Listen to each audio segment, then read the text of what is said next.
Welcome everybody. Great to see a good turnout. We'll just start with our land acknowledgement. We acknowledge the homeland of the many diverse First Nations and Métis people whose ancestors have walked these lands since time immemorial. Grateful to work, live, and learn in the traditional territory of Treaty 8. And before we get into the agenda, I just want to make a note too that we have an in-camera session that's scheduled for 9:15. So that means we'll have to ask you to leave the room while that session is on, and then we'll call you back in.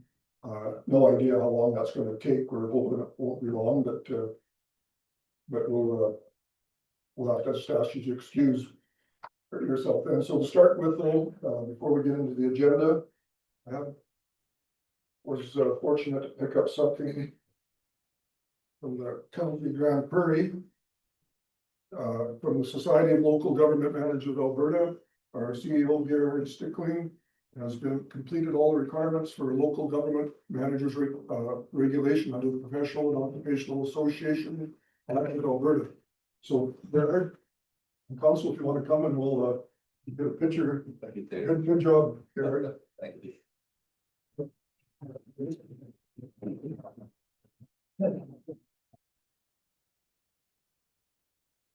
That's almost as cool as the really big jump. Come with the big chin. Here we go. Get in the front. Thank you. Then you try to get you to scratch your there, scratching. Be sure. Perfect.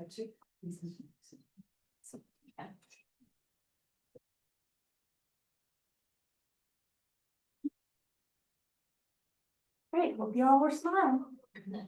Congratulations, Gary. Way to put in the work.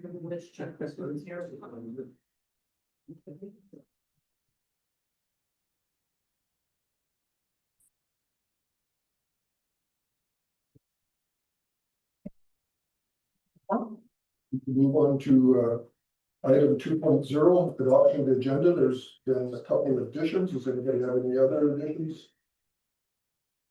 Seeing none, could I have a motion to accept the agenda with the additions? Councillor Becken, any discussion? All in favor? That's carried. Item 3.0, minutes from our previous meetings. So we had two since this one. We had a regular meeting on July 8th, and we had a special meeting on July 24th. So any discussion arising from the minutes or any corrections? Seeing none. Motion to accept both minutes. Councillor Thies. All in favor? It's carried. Okay, well, while we're waiting for 9:15, we can move down to 6.0. So 6.1.1, item A, we'll table that. We'll come back to that. That was an addition.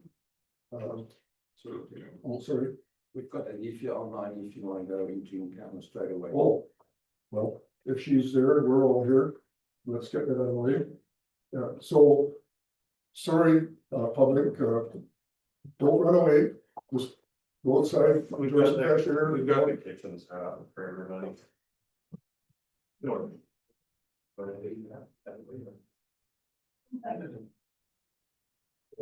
So while we're waiting, we'll just get a motion to go in camera. Councillor Doug, all in favor?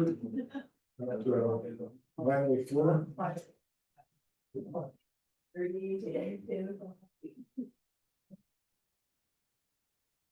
Shot. Yes. Yes. So I guess we'll have to ask you to. Yeah, well. Probably only, right, we do. I don't know what's going on. Did you call Josh back in, please? Yes. He'll have to do the recording and stuff on Zoom too. For you.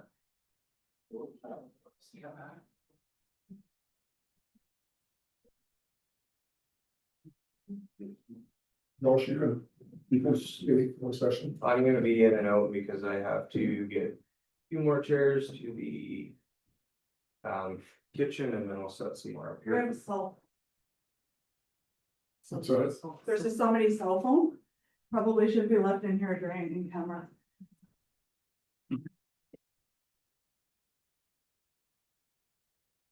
gonna be kind of pain, but. I think that's carrying, yeah. I don't wanna touch it. Do you think we'll ask her to come along? Want me to? You want me to deal with that too? Yes. I was gonna say I can go to a little better. I just didn't want to touch it, but it probably shouldn't be.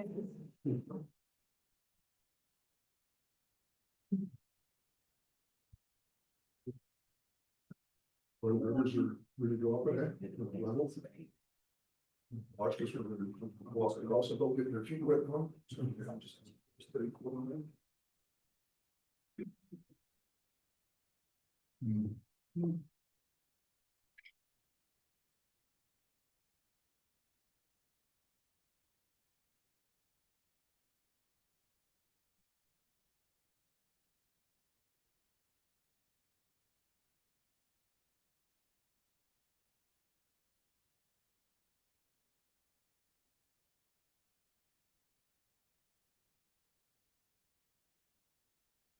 Being still going, or is it done? Well, I broke down 15 bales there. Stop the recording of this. Not much. There's not much there, so I was just, We got about 100 left into that low mountain north, and it's the opposite, like I was getting over 4 bills.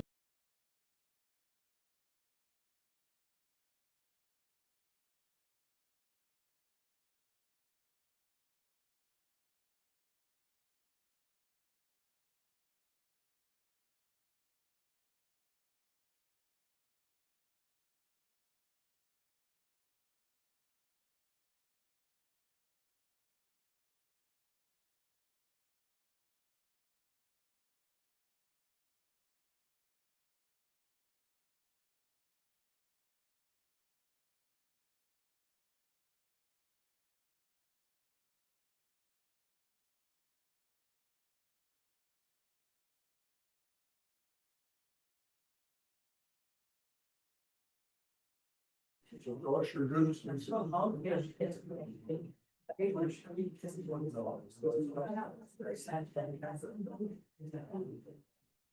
All right, we'll reconvene.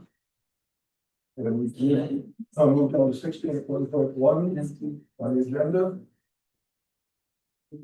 You can take conversations outside, please. Item A is an addition, so it's called, plebiscite discussion, so we just had a brief, well, turned out it wasn't brief, we had an in-camera discussion with, our legal advice on about, how we're gonna formulate a question for a plebiscite if we choose to have one. So, yeah, I don't know who wants to, take the lead on this, so it's, I think it's up on your, yeah, up on the screen there.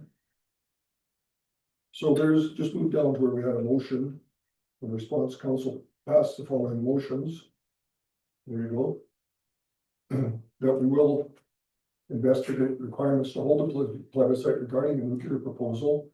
And then the second motion that we would agree in principle to hold a plebiscite on the proposed nuclear power project. And so of course, there was no date set on this. It was kind of consensus was the municipal elections in October would be the appropriate time, since there'll be polling stations set up in some wards. We don't know that yet for sure. Yeah, so I guess after our discussion with the lawyer, I know council wants to kind of recap. I mean, she's gonna summarize her presentation and we can present it to the public, but in summary, the presentation she gave outlined the various roles of different levels of government on such a project that's being proposed. And it was clear that municipalities' role is very limited on this, so any plebiscite question has to bear that in mind. We can't be asking a non-binding vote on a question that we have no jurisdiction over. So I guess the challenge will be to decide if and when we want to have a plebiscite and what the question on there would be. And it's maybe not as simple as a yes or no, like a one sentence question. I don't know. I think Brenda, you had a kind of a draft question that you thought, I can't recall it for sure, but I did, yeah, I did, and I share it. Also, I think I did, it was in You did? here, but, just being that we have no jurisdiction over whether this, project can be built in our municipality or not. And we still want to gauge, the interest or, we still want to gauge what our residents feel about this. And, our role would just be transferring information that we received, and making sure that the public knows about the surveys. Like currently, there's one from Alberta government put out yesterday. Right now, the province doesn't even have legislation on how they would even go about collaborating with the federal government on this. So they are actually doing a survey right now that's online and for the whole province, because this is not only gonna affect the county, this is gonna affect the whole region and the province. It'll secure our energy grid for new developments across the province, not just for us. Anyway, so we have no say on whether it goes ahead or not. That's the big thing, and that's what worries me about asking a question, yes or no, do you want a power plant here? We have no jurisdiction over that. But, we can, so my question was, just do you support the County of Northern Lights engaging with residents, businesses, and other levels of government to explore the potential impact and benefits of a nuclear power plant within the county? So that would basically just, be in the way of, basically advertising what, the province and the federal government are doing as far as open houses, town halls, etc. And then, of course, if seeing as how we are, our county is the site, one of the proposed site doesn't mean it's gonna be here, it could be just across the river in northern Sunrise County. We would just be, making sure that residents know what's happening there. And we need to know what's happening. So. That was my point. Gerard, do you have the original questions, on our, the draft plebiscite from our last meeting? It's in your agenda package, in the edition package. So is that any with Brenda, That's the one that's on the screen at the moment. the one that Yeah, Brenda just the proposed? one with the question. You sure that's something, so you can maybe work around that, edit that one? Your, Sorry. the one that Brenda just kind of proposed, is there any way we can share that to the screen so we can kind of maybe use that as a foundation and edit?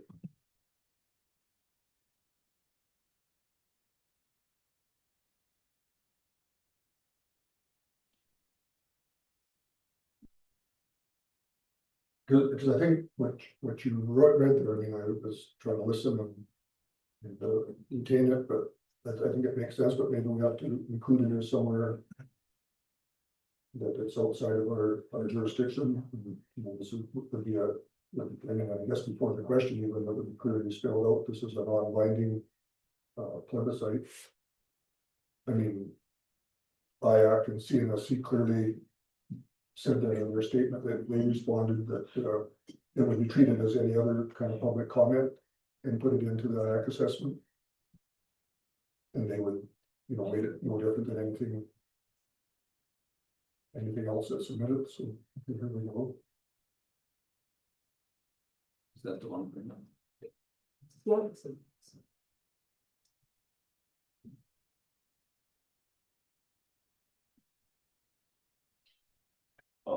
I mean, this is not really asking anyone's opinion.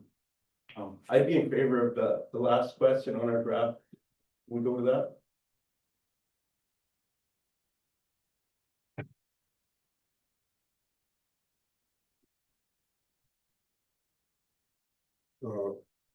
Implementation methods. Which one are you looking for, Brent? There was a series of, I think it was 5 questions, Was and the the last petition. one was the pertinent question. What was it start with? Do you support me feeling? You support the government. Can we put that on the screen?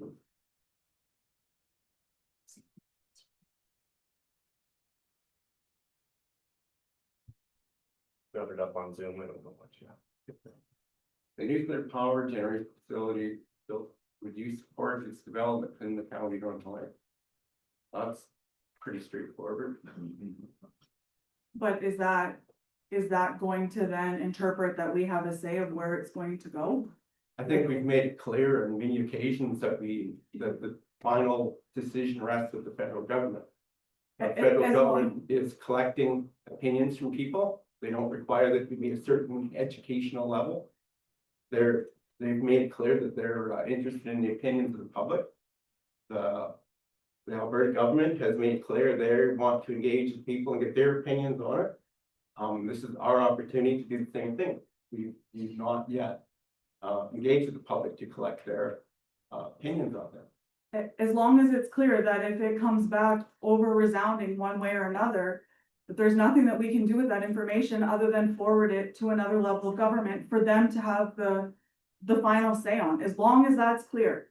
Because I'm fine with asking a question, but what are we going to do with that information when we get it back? That will go to the IAC panel and they will weigh it with all the other information that they have. Okay, so how is that any different than the comment period that's going on right now, that's different from the government website survey that just launched yesterday for 25 days? How is that any different if all we're doing is taking all of that information on taxpayer dollar to collect and send it to another level of government? How is it any different? This is showing that we respect our electorate. We're giving them 100%. an opportunity to weigh in on it.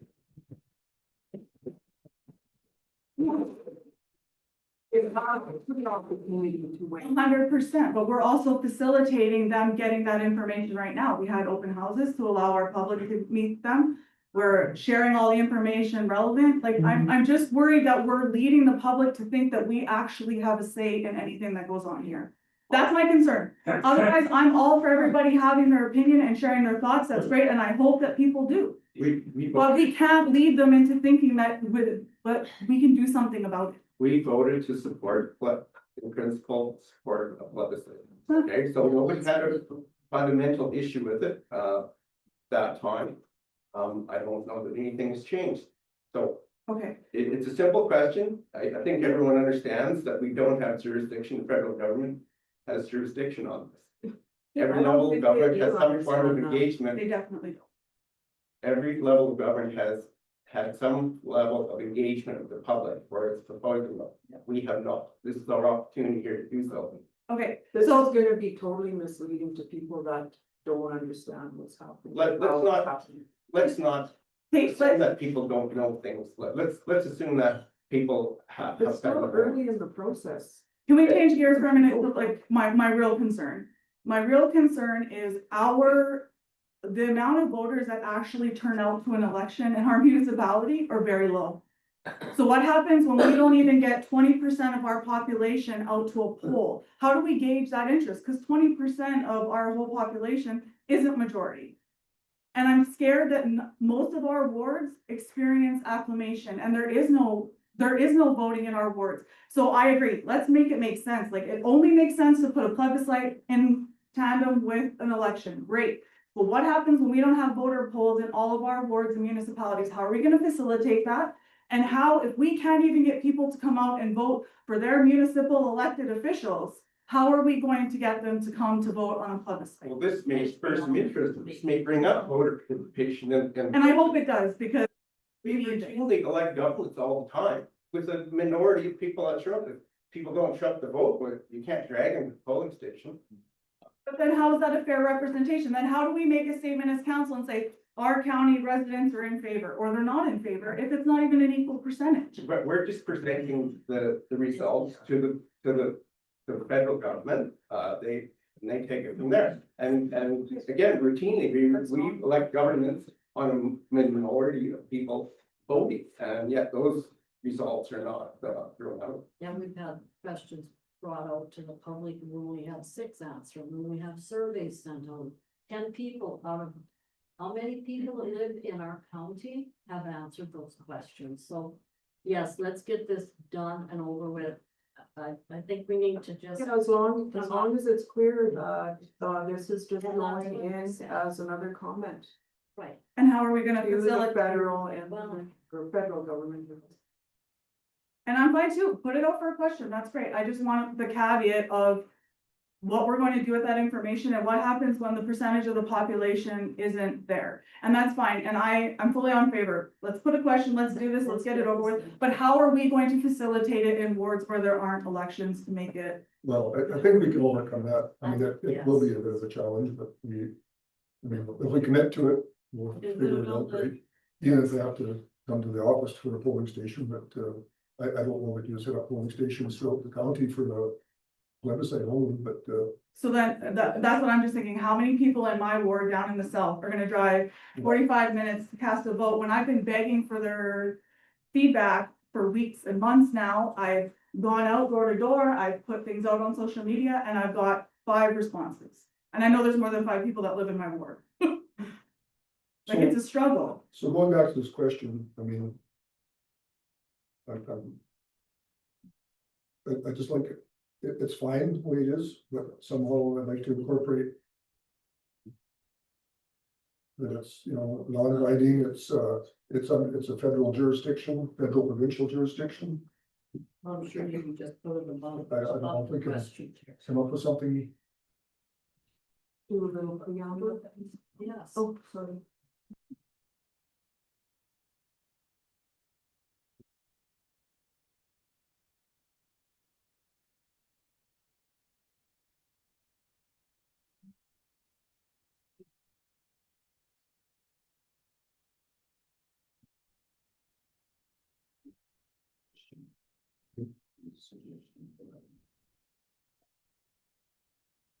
This one here, Yep, right together with the commission. can we something that we combine with this? Oh, yeah, so. So in recognition that the municipal government, which is the county of Northern Lights in this case, is a creature of the province and has no constitutional recognition in federal jurisdiction. And in the brackets, nuclear power facilities fall under federal jurisdiction regulation. We pose the following question to our constituents. Do you believe the government of Alberta should add nuclear power generation to their energy mix? Yes or no, or do you support the county of Northern Lights engaging with residents, businesses, and other levels of government to explore the potential impacts and benefits of a nuclear power plant within the county or neighboring county? Yes or no? So those are very clear that you can support. Right, you can say yes or no to. I don't have any way of putting those on the screen or sharing with all council. Without going in step. If Do it's an we have email. more than one question on it? Yeah, Should yeah, you can have. So if we could have 3, like an address question here. I'd like to amend this question a little bit here, with the nuclear power generation instead of building in this region. I don't. Would you support development? I think it should be, do you support nuclear power generation within the county of North Wales? So I'm just gonna pass it down and just give each a minute to read the 2 kind of choices there. And then we'll pass it back to Linda and Brent.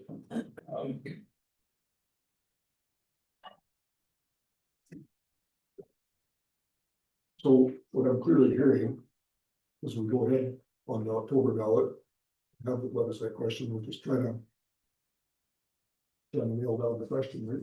That we're. Yeah. I mean, I just wanna do it with the understanding that like, we guarantee that we have locations for people to vote in their ward. Yeah. I don't want each individual ward to have to drive all the way to Manning to vote if there's not an election in their ward. I think that we need to be accessible to the people, and if we wanna hear their votes, then they should be able to vote in their ward, they shouldn't have to drive. I mean, I'm sure Josh can correct me, but we probably budget for an election anyway, so Yeah, I just want to say, so the plebiscite would take the same responsibilities and actions or whatever that a normal election would follow. It's not the same. Yeah. Okay, perfect, as long as they don't have to travel out, because they shouldn't have to go on a vote. We can put that in the motion, that all wards will have. Well, I think that goes without saying, right, that, I mean, municipal election, that's what you do, right, if there's acclamation, but there's still a plebiscite, then we just. We can have, have an individual wards.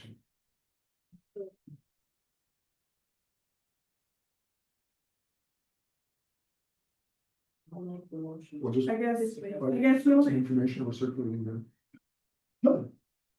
I guess the only other thing is like, do we need to add in something like, or do some kind of press release or information package prior to the plebiscite to let the public know what we're going to do with that outcome?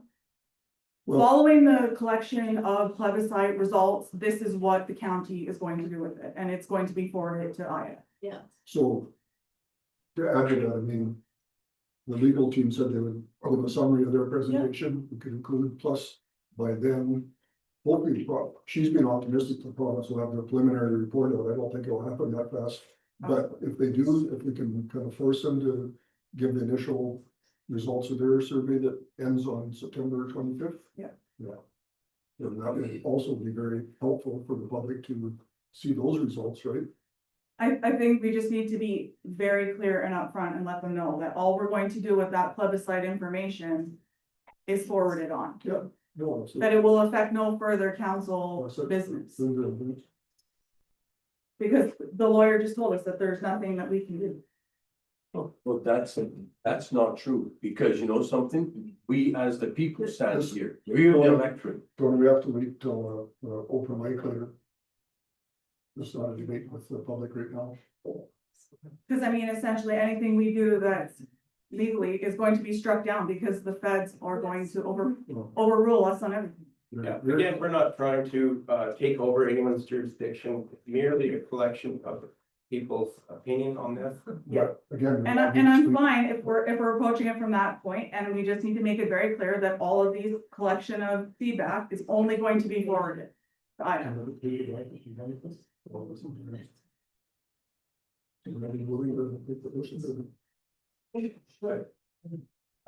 I'd be in favor of just one question on here. Are you in support of project or not? And everything else is muddy in the water. Not really.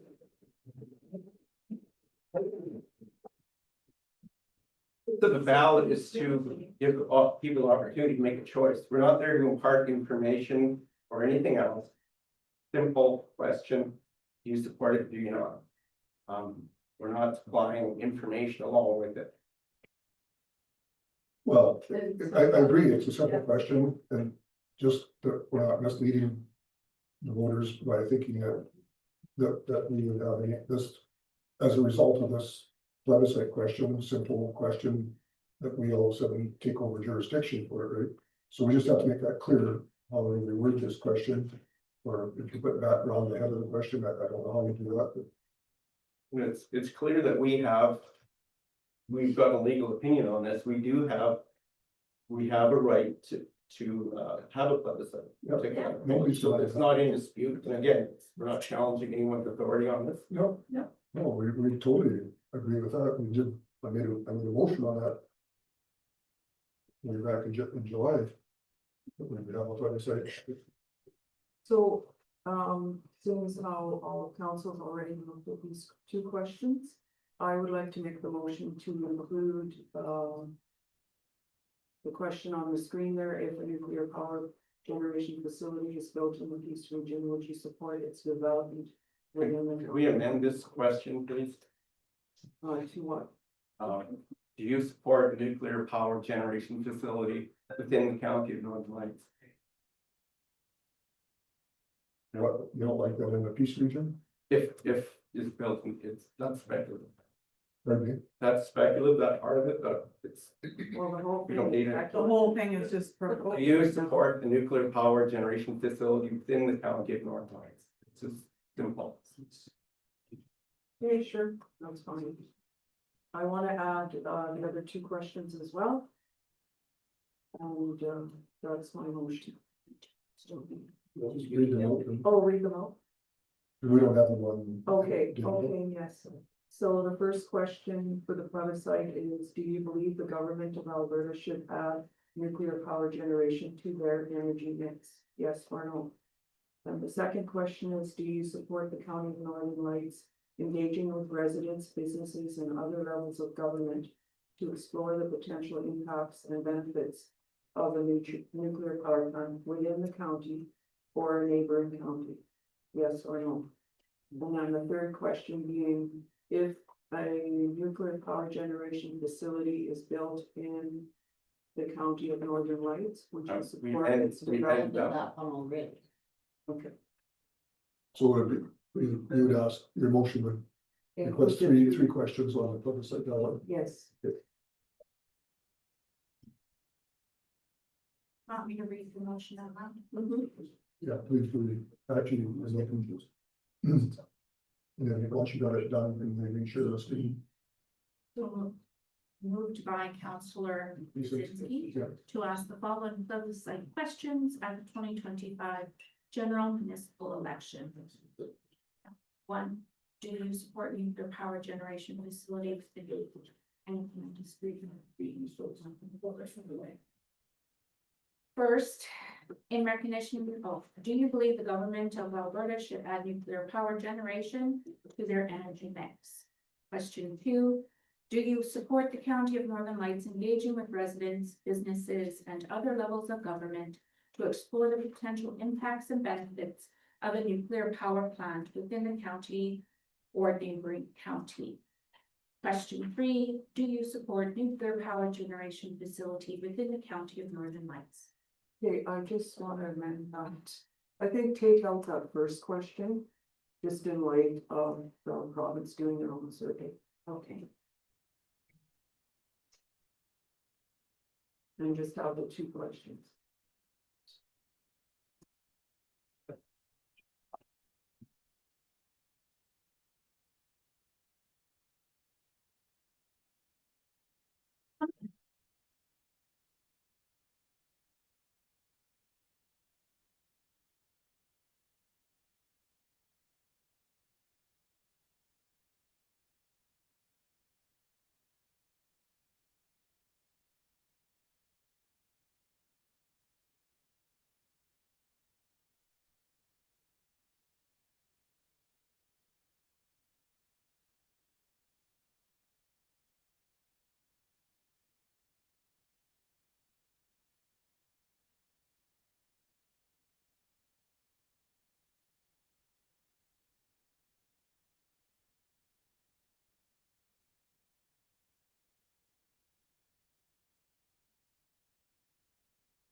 I'd actually like to add to my motion that results of this survey, plebiscite question survey will be forwarded to item.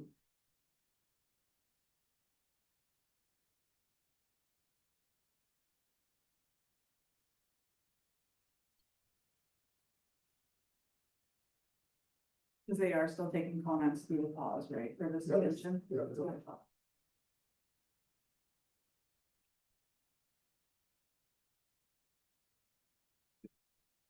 Yeah, but then Teresa, did you go a little share it?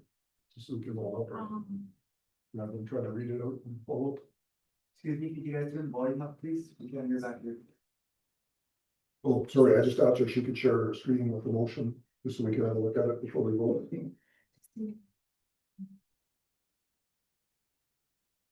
This is not one was in here.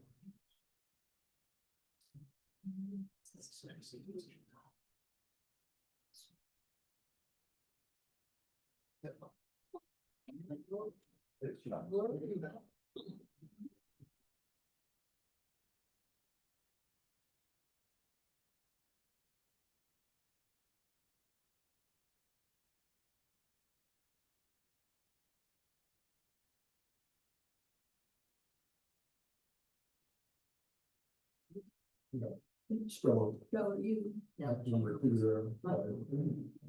we're doing shorthand. Yeah. You gotta put the free ad on there. I don't think it needs to be your motion. But then we'll- There will be a motion. Yeah. Paragraph. Hopefully shows. Hey, Brenda, how's that look? Yep. Okay, any further discussion? I would prefer just one question, but to expedite things along, I'll support this. Okay, no further discussion, I'll call for a vote, all in favor? Opposed? Nobody, was in favor? We're just about waiting for the draw. Okay, that's carried. Okay, move on to 6.1.1, item B. Rail City Week proclamation request. This is something that is ongoing from CN, that they do this every year, so as you can see from your agenda package, we've made that same declaration the last number of years. Sometimes if we run out of weeks and year to declare different things, but so somebody's any questions on it? Otherwise, if somebody would like to make a motion that we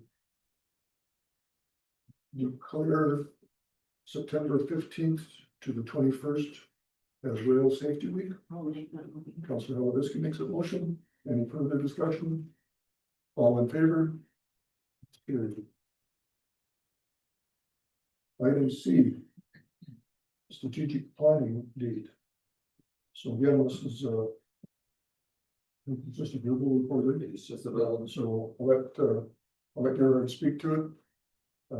Something that we do every year, strategic planning, so we'll just try to pick a date.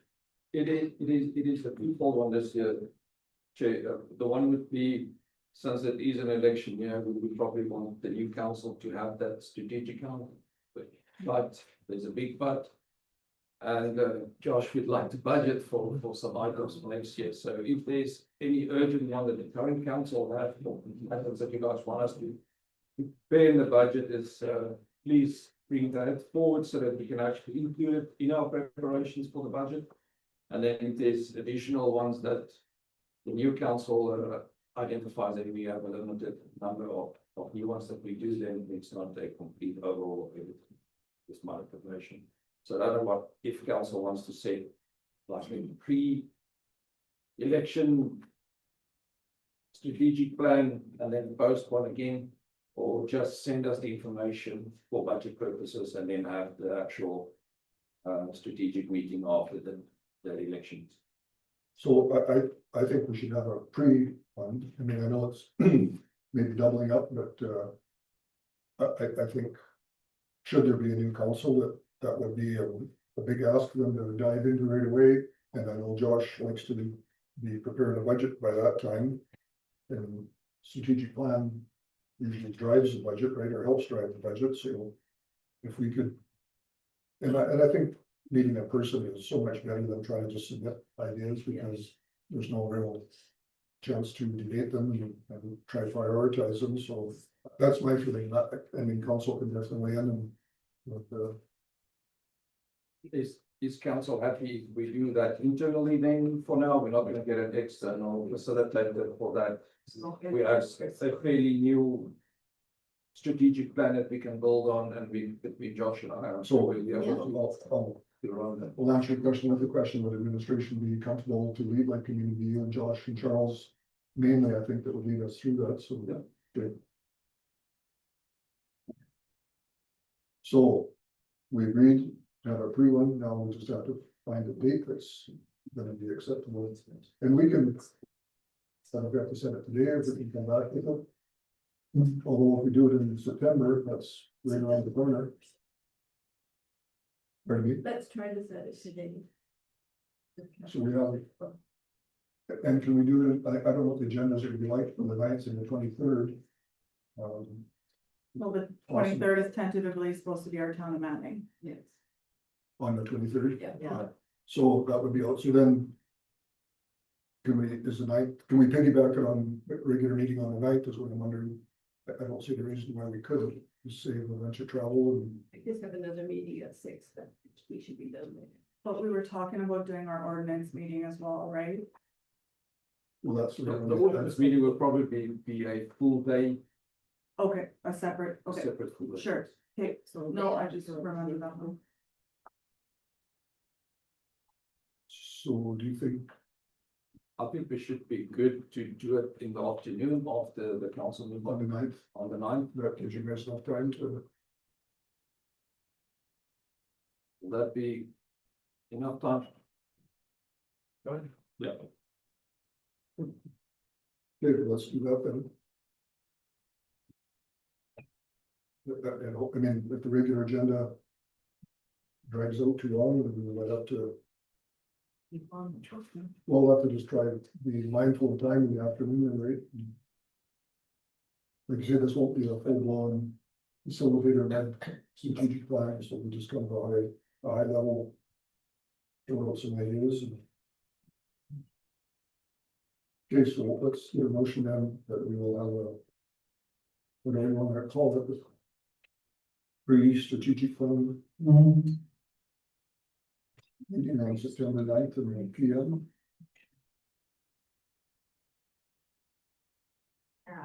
Screen. You make that motion.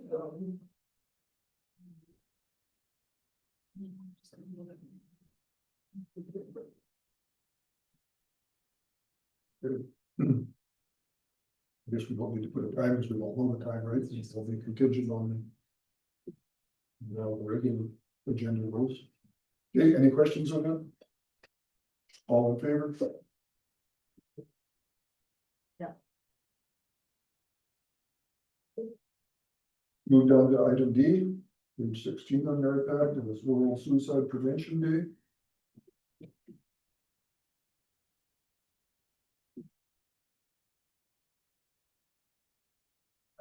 Yeah, So the Tamara Brannan, the FCS programmer of the town of Peace River, has requested a representative from our council to give greetings at this important event. So County of Normalized Funds or Free Fund or FCSS in the region, the one is down Grimshaw, the one is down Manning, the other one is down Peace River. And we only have a representative of the town of Manning on the FCSS board, and it would be a good opportunity for council to be involved in the FCS program, being one of our service providing communities, and to support suicide prevention events, which I'm really of course. Yeah, I agree, it would be great to have representation. I'd like to suggest that somebody from the south would be available. I don't know if Brenda, Kaylin, you're. I am attending on behalf of the mental health task force in Peace River, but Super. if anybody else would like to, so that I'm not wearing two hats, that would be great. Okay. But otherwise, I'm happy to do it too. You're welcome to wear 2 hats, but yeah. Yeah, either or. I think if we're already going. Yeah. Works out. Any other thoughts? I'll move to, Thank you. Okay, so Councillor Schools that we have Councillor Shug attend, bring greetings from the council. All in favor? It's carried. Item E, invitation for the Alberta Forest Products Association, the AGM conference. I received this invitation from them, one of the greatest conferences that I attend. I would love to attend again. September 24th, that's the day of our meeting. Yeah, so usually it works out good. Because it's only a travel day to get there on the 24th. They have a supper and greetings that night, but it's the actual conference is the next day. And this is the complimentary one they pay for your registration. So they- is that right? That's right, yeah, they do my registration, so. It's the opening, the grand opening.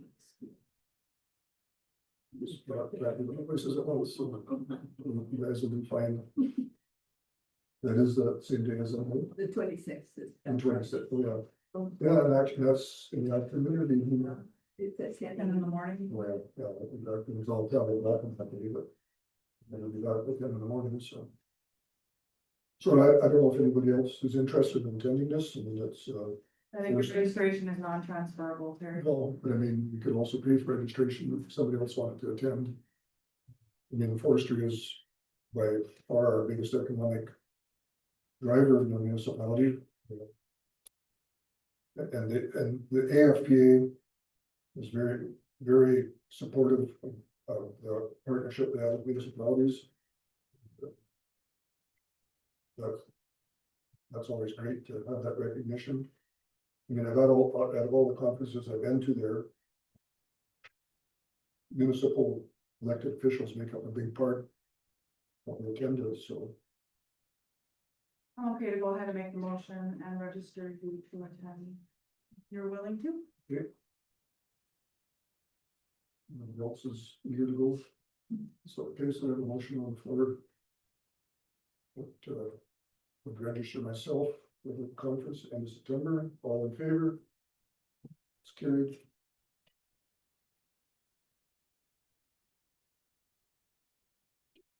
Item F, meeting with Minister of Municipal Affairs.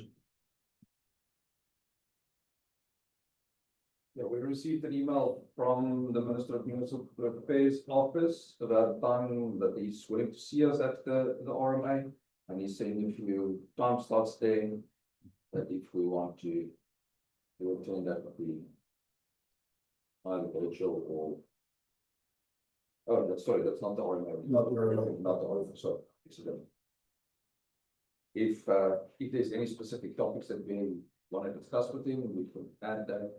I think we just congratulated, we sent a letter of congratulations, and I think they just accepted that as we want to see them, so.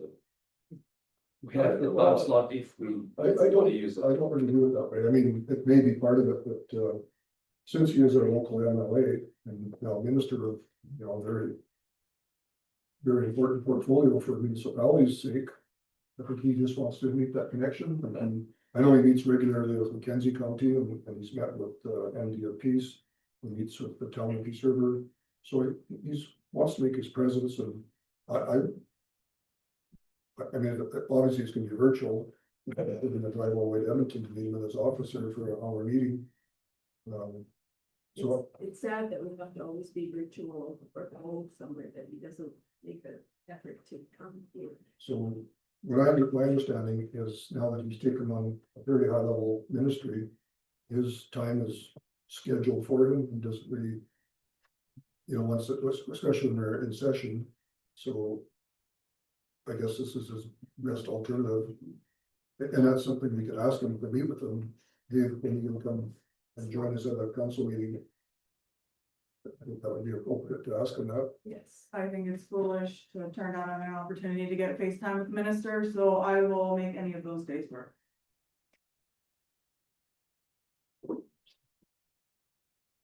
Yeah, I mean, I'm Well, good, if it's virtual, I'm good with any of the days, but go ahead, Maria. so Vicky's retired on 74, so we just, we do a little bit earlier, we can.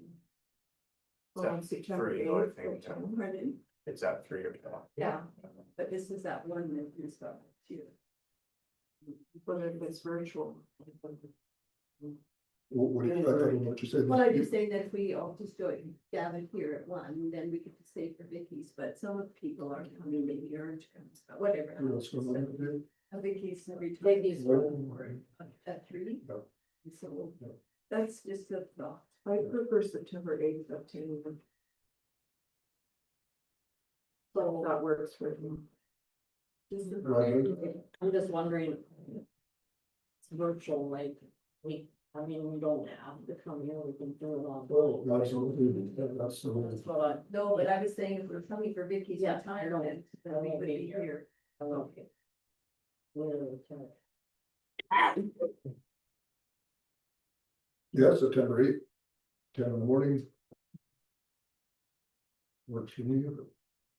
Yeah, that's good for me. Yeah, that's fine. Okay, we got a motion to acknowledge receipt of the request, and we'll see if that still works. I'll make the motion. Great, Councillor Whiskey has made that motion. Any further questions? All in favor? Carried. Item G is the newspaper subscription policy concern. I'll let you speak to this, Gerhard. Yeah, we received a letter from a ratepayer that we've included in this RFP.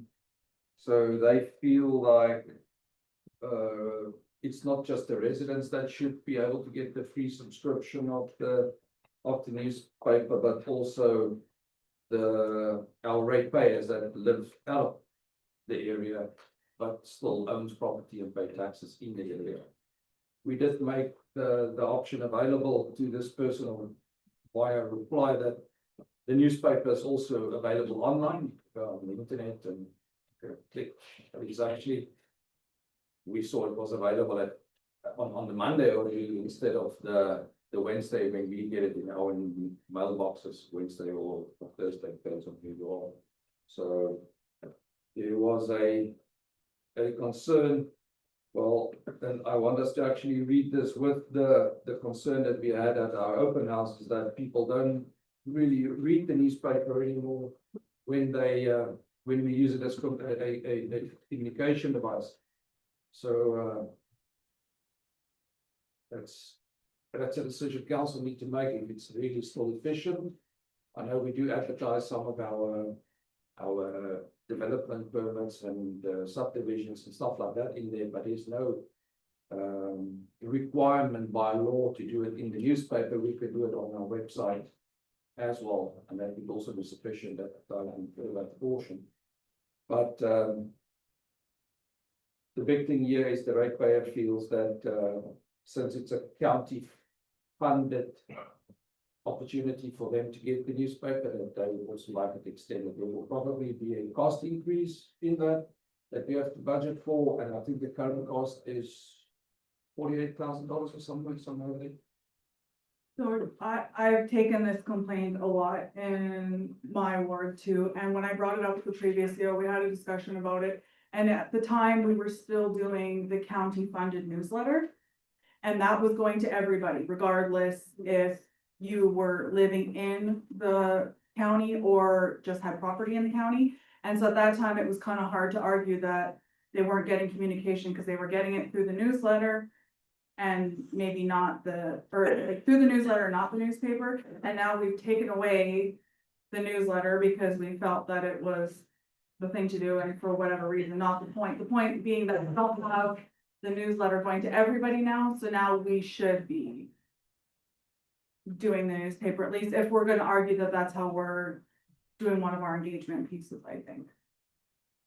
So can somebody interpret the policy? I mean, it's pretty brief. There's 3 points to it. Number 2 says the county will provide newspaper subscriptions to all resident landowners in the county, one per household. So all resident landowners, does that mean you have to reside on your land? Yeah. Yes. And number 1 says, well, it basically says the same thing, to provide county resident landowners. I don't know why they separated those two. Does the paper used to Could be you say separate? name Remember, it? this is a dated policy to begin with. To be data posted amount 0, so there's 2 papers. Oh, yeah, so now we're down to 1. So I mean, that could be amended to reflect that, but it's basically saying the same thing. You know, it's to resident landowners, so. I mean, if we create these policies to direct us, and this clearly says to residents, so I mean, we'd have to, I mean, council We is, have to have an- yeah, well, council always has the authority to step outside, but it's, this is from one rate, right? You know, I also have the same concern with a resident in my ward, that had moved out of the area and, but still owns property. A resident in Ward 3. Were they aware that there's an online version available? This was like years ago, when we first went to renew the newsletter. And I get the same feedback that not everybody loves to read it online. I guess the issue for me is like, how are you gonna get it to them? So you're gonna have to address a paper and mail it out. So there's a bit of extra cost and So that's a budget. time involved. That would be a But if we budget. did it as, on an as requested basis, that probably isn't very. Could we not have this discussion on a pre-budget meeting? Cause it's gonna affect your budget, so to me, we can figure out the cost. What's it gonna cost us to mail them a newspaper? So we don't actually mail these out. No, that's Part of what we pay the paper for is the distribution of this. We provide them a list of people to send it to and they send it to. So I would venture a guess that it would not increase the cost depending on the agreement. I've not read the agreement. I was not a party who signed it, so. But I don't even think that there's a name on there. No, there is. No, but they get a list of addresses from us as often as we will send it.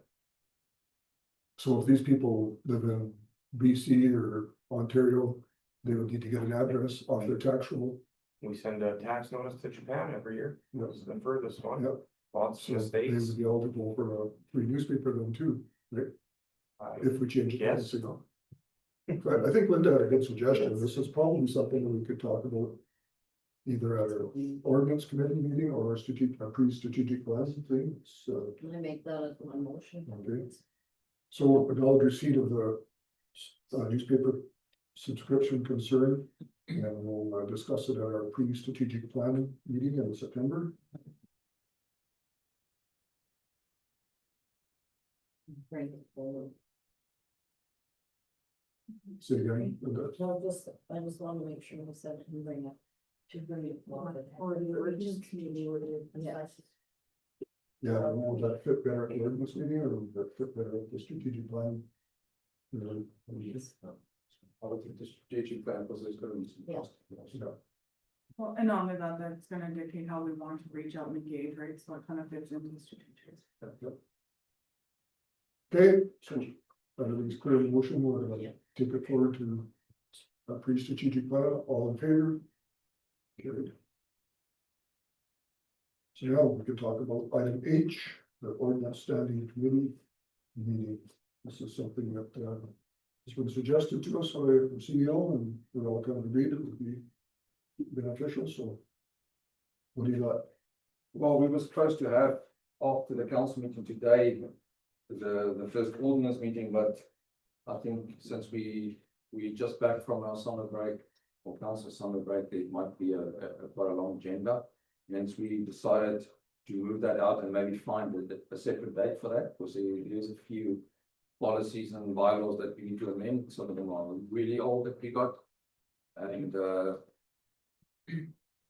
my recommendation is that we do a full day for that, and that would be going through some of the existing ones, making some amendments, or we will probably propose a few amendments for that meeting, and council will then decide if they agree with those or not.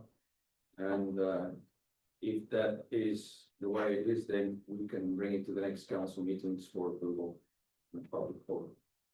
Well, and I think it only makes sense, we agreed to have these ordinance meetings because we felt that the policies weren't getting the time allotted they deserved in a short meeting, so. That's the responsible thing to do. So. The probably question is when.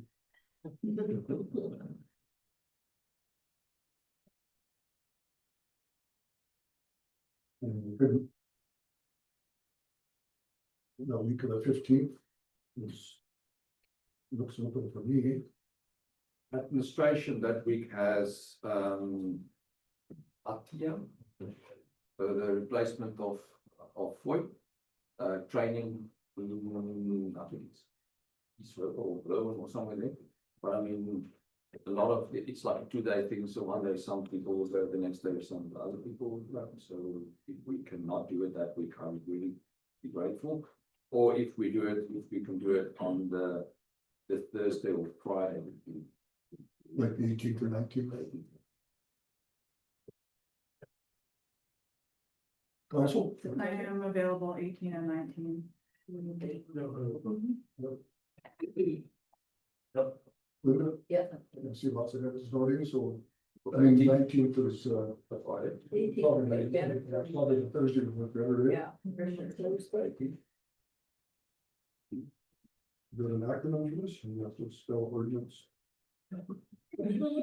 Other. You know what it means then? At night. No,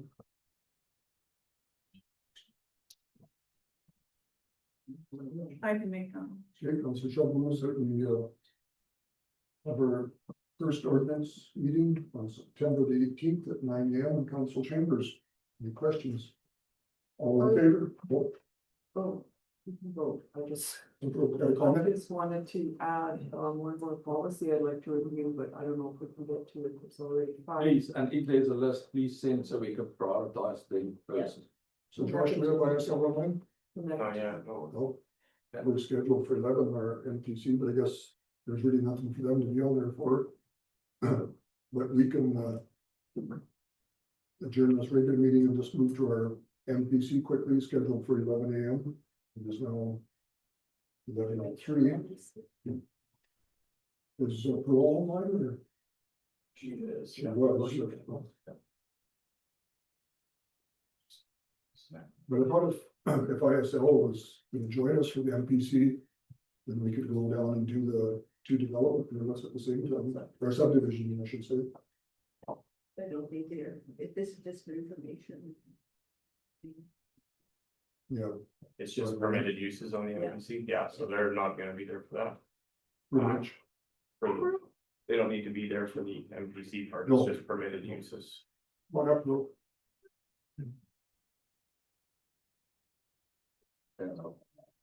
Yeah, we'll have to make sure that they'll probably be after lunch, so. Earl, did ISL say anything about coming from subdivisions?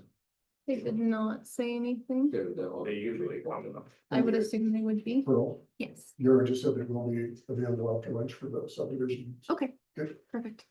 So good morning, we just called the meeting to order. We have a very brief agenda. So do I make a motion to adopt the agenda? Councillor Becken, all in favor? Carried. Minutes from our July 8th MPC meeting. Any discussion arising? Problem for minutes. Okay, Councillor Sinski moves minutes from our previous meeting, all in favor? It's carried. And we have 1, 2, 3, 4, 5 development permits that have been issued. So we'll just need a motion to accept those. Councillor Reese, all in favor? It's carried. And no development permits have issued, no miscellaneous. Just about the shortest meeting we've had. Thank you. We'll see you after lunch. Sounds good. See you after lunch. So I will adjourn the meeting at 11:05.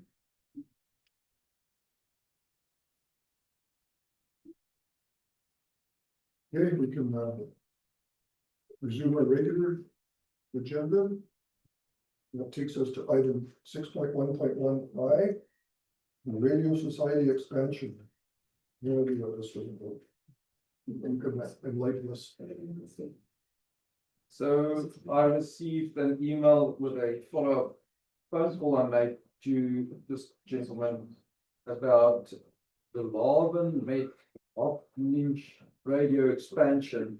So they a current radio station operating out of the Creek, and they are just looking for a letter of support from council so that they can actually, I don't know why they need it, but they can get access to a tower that's already in existence in the county there in the Weaverville area. There's the coordinates for that one, and actually then start operating from there. It is not in our jurisdiction to actually rent the radio station, the rights to actually, it would just be a letter of support. That's So I said, that's good. No. I don't see any harm in that. They're co-hanging their equipment with existing tower, but rental. Yeah, this Peter Unruh also called me, he just left a message and, I lost his number, so I'm calling back, but, it's all about, it's like for the Mennonite community, we do have a large Mennonite community in the area, so I think it is good good idea to support. Okay, any other discussion? So be prepared to make a motion to send a letter of support. Thank you. Okay, Mary, Councillor Case. All in favor? It's carried. Okay, move on to 6.1.1, item J. We have a request for funding from the Northern Action Alliance.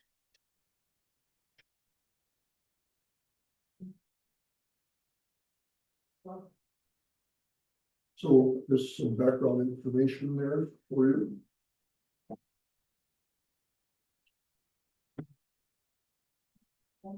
Just will get background information up.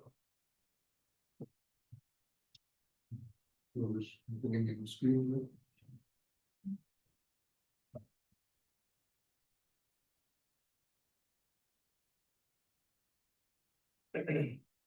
I can maybe just make a comment there. There was in the letter of request, there was some comments made about the Reeve going to Ottawa to visit and be trained or it's promoting that. As part of the Reeve's responsibility is to be informed, and that would include traveling to places, stay over and be informed. The conference fee was, or the conference fee was paid for by the company that actually attended, that hosted it. And it was not out of our pocket. The only items that were out of our pocket as the county would have been the flights and accommodation. So And just to clarify, the registration is covered by CANAC, who we're a member of. It's Canadian Association of Nuclear Host Communities, and that was probably the primary reason we went was to attend their annual general meeting, and then they obviously coordinate it with the convention at the same time. So, and it's not just the Reeve, it's any elected official attends these kind of conferences, right? That's, Absolutely. we do that all the time. So, I mean, I just was approved to go to the Forest Products Association, so it's not something that we don't normally do. So I just wanna, my final comment is that was, the request,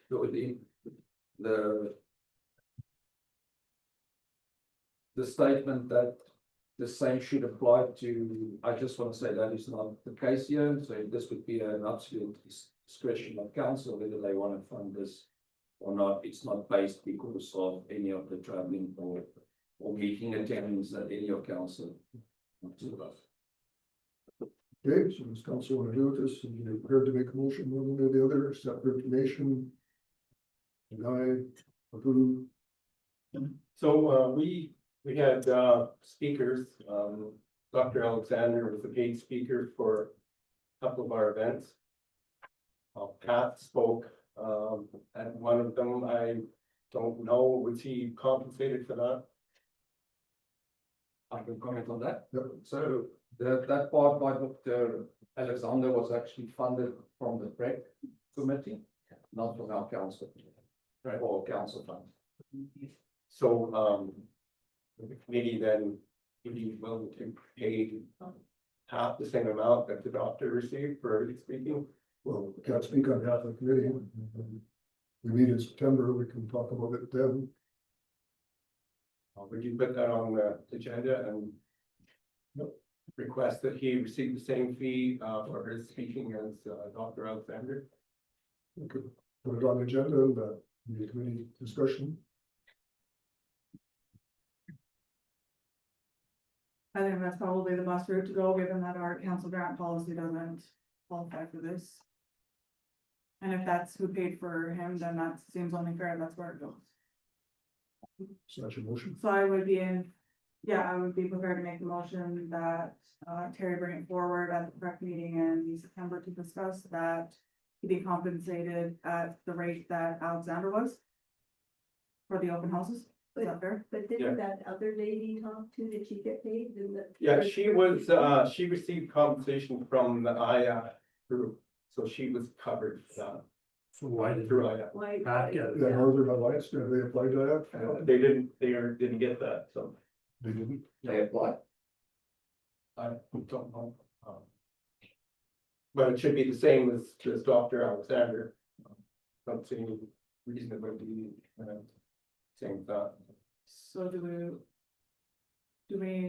we have a contact of how they would have got reimbursed that they could go there as well? No. Say again, Do we have a contact of how, like, if she was reimbursed from IAC, then is there a method? I see what you're saying. Yeah. Do To, they- well, to make it fair, right? Like if he took over in place of her Yeah. for that meeting, right? So it should be the same. Was she compensated for both of the attendance? Yeah. Or as in the one she didn't pitch up for, or was she? Just the one as far as I'm concerned. I don't know. So she couldn't attend, so she, Right. it's last minute though. I think, yeah. I'll leave my motion as it stands. Why wouldn't the Northern Action Alliance apply for both of them? They both spoke.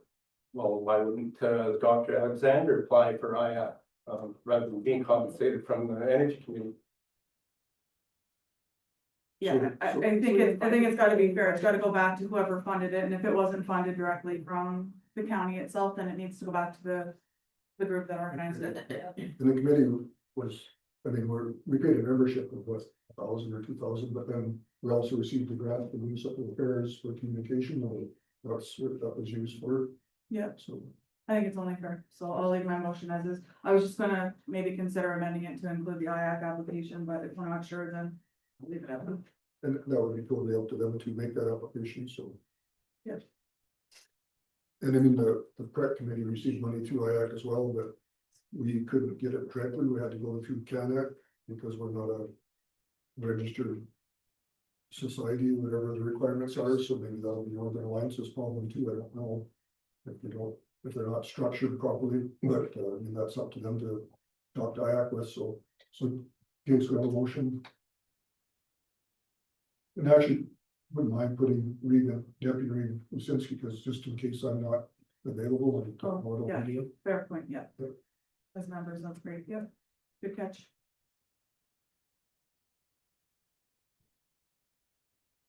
Okay, any further discussion? All in favor?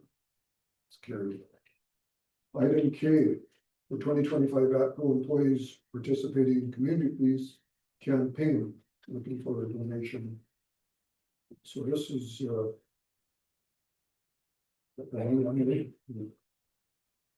never had ATCO We funded them before. ever, well, yeah, it was in 2024, right? I can maybe just add one comment. So this year's contribution will go to the Peace River Childcare Association. Well,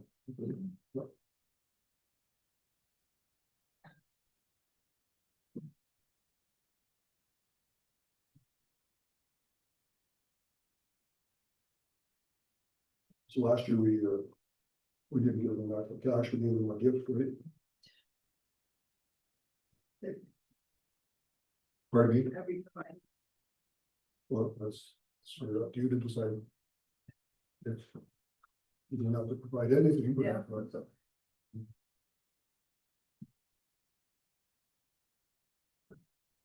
Council, what's your thoughts?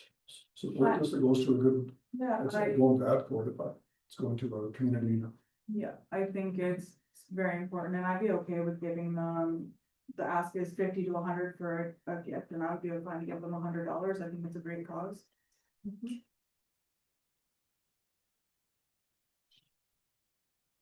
Any other thoughts? Quiet, I agree. you know, if, I guess somebody has to make a motion, I can make that motion. yeah. So I want $100. So, Okay. I'll just I give it to- I thought Kaylin made the motion already. no, this was, she was just making a comment. I passed the buck to To provide. to Gloria. Or, I'm sorry, did you make the motion? No, you were just No. gonna interject. I just said that's kind of what I was thinking, yeah. They can give $100. Up to $100, yeah. Okay, Councilor Beckman's made that motion, all in favor? It's carried. Okay. Are we good to keep going? We want to break? Keep going. 6.1.2, item A is a CEO report.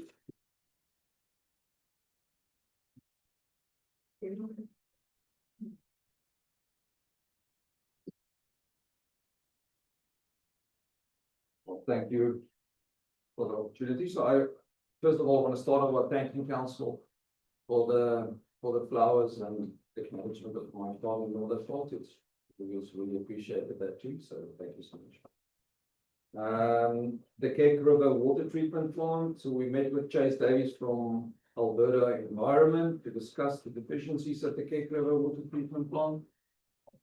We did see an email earlier in the week or end of last week, I think it was, that he's still busy with that one. We got a little sidetracked with something else and he's attending to that one at the moment. So are they serious deficiencies or like they need fairly capital? You want me to Yeah, speak? maybe somebody Speak what it is. So what happened was. Gig River has power outages fairly frequently. Unfortunately, our data logger that logs what the chlorine level is in the clear well. Recorded zeros during those times, so then. We were. It's a little. Convoluted how everything's worded in our approval and everything, but. What we were supposed to do was submit a contravention and then. We didn't, we just included it in our annual report that during these times, there was power outages, there was never. Any unsafe water at the time up there, so keep in mind as well, this is going back to 2023. Is what is the year that they are inspecting for. So since 2023, we've made several improvements, as council is aware. So there shouldn't be anything, but we don't know. And he did the investigation and then he changed roles into. Oh, I forget, but the next level. So if you don't pass your inspection, they bump you to. Help me out here. What is his role now? Anyway, the next level. So he, fortunately for us, he bumped up to that role. So now he is The investigator. investigating. Yeah, that's what. Yeah. So we don't know where we stand. We're just hoping that it kind of fizzles out. We did receive a letter a while back and we kind of thought that was the end of it and then gotta get going. So we've had a couple meetings with them, hashed out a few more details and explained like this is just data issues. It's not a water quality issue, so. So from your question for the Victoria asking whether there's going to be some budget implications. There will be a budget implication, and I don't think it will be a huge one. Because all that we need to do is just put an uninterrupted power supply in the PS unit down. Actually make sure that unit, We've already done that. so we've done that, Yeah, but that was that the cost implication part of it. So this investigation is more what happened in 2023. Certainly, yeah, I don't think he had no issues with. Oh, exactly, yeah. So there was. We hadn't had an inspection up there in a few years. And then this year he came to inspect for 2023, which is fun. Cause gotta try to remember what happened 2 years ago. But, Okay, no, thanks for clarifying that. I thought it was something ongoing that, it's all been rectified. and- yeah, everything's been rectified pretty well. But yeah, now we're just kind of in limbo waiting to see what environment says. Good. So the next item I have there is the special council meeting we had for the ag disaster. It's gonna be a hot week this week, so it's not looking really much better at the moment. So I'll put it in prayers over the farmers out there. So the next item there is the bursary committee awarded two bursaries to Maya Petkus and Leland Kamenecki. They both received $1,500 each, and just from all of us to fund for the studies. We had our quarterly health and safety meeting. I want to congratulate Cherie first of all for obtaining the National Construction Safety Officer or NCSO designation. while she was getting married. It's amazing. Wow.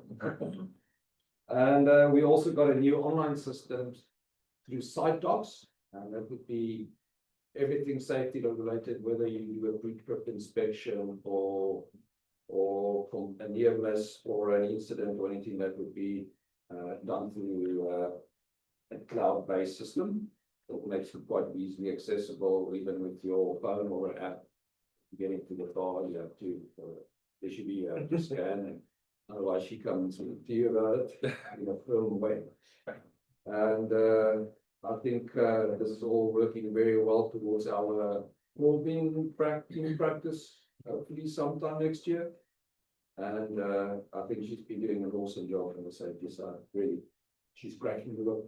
You said that she handled the gravel hole crew flying colors. Yeah, she did well. She did really well.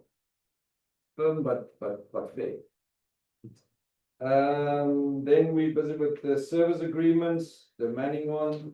We're investigating various options, and we're having another meeting on Thursday for that one with the committee there. And the same with Peace River. We received the first draft. That's all the non-monetary items that we've agreed to. There's nothing out of line that we've identified so far there. It's just we're probably going to have the monetary discussion. They're not so far. Just completely. But otherwise, the first draft was just a copy and paste almost from the previous. Yeah, there was like a few cosmetic changes, but nothing except for the monetary parts that we still pushing. Then we had the RMA Zone 4 meeting in Peace River that we hosted. I want to thank the Visa Trim and Bill there. They did an awesome job. The council contested that. It was really well organized.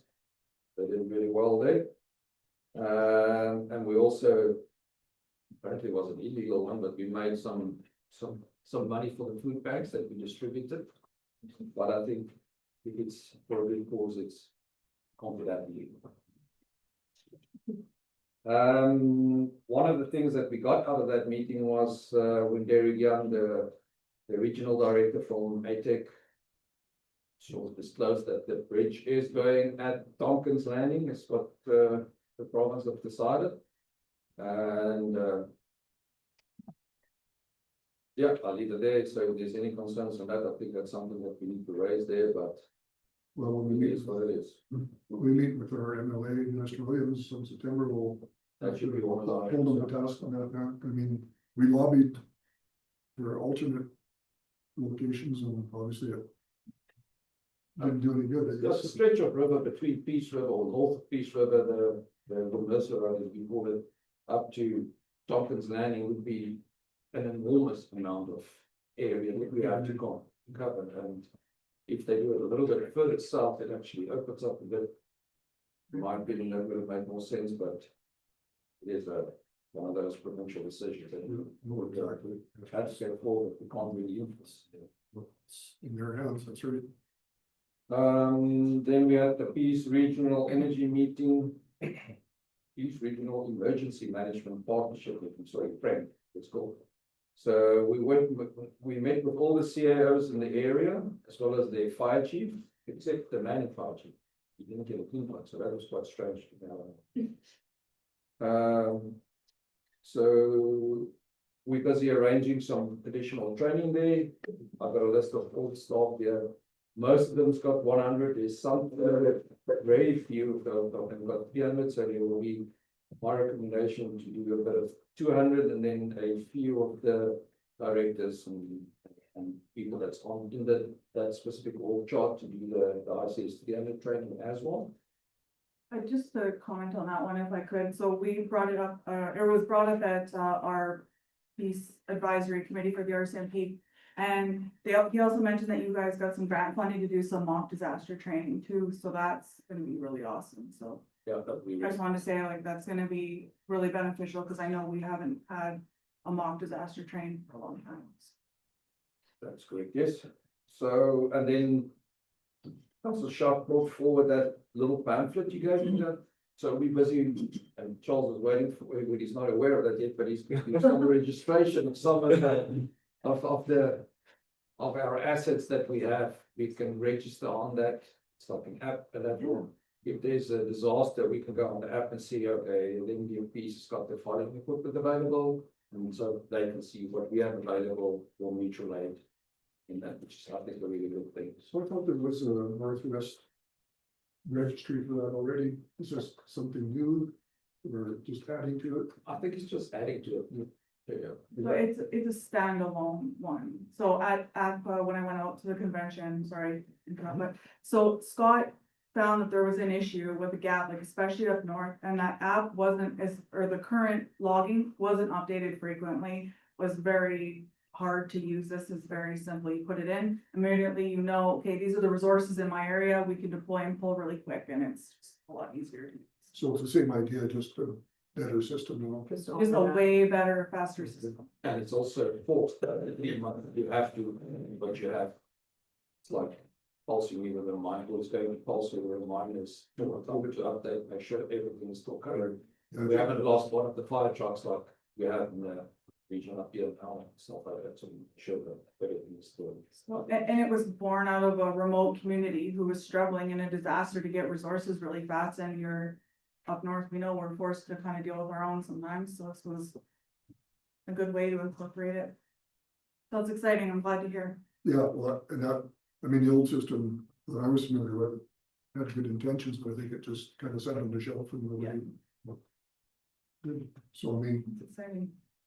what do we have? I mean, we got the sprinkler trailer, we got a couple pumpers. It is not just, it's all the equipment that we have. I mean, you have so many graders, you have so many dump trucks, you have so many. So it's not just emergency. It's not just emergency. You And then need this- some of the other tools or the other vehicles in an emergency too, which you probably can't find. And it opens up to businesses as well, so if Stat wanted to list that they have 5 dozers or whatever, it can go that far too. It's not just municipalities. No, it's you're encouraged to put all your community in. Then the next meeting we had was the kickoff meeting on from our IT services provider, that's installing our new servers. So that will be happening in the next 6 to 8 weeks. And then, So, sorry. Yep. Like, who's the new provider? Because it, no, it's still the same provider, it's just new servers. Actual hardware that they're putting in. okay. And then we were supposed to have our AUP meeting tomorrow, that one got cancelled by the union. We don't know when the next date's gonna be, it's been dragging on since I wanted to start negotiations in November already, and got turned down by the union at that stage, and now we're almost in November again. Well, they're meeting with the teachers. Yeah, but I mean, I also have staff that I represent on my side, and I think we should be giving them the attention that they deserve too, not just looking after the teachers. Yeah. I represent staff in this office and other offices, not just in the teachers at the moment. So, Yeah, well, I mean, my concern is Why? this is gonna have some budget implications and it's really hard for us to forecast that. They keep pushing it off, and not much you can do. The process is what it is, right? yeah, but I mean, it's sort of, and I'll be open and frank at the moment, it's starting to be forming a divide between administrative staff and management, and I don't think that's fair on us by the union moving everything out every time and not actually come to the party and let's negotiate and let's get it done, because I really feel for our staff. And they deserve the time. Stress. They deserve the time. But that's part of their strategy. That's been an issue on lots of our negotiations with them. Yeah, and then my last item I had is there was supposed to be an RMA executive at our meeting today. We had a discussion and it was sort of decided that it would probably be better in January or somewhere in the new year when the new council is in, just for the new council also to start meeting with them, and also with the new mandate that some or if you councils from. mean, they might have some changes themselves on their, by then, so. Yeah. And that is my report. Okay, thank you. Any questions? Additional comments? Nope. Great, you have a motion to accept the CEO report for information, Councillor Lisinski, all in favor? It's carried. Okay, move down to the fun part here. 6.1.4 taxation, item A is an update on the assessment appeal. It's lots of numbers there, but I don't think that they're the ones we wanted to see. Yeah, and I think maybe we could change the title of this to proposed meeting agenda item with the Minister of Municipal Affairs. This would be a good topic. If for anything other than to voice concerns on the fact that this took 3 years, so this is a giant pain in the butt. For 3 years, you have been passing budgets and looking at mill rates, not knowing what your actual assessment base is, whether or not it was gonna change. We went through this previously with CNRL, and similar decision was made, not to the same extent, and then we were told, please go back and amend your assessment records. There was a few of us in that province-wide email that responded and went, according to your rules, we can't, so how would you like us to handle this? And they told us to figure it out. That was $45,000. This is likely gonna be to the tune of, from there right here, 4.5 million. Because they've got 3 years under appeal. This decision was only the first one. I've left a voicemail with the LPRT to hear ultimately the impact of the next two, if this is gonna follow suit. No one has returned my call yet. So there is that. Highlight, I mean, I'm assuming council has read this report, but they appealed on the basis that they were receiving basically forever what was called the Schedule B additional depreciation factor against their assessment at a rate of 30%. I believe there was a change in the provincial assessor for who the person was that was designated. They probably have a change in agenda from time to time with new governments. I don't know, but it was also then arbitrarily taken away this year. So they experienced a 30% increase in their assessment year over year. They are our single biggest taxpayer, so obviously they were not happy and appealed it. And 3 years later, here we are, they were awarded not the full extent, but 22% of that reinstated. Jump in anytime, Yeah. questions. Is there any way or any method or tool that we have to reclaim those overpaid requisitions to the province? Because I did the adding, Yeah. and I'm not a bean counter, but I mean, that's a Did very the adding fair. for you there. Mhm. But it's, yeah, it's a lot of money. So do we have any method, can they give us credit?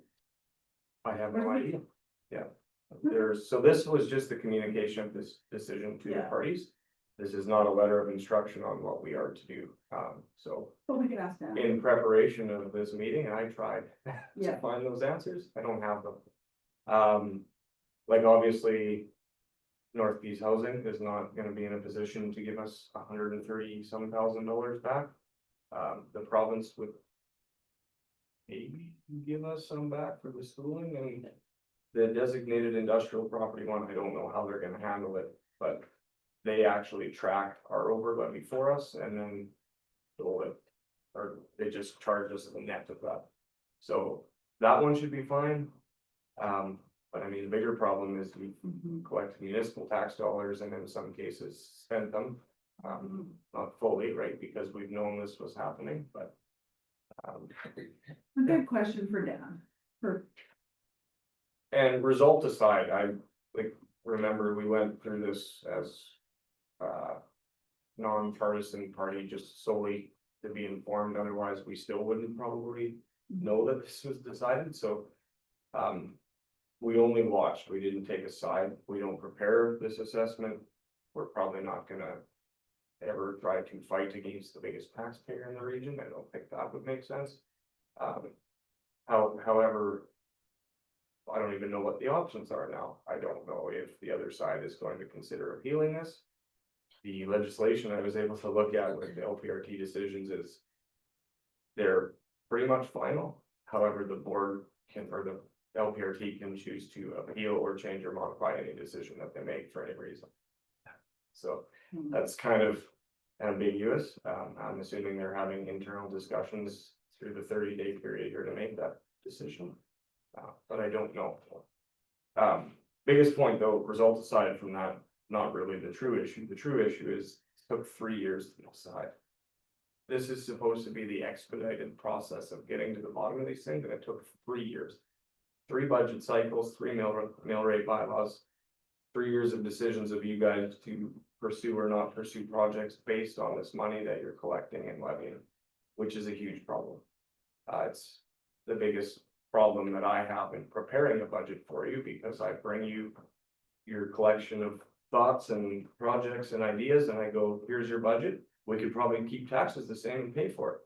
Or this could happen and then we could be short $1.5 million this year. It's not a position I like to find myself in, because that's kind of sounds funny and phony, to be honest with you, but it's the reality of the situation with how this board operates. Tribunal, sorry, not a board. So we have the decision. We sit here and wait for instructions. More than likely, I would assume that if they put this back in place for this year, they're going to do it for the other 2 years being appealed. And then they're going to ask us to credit them on their current taxes, whether they get that out to us this year and we pay them back, or they get that to us next year and we just place a credit on next year's tax bill for them. I don't know. Yeah, that's what I was gonna ask, if they would, that would be acceptable, just to. These are all questions I have written down. No answers. I have expressed in a voice now. And so I see in your report, you put retained a total of, roughly 4 million. Yeah. Unrestricted surplus. Is that actually in a reserve somewhere? Or that's just? Yeah, so essentially you guys have collected that much more over the last 3 years than you've spent. So Right. part of that was we knew Anticipated. that this was a potential. The reality of it was, I think we would have saved a little bit more, but normal budget things and emergency projects, so things happen, so it wasn't perfect. But we did, Mostly covered. but- yeah, so we did kind of allow the Yeah. cushion for it, so. And Still. in talking with AFPA, with both parties, we're not the only one going through this, like there's other. No, there's one other, programs, and I don't know, what- I'm assuming that it will be similar. and it's hard to say. The only thing that I can say for certain is more than likely they'll go through the entire process again with the other one.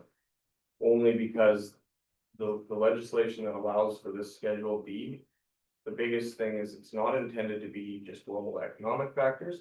It's supposed to be site specific. So this was actually dealt with on the basis of Mercer's FMA specifically, and how much of each type of wood they're supposed to take. And this 22% is actually directly correlated to the profit differential that they have between one or the other.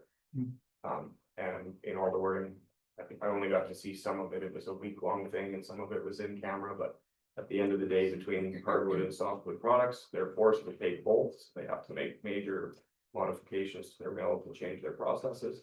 One makes them a lot more money than the other one. Well, and I mean, additionally too, like you just said, like, we haven't even got formal awareness of it, so had you not stuck in there, that's a problem for municipalities too, we'd be waiting even longer. So where does that provincial assessor, where does?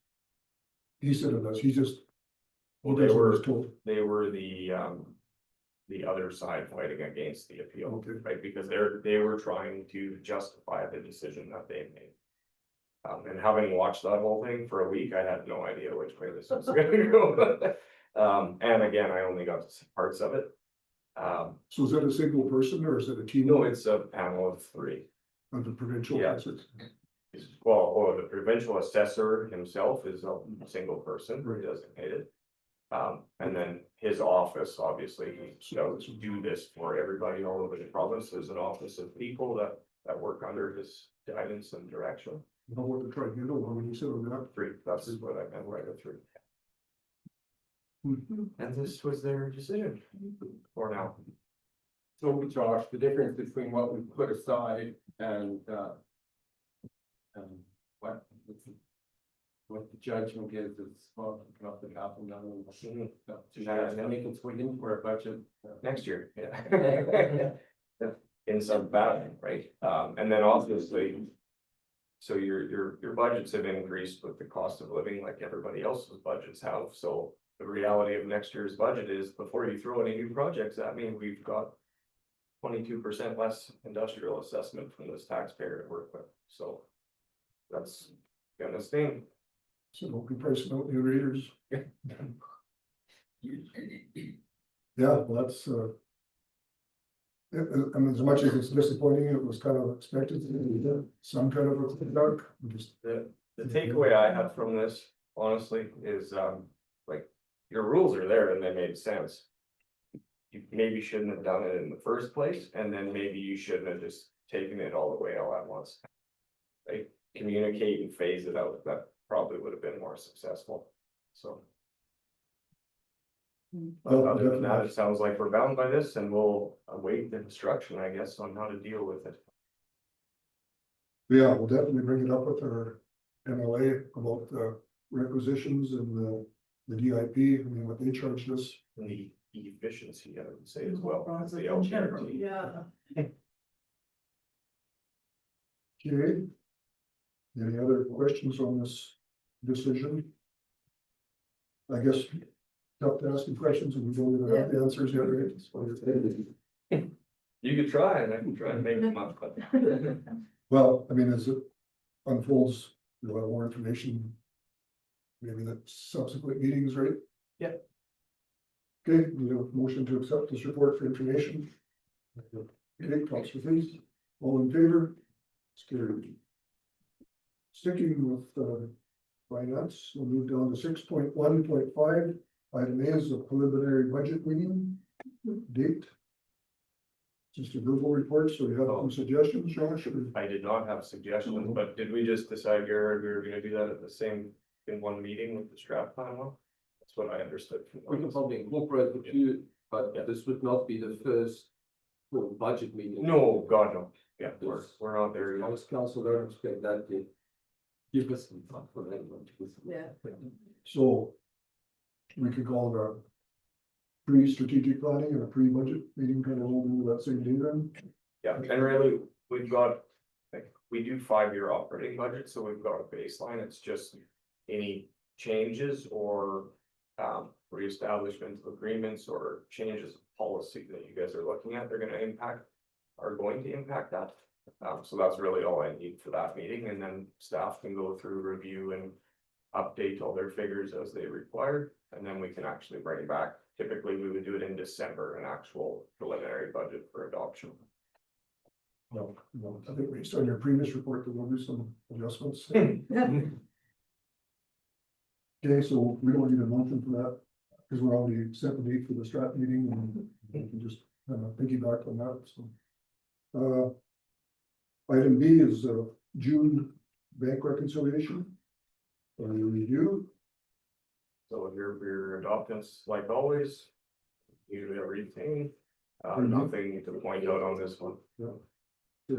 Any questions coming out of that reconciliation? I got enough life, well, as long as I can move it as presented unless anybody had concerns. You're moving your acceptance of it? Yeah. Councillor Shettle is to accept the June bank reconciliation, all in favor? Carried, move on to July. To July, actually, I do have to point something out, it's very nominal, but just so council is aware and you have full disclosure.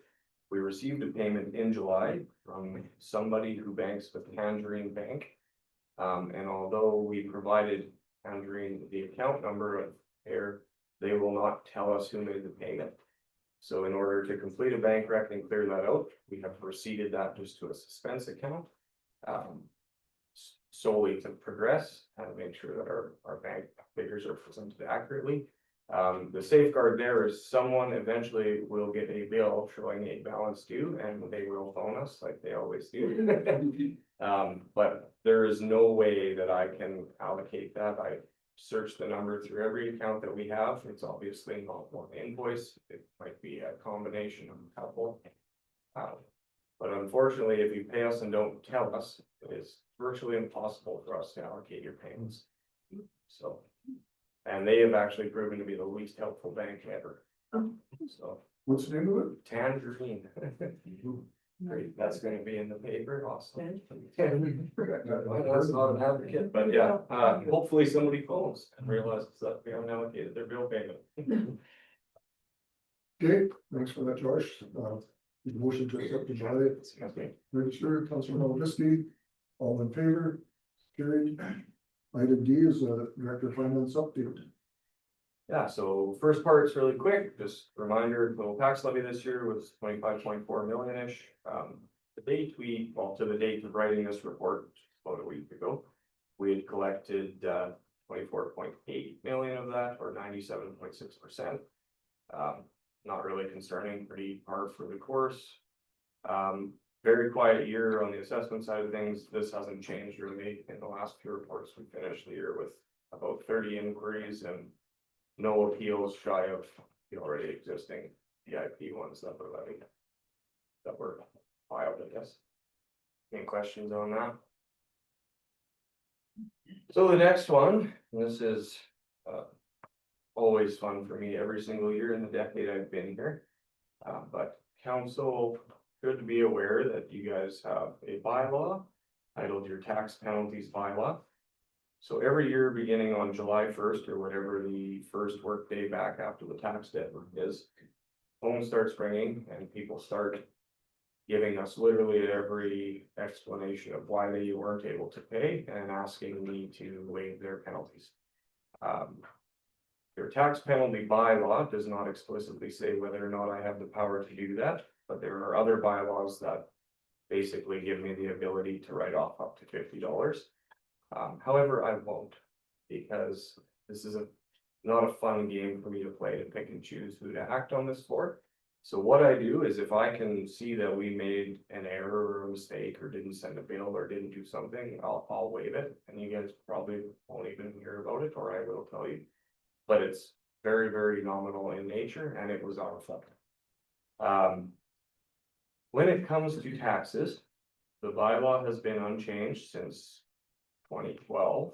It's got rates, it's got dates, the deadline has been the same. Our practice is we send the tax notices. All of our dates, appeal date, everything have to meet legislative requirements. I'm not gonna say the legislative requirements are good, but a week after we stick them in the mail, they're deemed to be received by everybody. We don't stop there. We put in the newspaper, we put on our website, we put on Facebook. We have sent these out. They are due by this date. If you have not received them, please contact us, because every year we get people who change their address and took us for mind readers, phone, and we go, oh, that's why. So then we'll update it.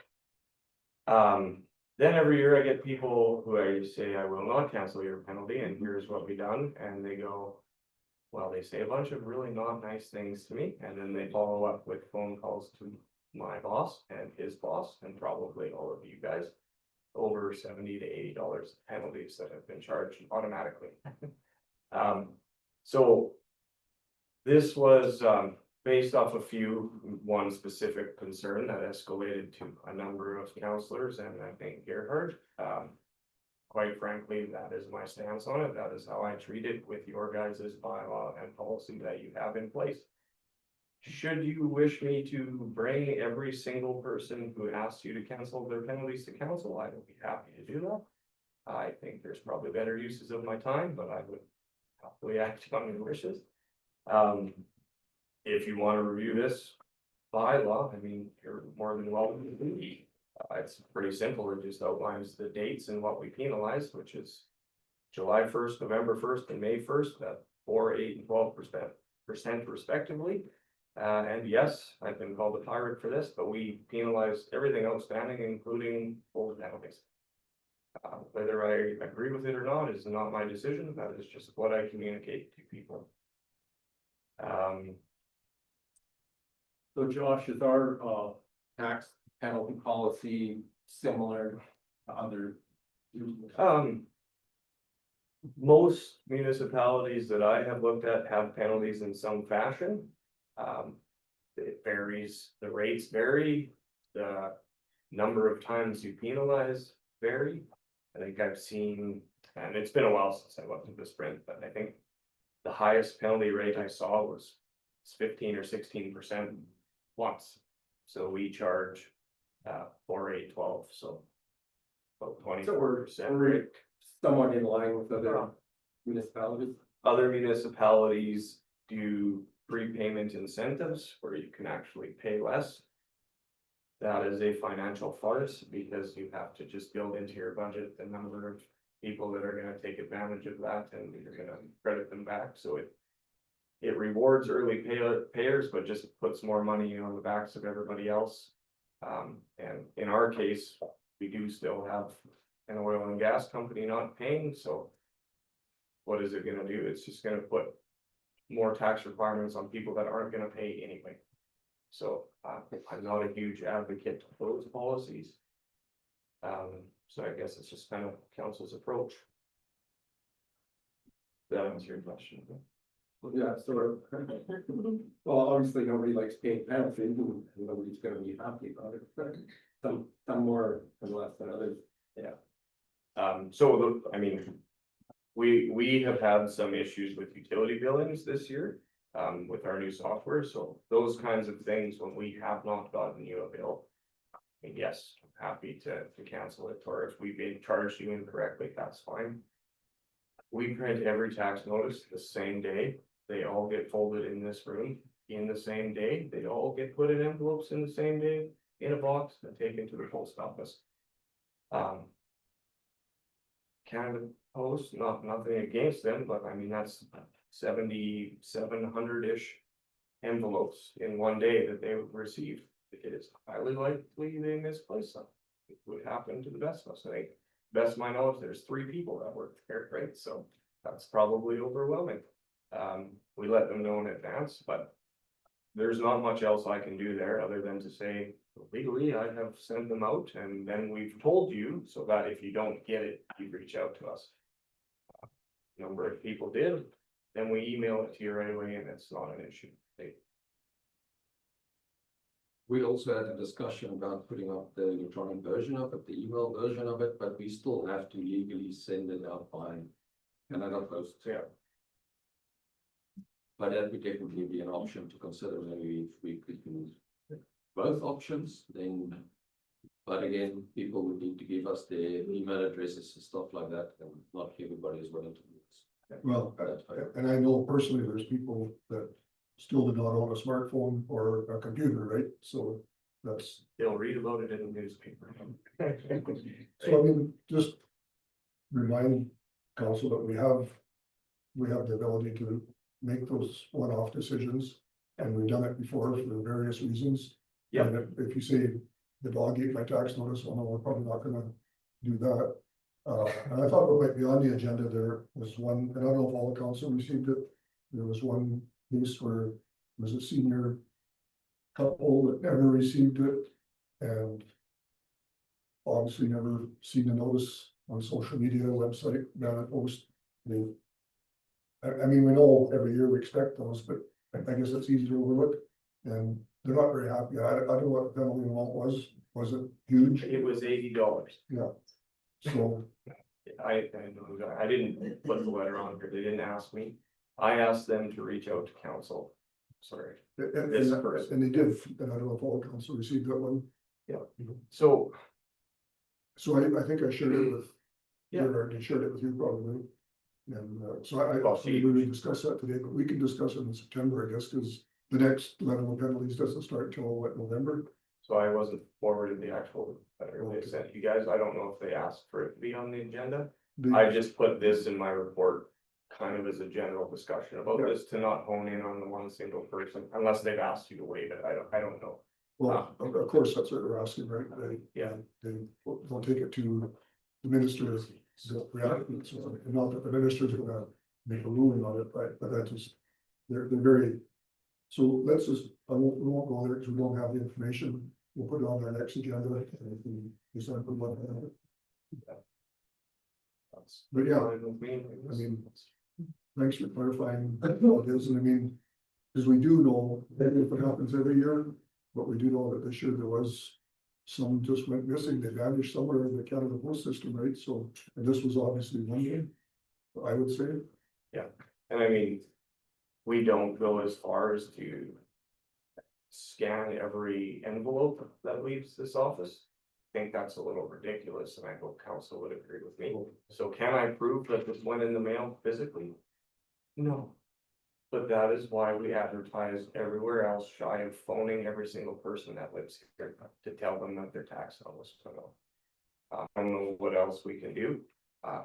Yes, I use that same tone and similar language by the end of this 15-minute long circular argument with that person. I went straight to Gerhard's office and told him, you're probably gonna get a call or a letter, which you did, so I seen it coming, but again, that was probably the 40th or 50th time I've had this conversation.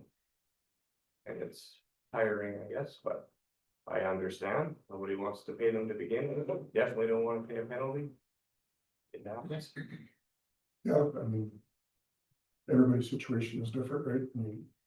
You say only $80, but maybe to somebody that's a lot, right? And if it was a truly an oversight that they never got it, and they didn't have the ability to look for it. Yeah, well, we'll leave that for next meeting, or I think Yeah, it's I just got 2 comments on that one. So the first one is, and I agree with Josh on that one, is I do not want council to give us that discretionary power to actually make decisions on whether we can do the refunds or whether they received it or not. I don't think we want that responsibility. I think that should stay with council. And the second thing is that you guys just need to be very careful in handling a notice, because it could open up. It could be $80 here, but it could also be on one of the industrial people, a whole lot of millions that we're talking about here. So please be very careful, because you've got to be consistent in your approach here. okay. It's like the CRA, you know that your taxes are due in April, it is, something like that. End of April, so if you miss that deadline, you are gonna get your penalties, whether you agree with that and afford it, or it's still you got to pay it. Yeah, so maybe we have to make more awareness, I guess, in the future, because it may happen again, what will happen again, not if. It will. Yeah. Every year. Okay, DIP assessment appeal. Well, obviously, I wrote this report before the other one, so you have heard a much different story than Well, what I like- had written here. This was what I was really hoping to bring you guys, it's just we haven't heard anything. Yeah, I didn't reprint this to lose the last paragraph, so. Okay, any questions on the update from Director of Finance? Give a motion to accept it. Councillor Reese, all in favor? Did you make the motions for? Yeah. Okay, it's 12 o'clock, we're gonna break for lunch. I have a request, could we move up our open mic session and for accommodate people that are here, so they don't have to, maybe some of them let comment, wait for the end of the meeting? That'd be possible. Well, then we're gonna have 2 of them, because we're still gonna have to have one at the end of the meeting. I don't know, it's up to council. I have one. Yeah. We have to. Okay, I'm seeing kind of consensus that we could have a pre-open mic that's just not what we typically do, but start with Do we have to make a motion for that, so we cover our butts? just put it on amending our agenda. Yeah, so if we, I'll make that motion. Okay, all in favor? Carrie, May not be any questions anyway. you'll wait till the end of the meeting for your open mic. Okay, well, thanks for attending. Floor is open. Oh, okay. I'm Mike Easton, I'm Gary's best down the road. So, just have, you know, questions. Excuse me, sir, Excuse me. can we ask you to move forward to the microphone up here? I'll just grab it. It's easier. Just so the people online can hear you. Yeah, we're famous. So, Mike Easton, I'm Gary Tase's neighbor down the road.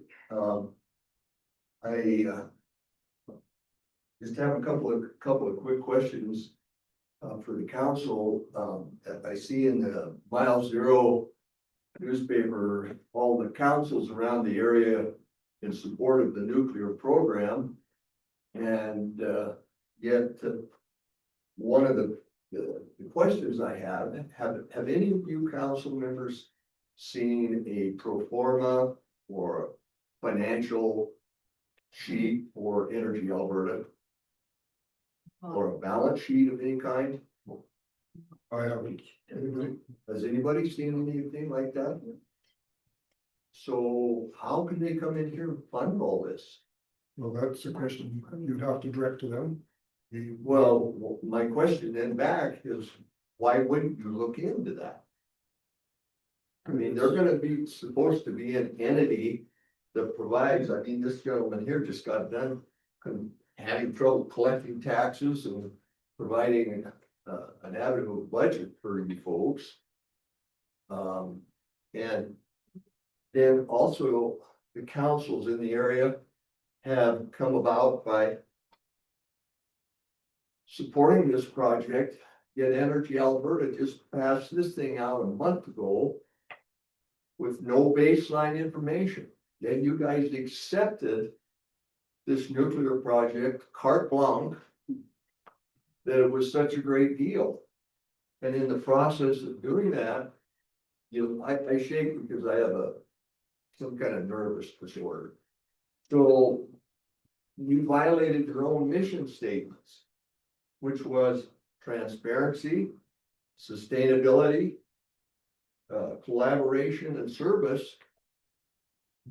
You violated all that because you didn't have any baseline information to even support this project. I have no problem with Gary selling his land to Energy Alberta, a private corporation. I have no problem with that. He has no business doing it as a council member prior to that. So what about the 8.3 million that Energy Alberta received on March 5th? Stating that they had procured his land, Terry Raymond's land, John Wolf is involved with it. And yet you guys support all that. That's a complete violation of your mission and your vision. And the rest of the councils that have parallel to this. I'm in support of nuclear energy if it's right. I caught Gary's wife and I believe it's his mother, going into Tim Hortons one day. I said, I have no problem with nuclear energy. I do have a problem with it if it's not done with transparency and open honesty. This hasn't been done that way. And am I affected? No. Because by the time this thing is built, I'll be dead. I'm pushing 80 years old.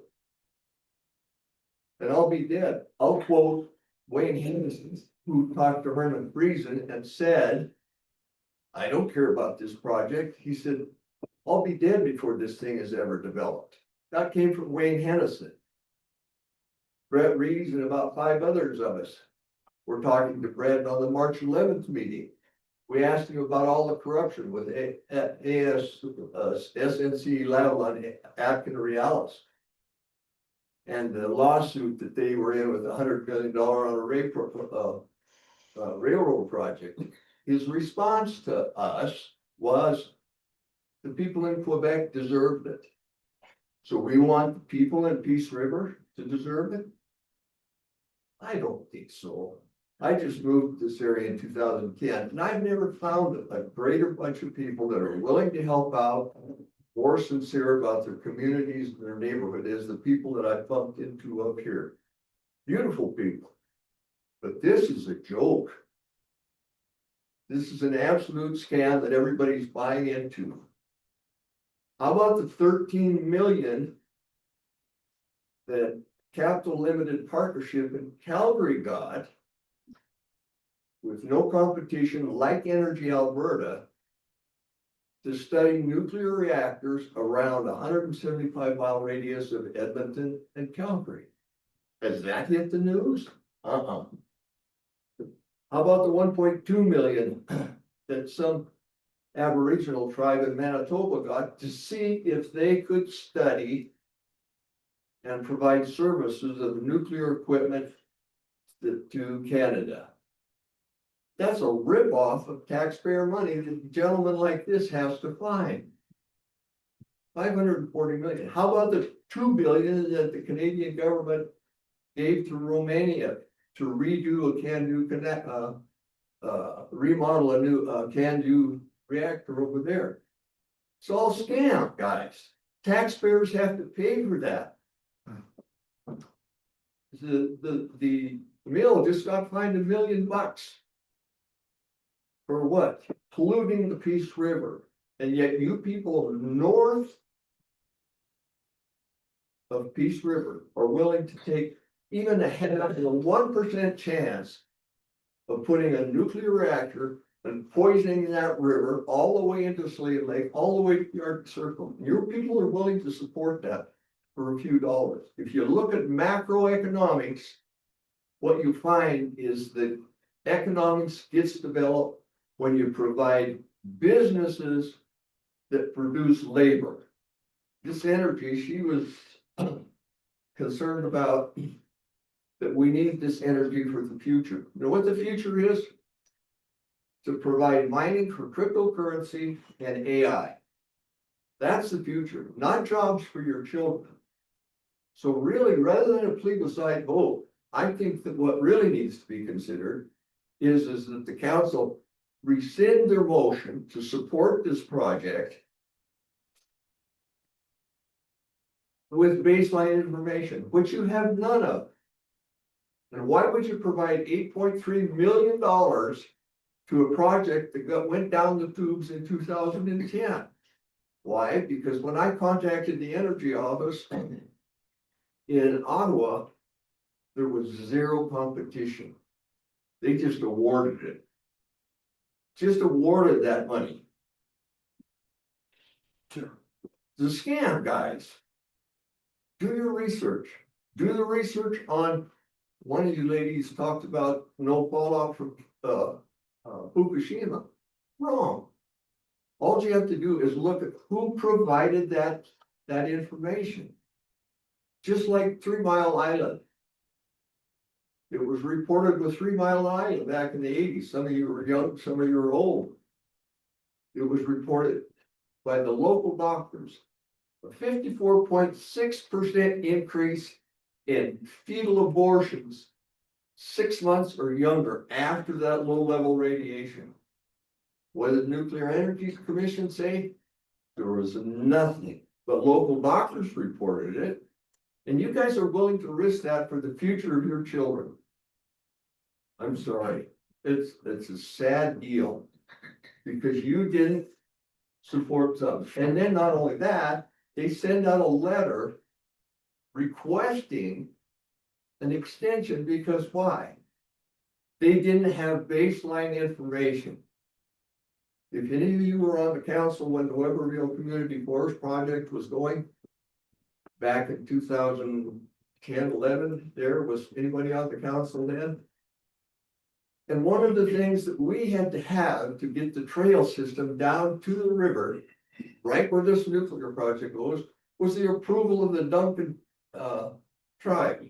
Why? Because of a burial ground down there. And native areas. They don't even have it. And yet you guys went ahead and approved it. We don't approve anything. Yes, ma'am, I'm That's sorry, where- you do that's approve, where- you approve the fact that you are supporting this. Whether we are in support or not has no bearing on whether it's built here. I understand that, that was Just made like, very clear just with like the Galen, Mercer Mill. but you still said it was a good deal. Choice on- You still supported that it was a good deal for the community. And you can't make a recommendation like that if you don't have the base You information. can't even make a recommendation. You certainly can, because you I'm have. not gonna, they'll just take it as one of their other comments. Brenda, I'm sorry you have. You've already been in the newspapers 2 or 3 times saying the council supports a nuclear program on Gary's land. And Gary has no business being a council member selling his land to the nuclear thing and being on council and supporting it. Conflict of interest. Conflict of interest, 100%. Conflict of interest, yes. And it's easy, we make it out, and it's very fast, it's government. Did Gary, It is. And I would still do anything for that man if he needed help, or his wife or his kids. Mike, I didn't vote on that. I didn't. I know you recused yourself. I understand you recused, but you still had no business doing it. Okay, well, thank you. Jerry, who's gonna own the land when you get done? Energy Alberta, that's who you signed the contract with, correct? So, is it just? So it's okay to take taxpayer money, buy your land, and then that private entity's got away ahead. That's moral and ethical. Sorry, that's what's gonna happen. And I know it for a fact because I have seen a contract that Energy Alberta has written. That it's private. Okay, well, thanks for your comments. Thank you for the time. Okay, we're gonna break for lunch. Anybody else? Full project is short-term gain for long-term pain.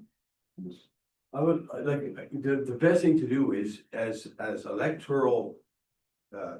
People of this community is to ask each one of you counselors, are you in favor of it or not in favor?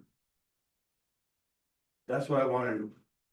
Which one of you counselors is in favor of it and which one is not in favor? But there was a recorded vote on that.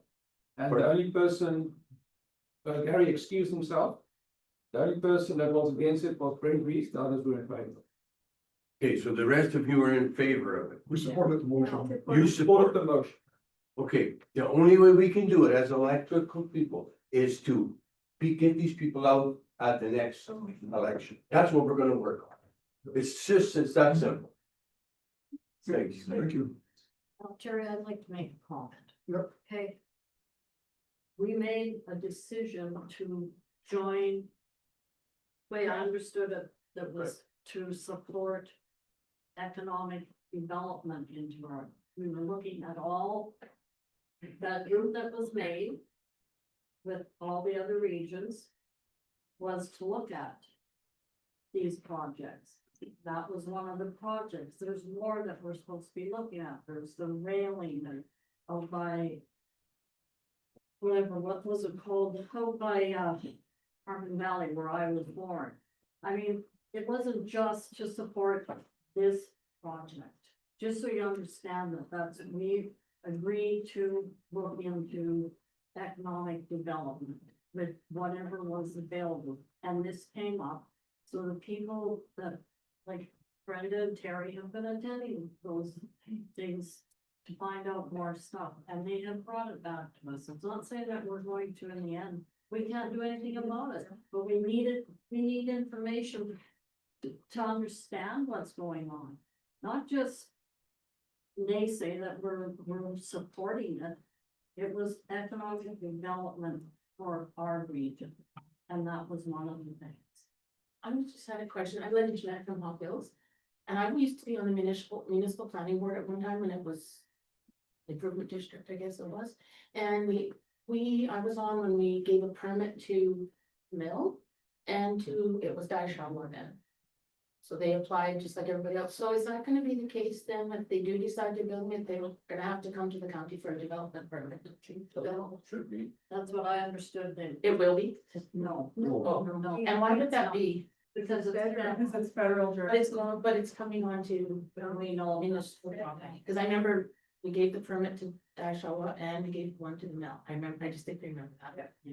So I think our lawyers are going to put together a one-page information thing, and I think that is going to be the most helpful because it really opened some of our eyes today too, to the cans and cannots, so. Yes, I was unaware that how little say you had in it. I am shocked, actually. I'm generally shocked. And I think some of us were taken back today too, so that was our specific request. Make something digestible and easy for the public to understand because nobody understands lawyer terms and it gets very convoluted and confusing very fast. So give us a one-pager, good information that we can give to the public. So we're all on the same team and then we can all be talking at the same level, right?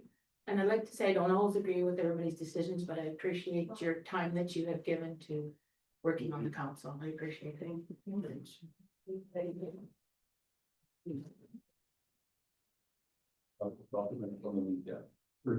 you go. Do it afterwards.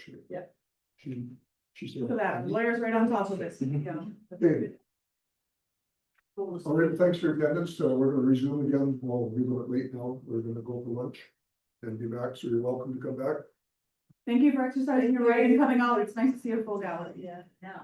Thank you. We're gonna put out the things that are, go for the citizens. Do we have to tell me, don't bring your own lunches?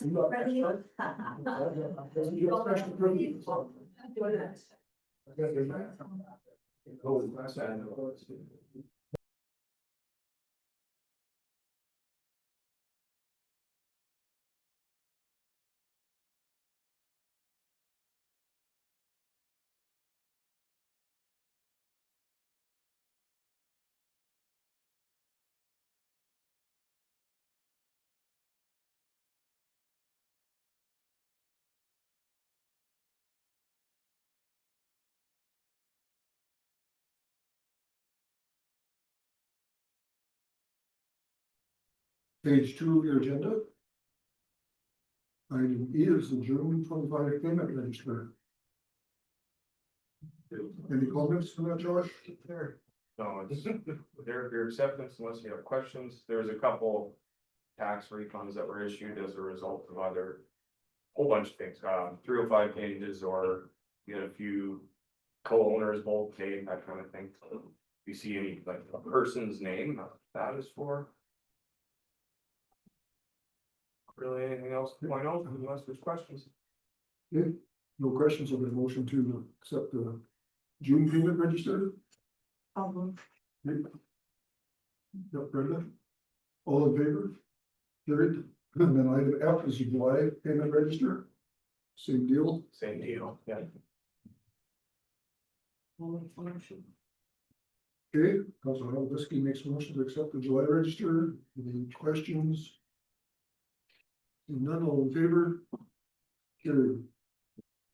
Okay, now, item G is the year-to-date budget report. Yeah, so, I've given it to you, won't go through everything, just a couple things to point out, we, actually I did not update this, so the penalties and costs on taxes, that's May and July now. So levy penalties, it is already higher than we budget, that's normal, we don't budget to collect all of that, obviously. Oil and gas company comment from before. Other revenues, I think also looks, so that's at 590, when you look down there is also higher. That was just specifically related to, chunk of money that we got related to the first ruling from the Althea claim. Grants, just a general comment, a lot of the grants that we receive, some are capital, some are operating, they all get allocated into the operating budget throughout the year, unless I have to catch them and move them. They're not all budgeted for in the operating budget, because some of them are specific for capital purchases. We just denote those specifically with their auditors at year end, and they're shown separately at the bottom of your statement of operations, just as funds received for government transfers for capital is what they're called. So depending on how much time I have to do journal entries, that may look like it's way up or way down. And then on the flip side, insurance premiums sits all year lower. That's because we pay them once annually in November. Bank service charges was another one, just kind of interesting. Council, I don't remember how many of you, we had a conversation one time, it might have been with the previous council, so somebody might have missed it, but conversations about charging credit card fees when that became a thing. We have noticed our fees are climbing, more people are using that as an option. Flip side is more people are paying on time, so kind of a counterbalance there that we've been just accounting for, I guess, in our budgets each year. But always open for discussion in the future if council wants to revisit that. So after those kind of main comments, I've broken down your council ones and shown them below, your council grants. And this report's about a week old now, just because I have to do it to be ready. And a summary of the capital projects, those are all attached, so really I can just answer any questions. I've made some comments on the capital projects, if you're looking at some of the big ones and asking how come we spent any money. they're billed sporadically or the things that we haven't purchased yet, so. They're all still shy of any unawarded STIP applications, they're still there, they're still being pursued, they just haven't been billed yet. Okay, thanks, Josh. Yeah. Questions? I guess just one other question for me, it's, like you guys are seeing a snapshot of the whole thing and then I'm showing you your council budget. If you want to see departmentalized one, if there's maybe, like I would say before this point of time in the year, it really probably doesn't make sense. If you do want to see that at a council agenda, you can. Just know it's gonna be quite a few more pages, and it'll take me a little bit longer, but if I know that you wanna see it by like October maybe or something like that, I can definitely do that. So for our pre-budget meeting in early September. Yeah, so maybe the first meeting in September, I can do it and just show you more of a, departmentalized focus instead of a broad scale. Sure. Okay, it must be the report, if nobody's got any questions, so. I'll get a motion to accept the. I can make that. Okay, Councillor Thies moves to accept the budget report. Any final questions? All in favor? Good. Okay, we can move down to 6.2.3, item A is an addition, the free up community fire guard program. Speak on that one, Jake. So there's a free grant available where you could do the fire guard series of cleanup in communities. I know we did a few of those in the India opportunity, but that's where most of our hamlets were surrounded by some heavy forest areas. So from previous experience on the fire department, it really worked well in Chip Lake when the fire came to that area that was actually fire guarded treated, that it actually brought the fire down and it didn't go up into the trees. The problem we have with that in our area is that's not, first of all, we don't have a lot of hamlets that's surrounded by heavy forested areas. And the second thing is this funding can't be applied or used for any private properties. It's got to be municipal properties. So I don't know, we did an exercise with Tim Harris as our regional fire chief. We applied for some grant funding and it didn't go that far. And I don't know if council are interested that we do it again, apply for fundings like that. My opinion is it's not a huge need because our hamlets, I think maybe the Dixonville area there with the camp areas, what I've seen, maybe we can do a little bit of treatment over there. So what's involved in that? Like you would take down trees or? They would thin out and they would actually up to a certain height. They would actually strip all the branches at the bottom of it. Yeah. And they would also take away some of the underbrush to actually reduce the fuel that's under the trees in these areas. So once there's a fire that comes into it, there's the sort of keep it under control. But I mean, most of the fires these days actually come via air with some embers flying kilometers far. And once it hits those tall trees, especially the spruce trees, there's not really much that you can do to save it, but that is something to consider. I know, in the past, they had, done a study of the hamlets again, You say Tim- Dixonville came up. Tim Harris, did you say that? He did 2 years ago, he did I think it was 2 or 3 years ago, we did the same type of thing.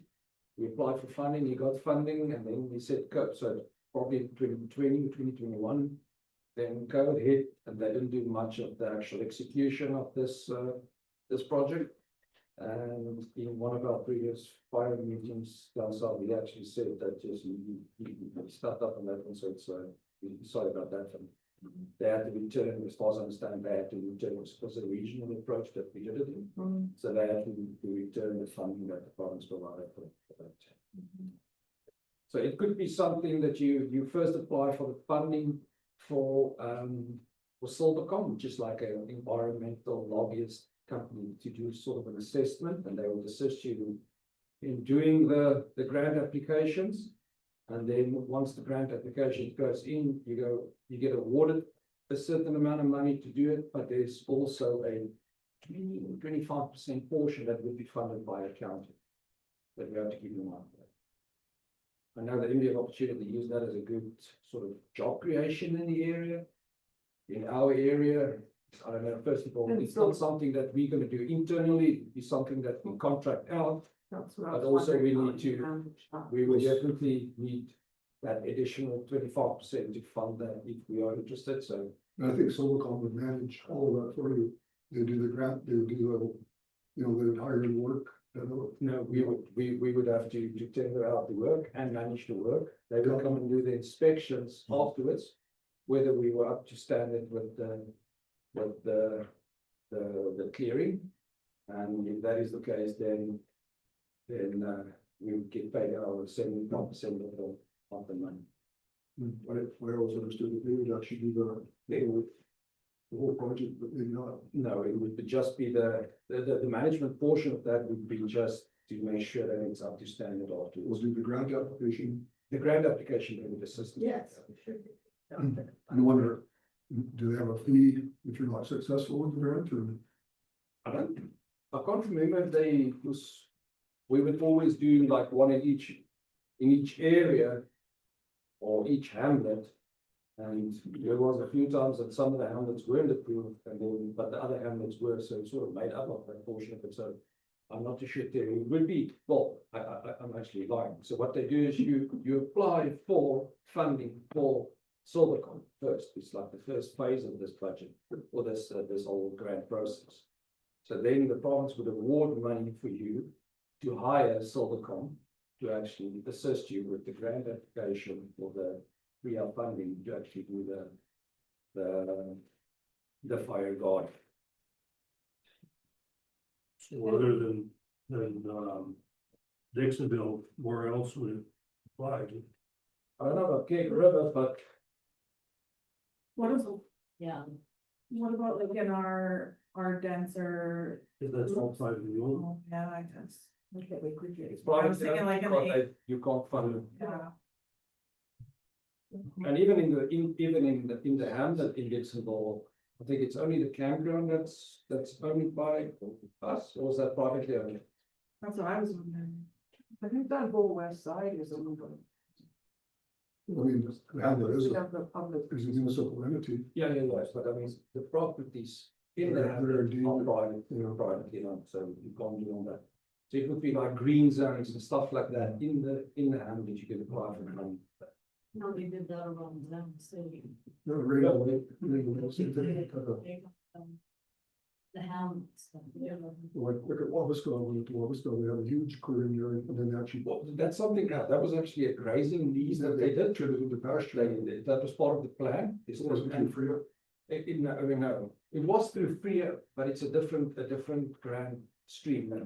And that was specifically to the pasture side of it was for the maintenance afterwards, because I mean, the regrowth and stuff like that. But it becomes a financial burden, because if you don't rent or lease out the pastures, it would be still the county or the MD's municipality, the MD's responsibility in that case. You do the clearing on an annual basis to make sure that the regrowth are. Well, if you don't do something with like the grass even, that has to be taken care of too, or else that it's just as bad, like a fire ministry. So my recommendation is, I mean, in this year's or this year's application, maybe don't do it this year, but let's reach out to Tim and see if we can do it as if that is the case, if we can do it as a group or a regional approach again, and then look at it. Because the administration part of this would be something that both Charles and I, Wayne Blake, we fit into our schedules to actually maintain, so we would probably need to hire a contractor outright to do that and then inspect afterwards. So they're having an information session on September 10th. Would you be able to attend? I'll definitely attend it, yeah. And maybe Charles too, if he's available. And what, Municipal County would have to contribute? I think it's 25%, it's either 20 or 25%, I can't remember. 25%, is stuck in my mind. They'd probably give you all those details of that. I will come back in the morning. Yeah, I mean. It just looks like our municipality, as far as municipal owned assets, is a little different than, say, Opportunity or the Mackenzie County or the. You know, we don't have huge forest surrounding our assets, so. Okay, so I would suggest we just accept this information and have an administration attend an information session. Yeah. Somebody want to make that motion? I'll make that motion. Okay.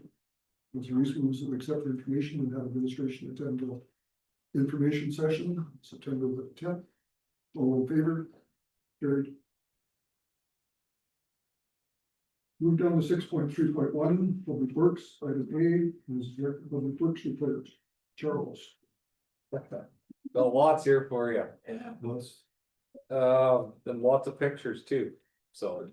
Like, Yeah, I figured you guys would, that's why I slapped some. ready for that. Re-gravel's going extraordinarily well. What? We have, well, we did have a couple incidents here recently, but minor things we dealt with, but we lost, part of a load of gravel onto the highway. A young trucker tried to turn on his engine fan, hit the gate switch instead. It was dealt with very fast. We had the gravel off the road in an hour and a half, if that, like, and it was right away. We guarded it. Nobody ran it over, anything like that.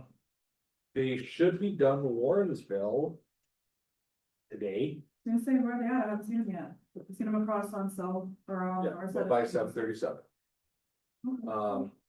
So that's. Yeah, they have very minimal to do left in that area, so then they will go to the other side of 35. Does someone go back and check the roads after they're done? Yeah, there's we're gonna have, patches that are missed.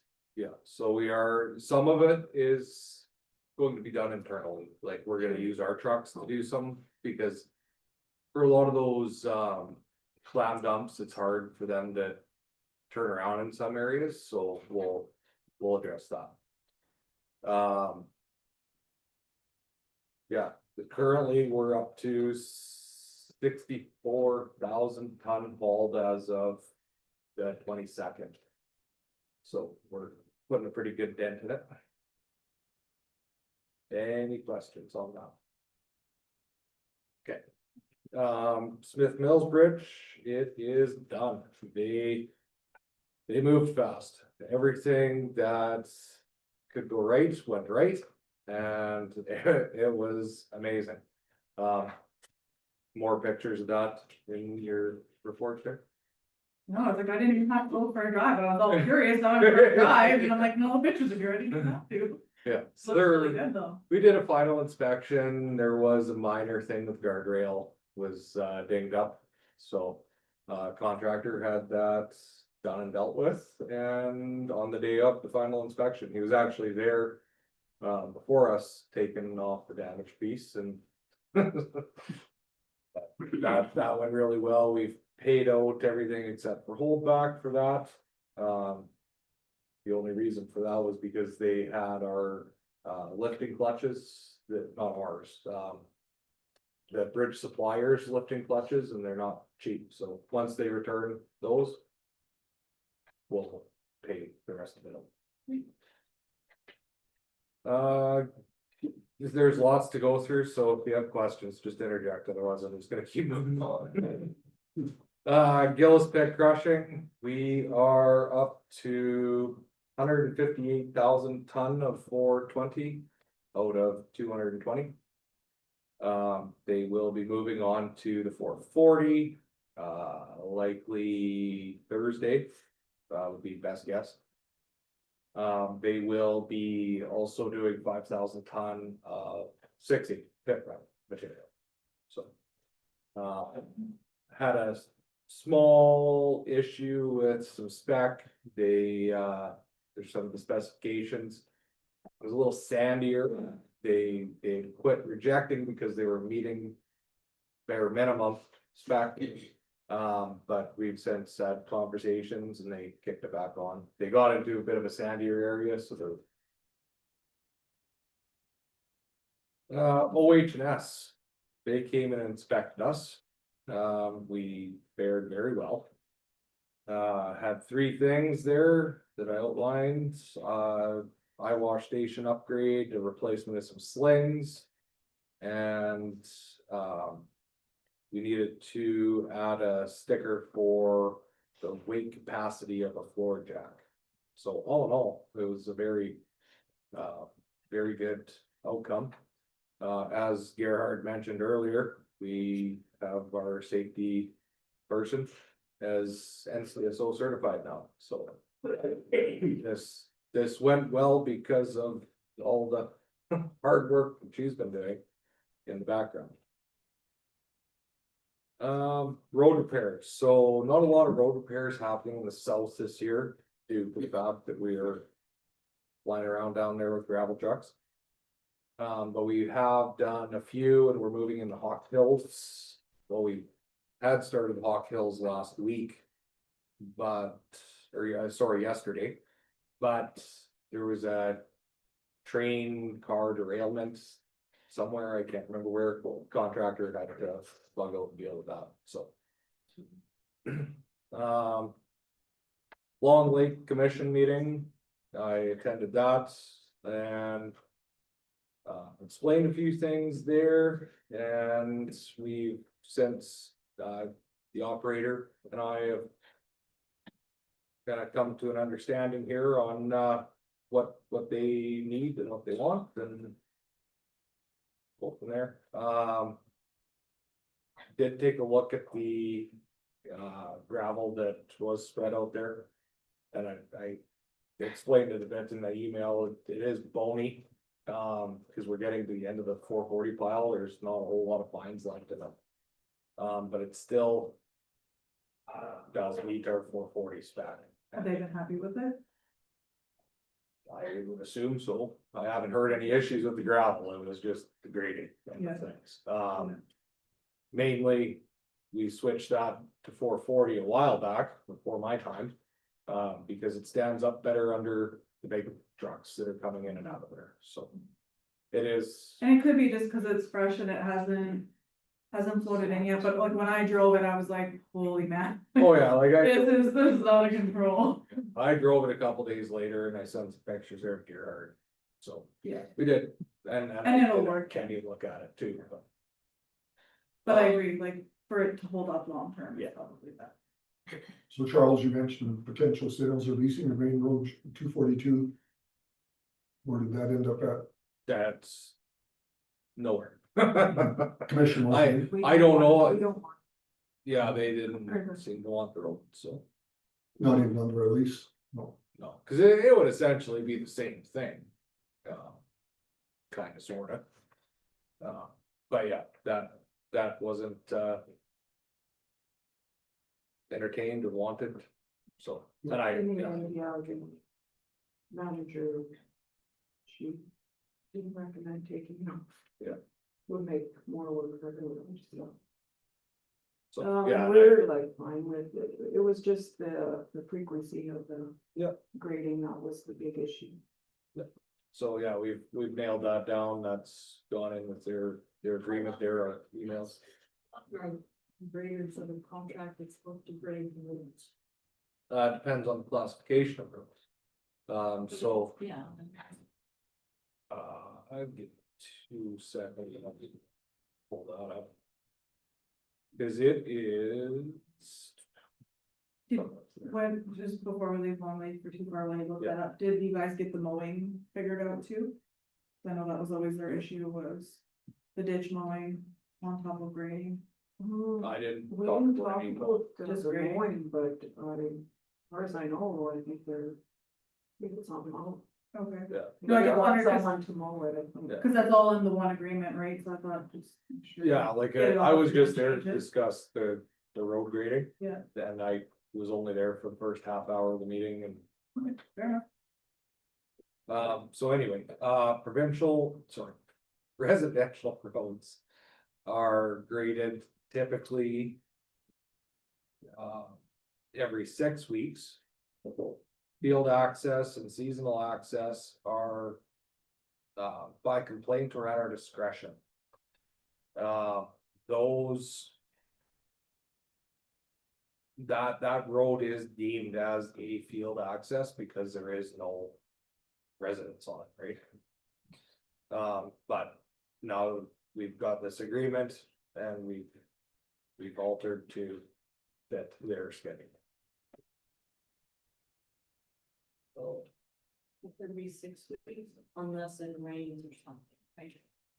Yeah, or if somebody calls in and says, yeah, like this. Went to, Not every 2 or 3 weeks. Well, this, For no for, reason.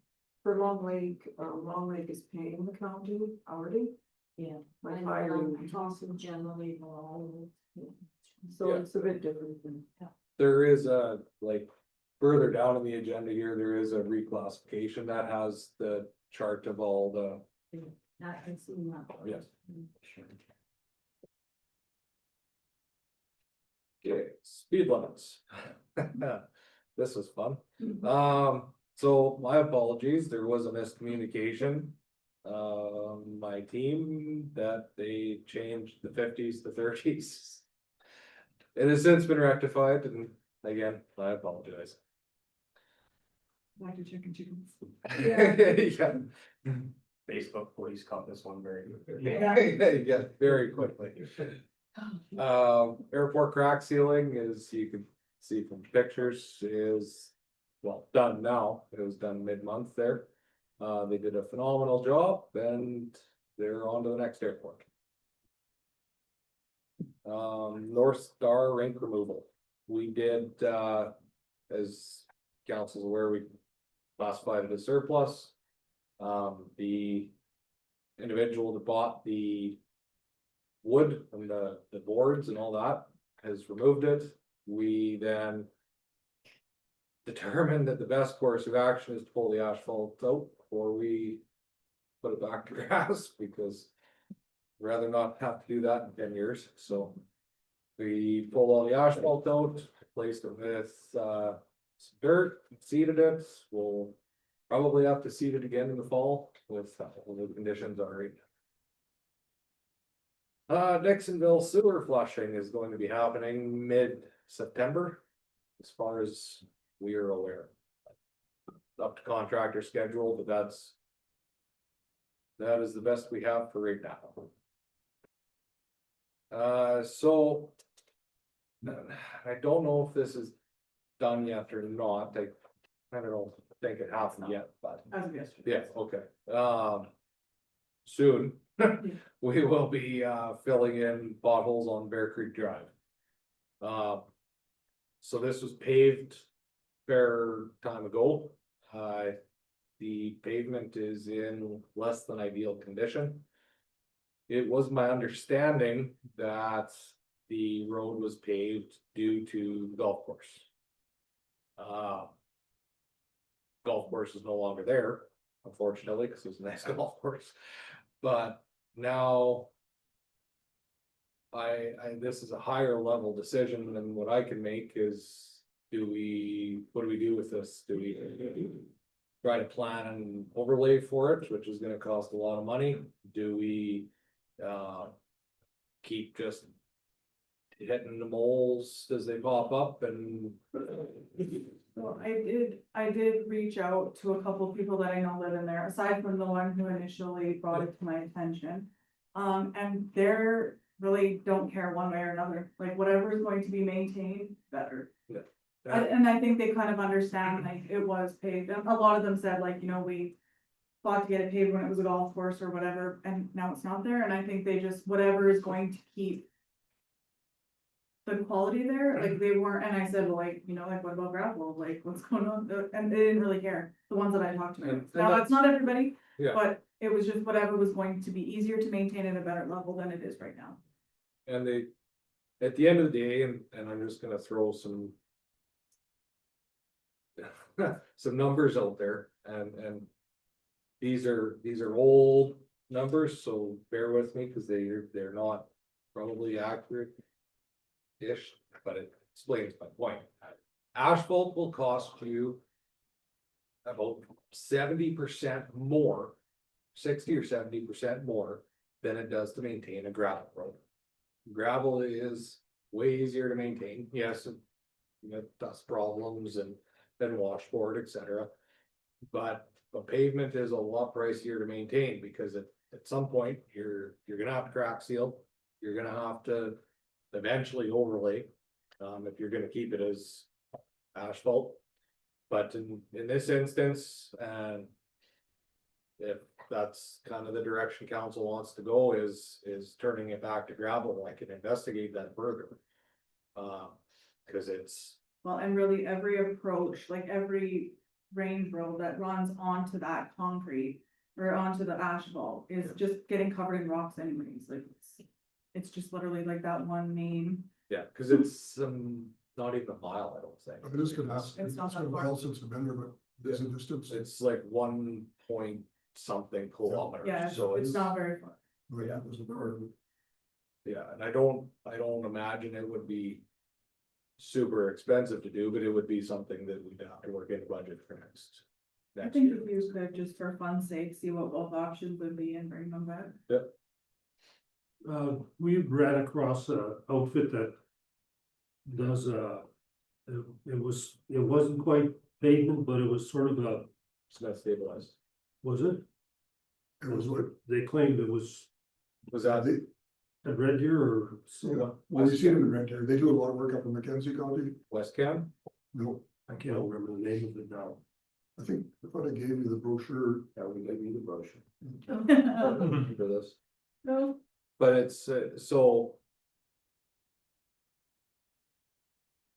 In that area, I would still recommend going back to gravel because it's still. Okay, no, I'm- The cement stabilized is Yeah. what I think you're talking about is a very expensive option. Okay, they claimed they were, was it 2/3 of what pavement was, or?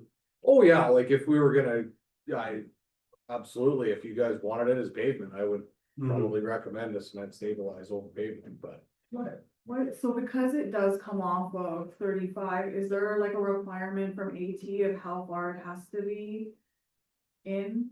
Well, they did, Like, so that's So- their line? well, they went a little past their line, Yeah, I remember you saying. yeah, but that's, yeah. But that's his- pretty much it, which is not. No. Okay, The mile or kilometer past everything. Yeah. well, I mean, he I wish. pushed it, but it definitely wasn't, yeah, missed the big spots. I wish they would have went a little bit. Come further, on. but Can't have it all. No, I just wanted to add that I did talk to a few people that lived in there, I think we're just kind of like. Didn't look there one way or another, now that's only a few of the people in there, but. No, I can investigate some options here for us and bring it maybe for that, pre. That would probably be good. So next trade show we go, I'm sure these guys will be there again. We'll, maybe even see if that will come as a delegation or. even as- Well, like they've, so I've sat in lots of their. And different companies' presentations on this stuff and. The technology has come a far way. And I think now is a good time to. They've ironed out the kinks, I'll put it that way. But it's still gonna cost a fair amount because you can't just go drill. Or sorry, you can't just go cement stabilize a section of road. You need to do some pre-work first. You need to find out what materials are there and come up with a mix design in order to effectively administer that. So then you're gonna be paying for engineers and then these guys on top of them, whatever. And I think I've actually got some pricing that they talked about at the spring convention about this. So I'd have to look back. I haven't been down Dando for a while, how was that? Not bad, it's holding up pretty good. I was just thinking if we could like move, work together, you know, Yeah, so that, not to open another can. of- yeah, let's, So that's got a lot of French drains in it, that's. those people we talked to, it wasn't even cement stabilization, they just had a totally different Yeah. method there, but I mean, yeah, well, I mean, we could even, I don't know, do you know the DPW up in Mackenzie? What's him about it? Yeah, no, I'll chat around with some people and, see what I can come up with. Yeah, might be good for that. I mean, thank you. No problem. Safety officer, actually already talked about this, so skip over that one. GIS access, we kinda had some back and forth in the email there. I actually have a RFP prepared for later. Rural water installs, we are all complete. As of right now, they went fairly well, actually, to be honest. Who's doing the work now? HAE is our Remember? our approved contractor. That's the word I was looking for. Okay, That's the end of that one. thanks, Charles. Just got a question here, on your picture of the road repair and not queue. Looks like it's just a trench with the fiber laid down and then you build on top of that, eh?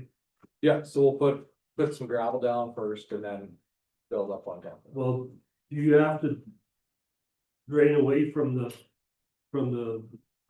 every once in a while, every so often, drain that through the ditch, or does that just? No, so we try not to open more than we can handle. So we'll open up 100 meters at a time. And focus on that. If it does get wet, we would, but. No, water's gonna seep in there underneath there. Don't you have to provide a way for it to get away from there, or else it's gonna. Right, like, cause it'll go out towards the shoulder of the road. Okay. Yeah, I mean, in an ideal world, they're open the whole road, but. Well, I sort of thought like a French drain, where they sort of wishbone it off every so often. Yeah, and that's actually what we did on, Wally Road last year. Yeah, This doesn't have any springs in it. okay. Those are more, the French drain type things are for areas like Wally that have a lot of springs running through. Yeah. I just. Looking at the picture, it's. No, I got what you're saying, but yeah, that's what, The assessment when they get there. yeah, we'd, yeah, that budget line item would, definitely skyrocket if we did that at every percent. Any other questions, Charles? Get a motion to accept the DPW report? I can do that. Okay, Council Fees, all in favor? Carried. Okay, next is, item B is a request for decision on the GIS public access that we just talked about. Yes, so this, come at an additional, $800 a year cost. I don't know if any of you had a chance to look at what, like in that email, he references Westlock, Lamont and Minburn.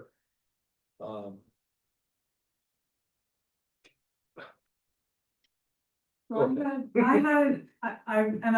until recently now dealing with trying to sell properties, I've never dealt with a realtor before, and they are like, oh, you don't for the county, and how come you don't, we're bonded and everybody else gets access, but we don't get access, we have to call the county all the time. Like, how often are they actually calling the office to find out property lines? They phoned me, Charles. I assume when he's explaining his conversation with the staff member of the county, I bet you. Because he was talking about how nice and white friendly. He said, yeah, he's like, the trick's good, but. Yeah, and we're happy to help those guys. I would say, I don't know, probably get 2 or 3 a month. Like, not tons, but it's definitely a regular occurrence. And it's more common in the cities actually than the rural municipalities. When I lived in Edmonton, you could pull up their map and you could literally see all of your neighbors and all of the assessed values of every property in whatever neighborhood you want. So that's what they're phoning for. They're looking for assessed values, zoning, and services usually, so which we don't have on the list. Oh, yeah, this is Yeah. a preliminary list. So those are the kinds of things that they're asking, which in all reality is also public information as of right now. I gave it to them over the phone because that's easier than them having to come in and us open up a physical tax roll, which we don't actually print anymore. They don't have to. So it's So definitely doable. I never looked through your RFP. But would there be a fee for this, or like buying maps or? Well, it would be free to the public, costs us $800 a No, I year. understand the cost of county, but we wouldn't put it in our schedule of fees. No. No, It would be a click on the website, Yeah. it would be difficult to. yeah, to keep it as that. I didn't know if you had to give them an access code or something, it'll be wide open for the whole world to see them. And in practice work, like I'm not sending those guys a bill every time they phone me either. It would take me longer to do a bill than it would be to just give them the information. And we do give them the information, right? So. Yeah, limited information, we don't give all the Yeah, information that we could, but Yeah. limited information. For sure. In my opinion, $800, sorry, Terry, $800 in the bigger scheme of things, for anybody in accounts, accountant to actually access that information is not bad. Well, I mean, it's public, money that paid for it, Yeah. right? So they should have access to it. What's our total bill like right now?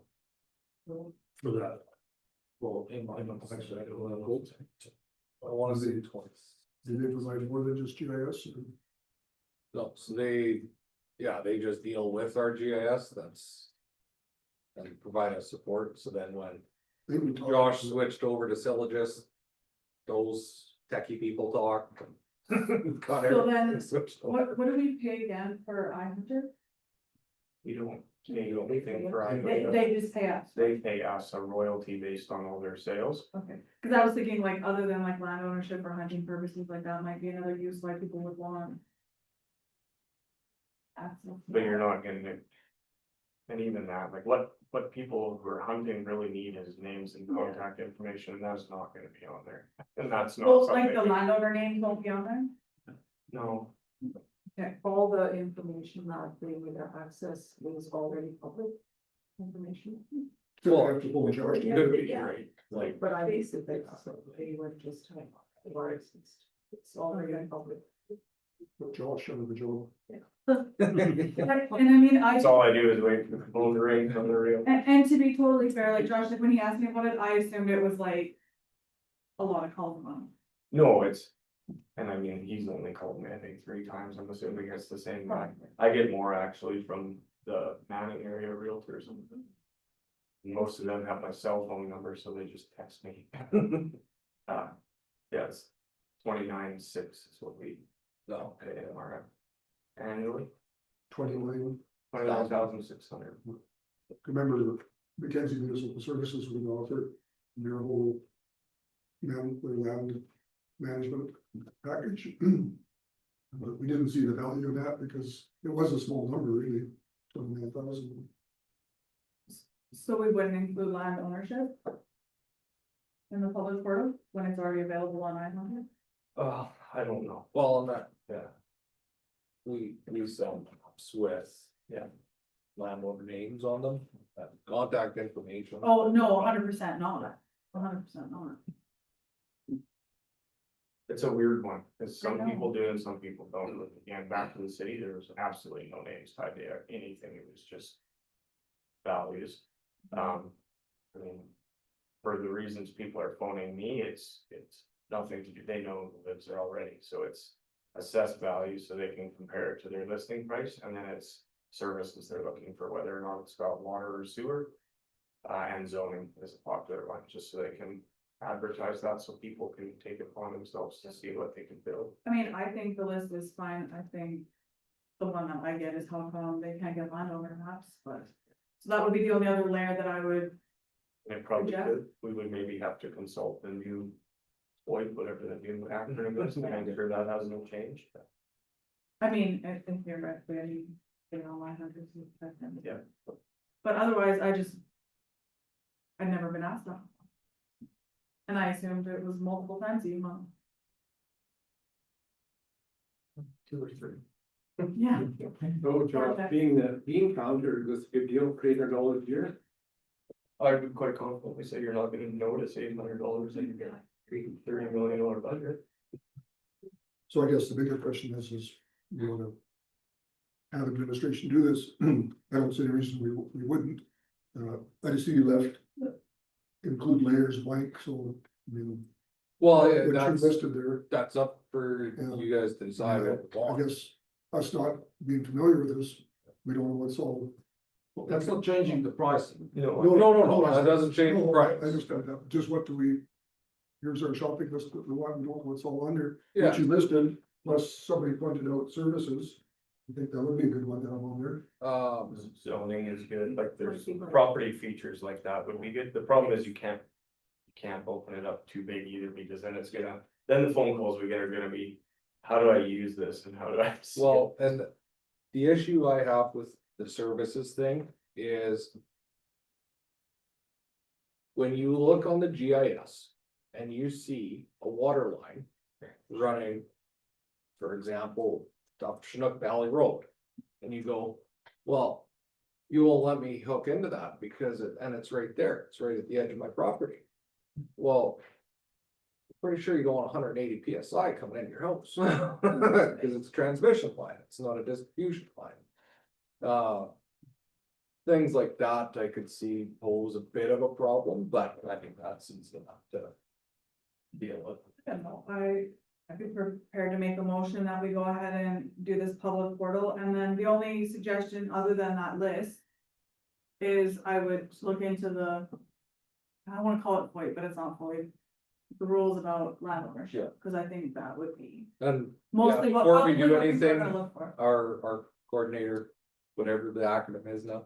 You Well- can do it, it's just, I think they changed so much that you'd be uploading changes constantly. Well, but GIS would be, is it live changing all the time, if every time it changes, you update it, or you have to go in? Once the tax system is updated, Okay. then that night or Six once. daily. Is it Okay. daily? Yeah. Night. Okay, so we have a motion on the floor that we proceed with the public portal access. And I don't know if that's good enough, we want to specify layers, do you need to specify layers? We say No. as discussed, Uh, or, yeah, leave it on there, and then just maybe in brackets put pending, whatever that acronym is. Approval? cause I mean, likely won't be live, but by the time we have the next meeting, so I can bring something back for you guys. For sure, yeah, that's fine, I'm okay with that. Councillor Sharp made that motion, Teresa. Okay, any other questions, discussion? Yeah. Seeing none, call for the vote, all in favor? Okay, next is a RFD for GPS tracking hardware. Sick of me yet? So. Garrett and I have had conversations about this on and off. As to how to best deal with. Multiple things, obviously theft. Being. Top of the list, but. Both of these options that are presented here. Are able to be hid within the vehicle. As much as I don't wanna say that publicly, but. So that you guys know, the geotab option, the devices are free for government organizations. RAM has built their price in. They. However, lock you into a 5-year term. That. Is not ideal for us. There's no term for geotab. They're also with the association. And they have a fairly close working relationship with Enterprise or vehicle leasing company. Mainly because lots of companies are using geotab, so and lots of companies are also leasing vehicles, so. kind of goes hand in hand. Kind of outlined here as well, so we've got 24 passenger vehicles, 7 heavy duty trucks, and 16 pieces of equipment.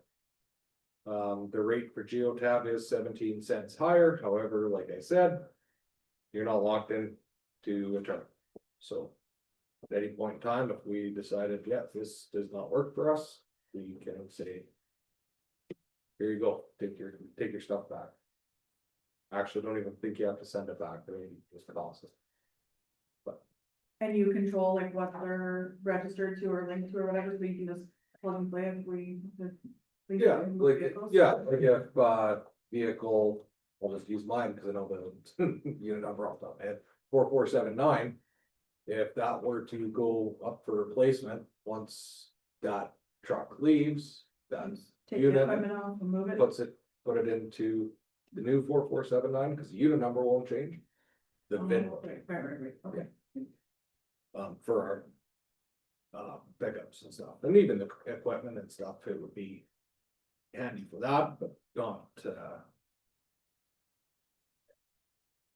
so, we figured we'd bring it forward to council for consideration. I think this should go to budget, probably, or not, can wait till then, when you're getting by. Oh, yeah, like we've been having this conversation for a while, we just don't wanna put in a ton of work with something that council doesn't want to do. I mean.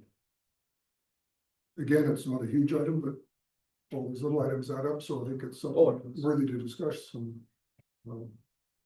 Haven't talked with your staff yet about it, but they don't feel like we're being. They're gonna be watched to be big brother. A watching little them bit, drive. but that's not the. Not the intent behind it, I that's know what it's I've a explained, right? consequence of it. Yeah, so I mean, things like. For example, we get a phone call that I seen a county truck speeding through Dixonville. For example, and I say, okay, then I go back and I look and I say, okay, well, he was actually driving 34. Like it helps us, Both ways. yeah, both ways, right? And if somebody was actually speeding, hey, Yeah, well, do just that. a question I was thinking, I know. but it's, No. I wouldn't say they're opposed to it. We also kind of have had that in some of the equipment previously. Through the graders, yeah, and that was for the other question, or the other complaint we get, where I haven't seen a grader all year. It's like, no, it was there yesterday, yeah. We also recently had a complaint of somebody saying that one of our graders hit a piece of equipment or something, and then we found out that that equipment wasn't in the Oh, area. yes, yes. So that would also use as evidence in that case. I wouldn't call that recent, but. Yes. Best of you. Pretty recent. It was like March. The millennium was just. Yeah, Charles, would you like a decision today, or would you be okay to wait till budget? we can, I mean, I think we. Is the price gonna change? Yeah. much? I know, like since we've started talking about it a while back and up till now, like price hasn't changed. They've actually maintained their price fairly, Geotab anyway. I can't speak for Ram, but. I know Geotab has maintained their price fairly close to. So for the Ram, that would work out to somewhere between $1,300-$1,400 a year. Up to 29 per unit, my math is correct. Geotab have a price, I would compare it. They're offering. How do you mean? The rates are- The Geotab, they've got a rate for Ram, but not for Geotab. It is that. Yeah, it is. I'm not. Oh, I didn't, okay, I'm looking at the screen here, I'm just seeing part of the picture. Oh, The other way. Oh, okay. yeah. Hard to see on this. Okay, so let's, make a motion to accept this report of information, and we'll, move it into budget discussions. Okay, Councillor Deputy. All in favor? Carried. Okay, move on to 6.3.2, roads. Item 8 is the request for decision on Range Road 250 reclassification. Yes, so, recently we learned that Range Road 250 is no longer a residential road. I'm just looking to get approval to reclassify it as such. So it'll go from a recreational, or sorry, from a residential to a recreational. You could also reclassify it as seasonal, or, good lord, as field access. But leave that up to council. I've attached the maintenance requirements for each road, so seasonal, which is recreational, is by complaint or discretion, same with field access, so they're kind of About the same level. same level of service, but as per policy, I've got to come ask you for permission before I just look change roads. I think How many miles was that? it's a half a mile. Yeah, it's, yeah, half a mile. And I think recreational would be basically what it's used for. Well, and that's kind of, yeah, in the discussion there, that's kind of what it came up as, so. Okay, And I did check it to make sure there is nobody. Yeah. and there's no field access required either. No, Yeah. Okay, so we're prepared to make that motion that we reclassify this. Okay, Councillor Reese. Reclassify range 250, range road 250, Recreational. residential to recreational. Right? Yeah. Okay, all in favor? Okay. Item B was an addition. A letter regarding dust suppression on the Sunny Valley Road. Council all received this letter from the ratepayers with their concerns, so. Read it for us. Yeah, I received a call from the resident. So it was kind of a last minute thing, the dust control kind of caught people off guard a little bit. So they paid for that section of the cemetery. Yeah, and they feel they should be. Will have to pay for that, I feel it should be funded. So did they apply to the cemetery grant? I believe they do. They I don't do. know if they did this time or not. I've not yet ever seen that claim from the cemetery. I don't know why we wouldn't approve it. Approved it, yeah. Yeah. That's what I'm thinking that they should But just. the cemetery didn't pay it currently, it's private No, people. I get that, they have to Yeah. get it from the cemetery. And it's only $1,000 to get, so they want 3/4 of it. Yeah, well, And then I don't know what the other, if you use it for mowing grass or whatever else. maybe. That's what most of them use it for, yeah. Yeah, they did, Gloria. yeah, I think they did. apply. you sure? Yes. Yeah. And the reason I know that they do that because the cemetery I look after, in Hotchkiss, has a similar name, and I often get their mail from the county, so including the grant. Yeah. I never got the check, but I just correspondence regarding that, so. Yeah, so I mean, if we covered that one, we covered the one in North Star, there's a few that has gravel and I got a couple of them myself. yeah, so I think they could use that, some of that grant money for that. So maybe just on that page on the website or on the application form, we can just add that as an eligible expense so they can consider it. The problem is like they're all, except for one cemetery, they're all spending $1,000 a year already. Oh, totally. Predominantly mowing, a few of them use it for like sign repairs and grave. Yep. Fixing and things like that, but, so it might come with a follow-up ask that they expand that grant program. Potentially, right, but. Yeah. This is the only one that's ever had that, yes, complaint really though. Yes. But I there mean- are several on this, on gravel roads. Well, but I mean, this one being on the Sunny Valley Road probably sees a lot more than, I know, the one I look after, we get 2 or 3 vehicles a day, but I think the one in North Star, we get lots of vehicles going by the chief. The one further north of Yes, you. yeah. No, I'm not saying. that Anyway, We know that Summer was- Valley is. a That was my solution. thought, that they could. So what are we gonna do? I guess we'll just write them and explain that we don't do calcium on the front of, anything could be eliminated. So.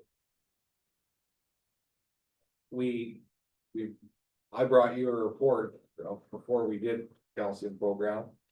Of all the previous county sponsored dust controls, and that's where we also discussed the Sunny Valley Road not being calcium because we're not hauling them there this year.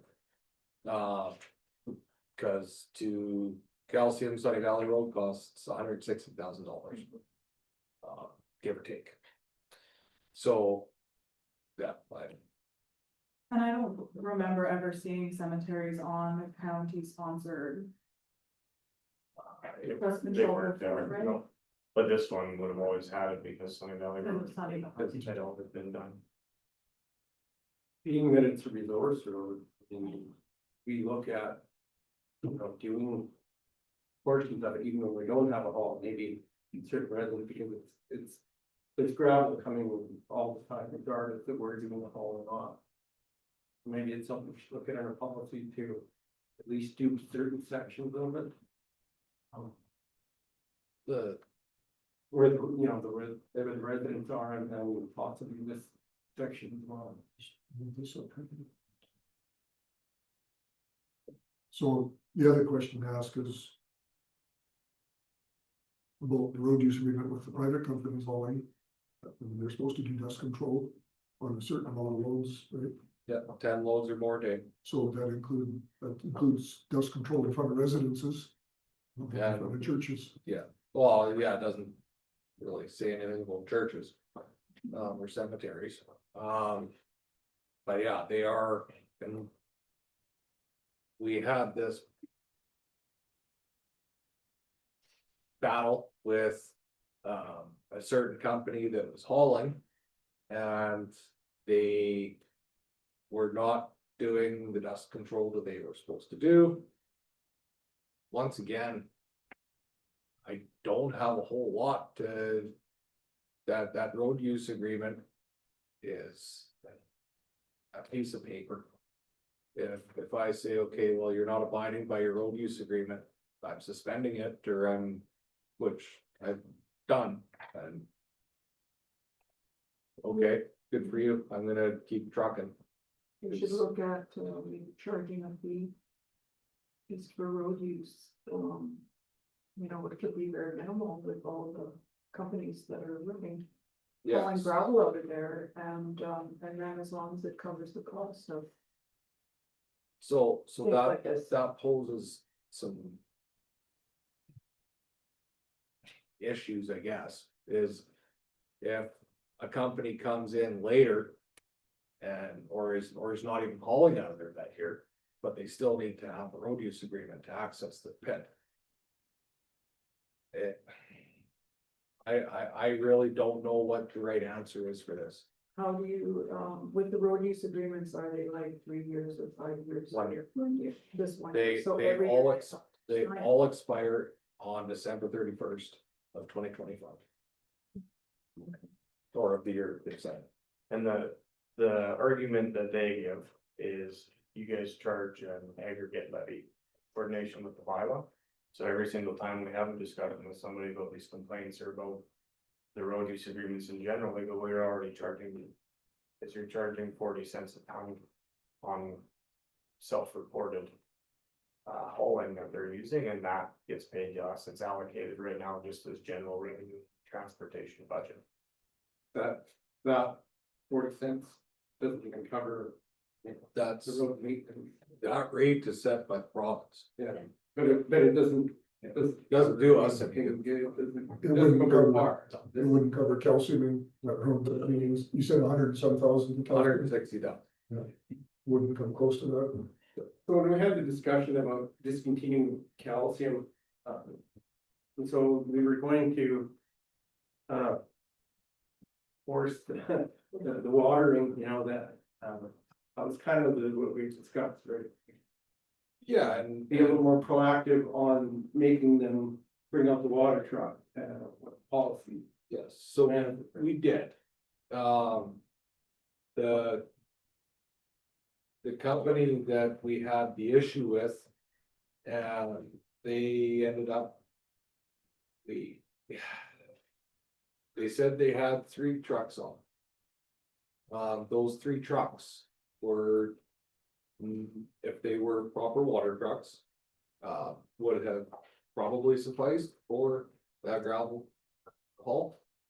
However, it was not, so we kept hounding at them till eventually that they did bring in the contractor from Manning.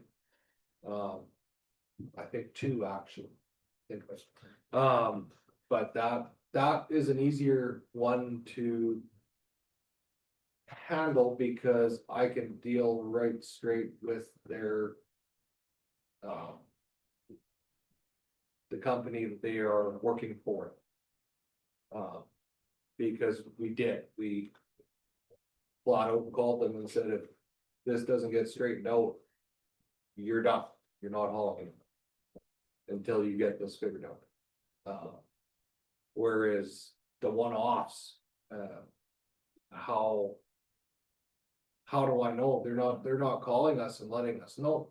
Because even though it's stated in that agreement that if you're gonna haul 10 loads a day, you need to inform the road supervisors so that they know that you're hauling. But once again, it's a piece of paper that A, probably none of them read, and B, I have no stick to hit them with other than saying, I'll rip up your road use agreement. This goes back to the same issue we've had for decades. Yeah. So we're kind of back to square one there, so again, maybe we should be looking at putting calcium in strategic places regardless. Because it is a resource road and it's an ongoing issue. Yeah, and so I mean, so then that resource, so Sunny Valley is a resource road, but also Smith Mills is.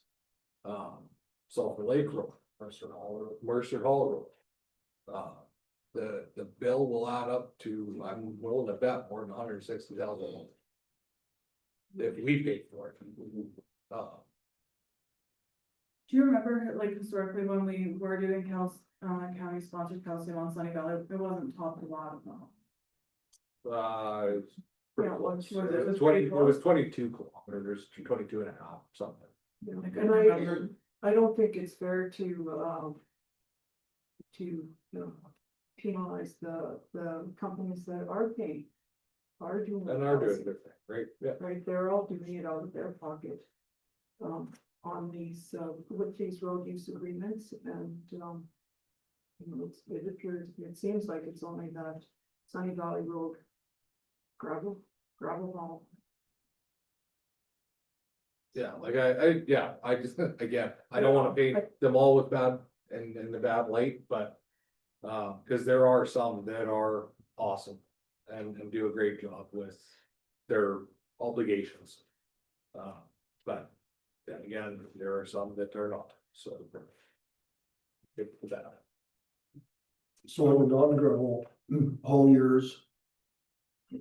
Any idea what it would cost just to do in front of residents? You know, you should probably know how many residents are along that road. Can figure it out, do their. Not off the top of my head, but I mean, if you. If I you mean, I were to know- say, The $700, whatever we charge is subsidized, but yeah, if you use that figure and say there was 20 residents with the church. okay, so let's say, I just worry about like opening that up too, right? Because look at our South Boundary Road that goes in front of Canelson in the backyard of GGS pit.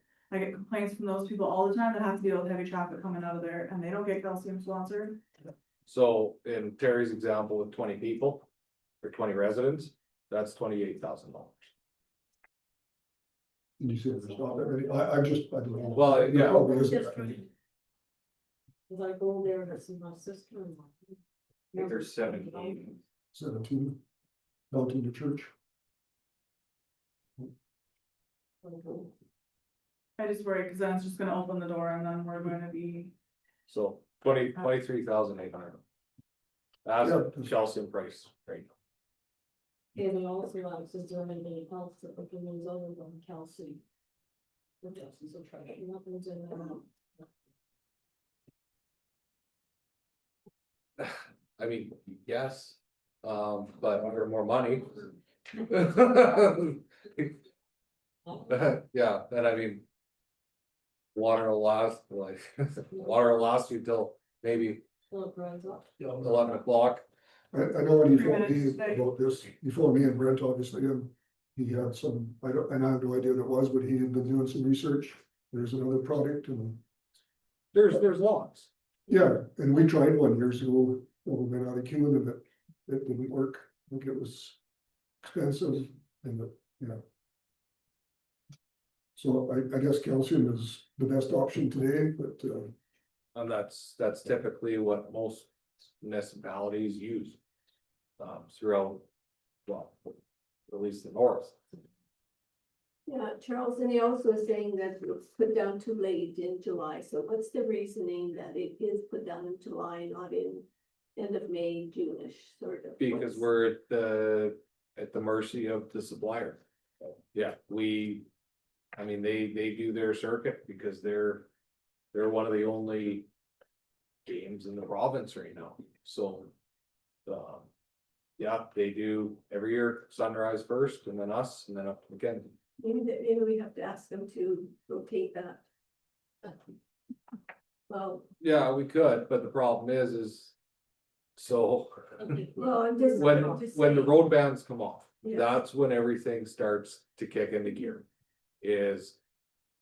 And without fail, and I can tell you this with certainty that it'll stay this way, is. The frost comes out of the road in Sunrise. And then it comes out in all of our counties. Like, they will always be first to be ready for calcium. okay, can we, agree that we'll just send them a letter saying thanks for your inquiry, but, this time we're not doing calcium. And maybe you could explain, road use agreements quickly, you know, because they did ask that, right? Put that in the letter too. But there might be running for the cemetery. Well, I mean, obviously, we don't do dust control, so that would mean that. And we could mention that there is money available for, the grant to extend that very speak point down. Yes. So. Yeah, so am I writing this letter? I'll help with the cemetery. We have lots of help. But yeah, I mean, no rush, you don't have to do it this week, even if you're busy, but when you get a chance to. Yeah. And it'll come from council. Okay, somebody want to make that motion that we respond to the complaint? The letter, okay, Councillor Simpson. You send that up here, good? Yeah. Okay, I won't see it on the thing, but all in favor? You. Okay, move down to solid waste, request for decision again. Number of operating days. Hi again. So at council request, this is here to discuss. There's lots of options. Really, I didn't list them all. I mean, we could alternate Mondays, Sundays, we can. And we'll do that. Are your people gonna be able to follow that? That's the problem that I see coming Well, up. you know what? If they know it's gonna be open every other Sunday, Monday, and they miss it, that's their tough luck, at least we gave it to them. These are the ones that are. And I'm not being prejudiced or anything else, our Mennonite people do go to church, we have other people in the community that, we don't have church in Cape River or Carpenter anymore, so they go either to Manny, or they go to the Creek, or they go to High Level. And that's what they're saying, you can't. On Sunday, they have them on. Like it's, 2 hours either way, coming here and 2 to I love one more than I right now because of. Because of the, oh, being closed for them to go on the ferry. right? Yeah. So, So the operator, you okay with? yeah, He's- Yeah, I'm sure he would be fine with that. I just didn't understand that he couldn't work, I thought he couldn't work on them, so. No, that's- Oh, okay. Saturdays. You know. It's just gonna cost us more. Yeah, if you wanted to do 2 days a week, if you want to alternate days. I'd say it's just not- alternate. Yeah, it keeps it at 1 day a week, it's not changing anything, Yeah. so. Change it, so. Yeah. Plus, Your decision was made, There we go. can I make that motion? absolutely can. Moved by Councillor Alavisty that we alternate. Sundays and Mondays at. Sorry to interrupt, can we? You can post this whenever. Yes, so I want to give some advance notice, Yes. right? So effective what day are we going to alternate? First one, Whatever. first day. Yeah, so I would assume this Sunday we will operate, Yeah. and then it'll be Monday. Then, on the yeah, next week. Okay. Yeah. So what day? Say Effective, Well, we could just say effective immediately, but it's, Yeah.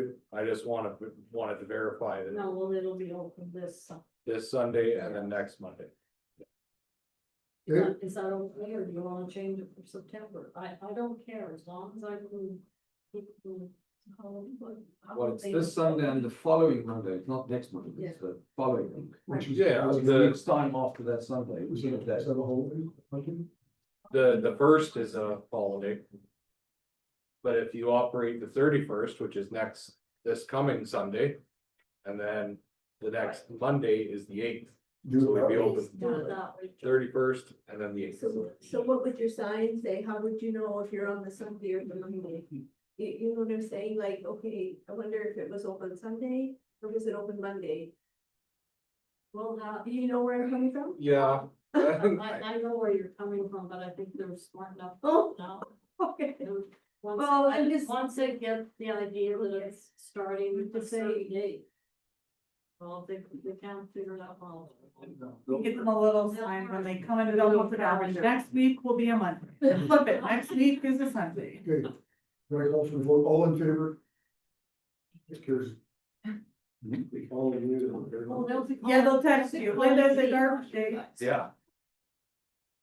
Okay, so we need a. I think ISL is on the rise? Yep. No. Okay. So 6.1. Development. Item A subdivision report 25ML11.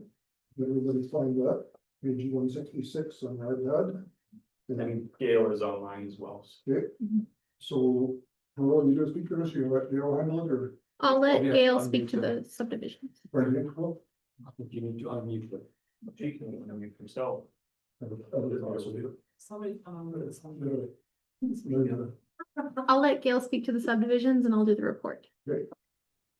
Hello, Gail. Hello, how are you? I'm terribly sorry for not getting in. I'm really having trouble with my Outlook today and I could not find the link to the meeting. Can you hear me? We can hear you and you're right on time, so no worries. Good. Okay. So Okay. we're talking about 25 NL11 right now. So the applicant owner proposes to subdivide a 4.7 hectare or 11.6 acre parcel from southwest of 2391-22 west of the 5th for residential farmstead separation. The proposed parcel is more than 4 hectares or 10 acres maximum the county's land use bylaw allows for in the A district.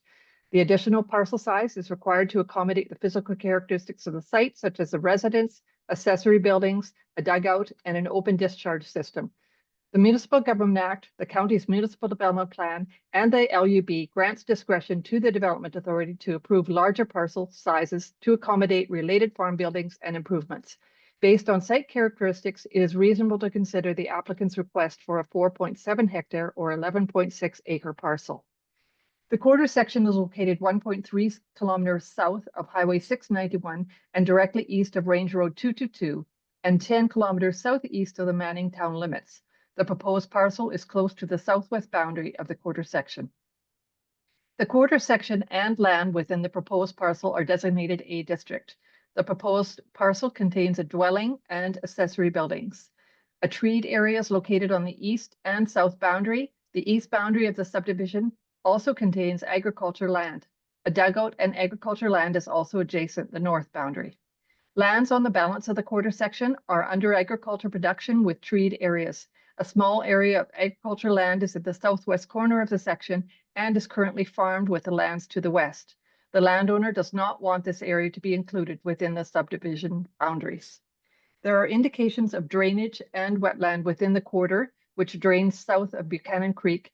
However, the proposed subdivision does not have any identifiable wetland.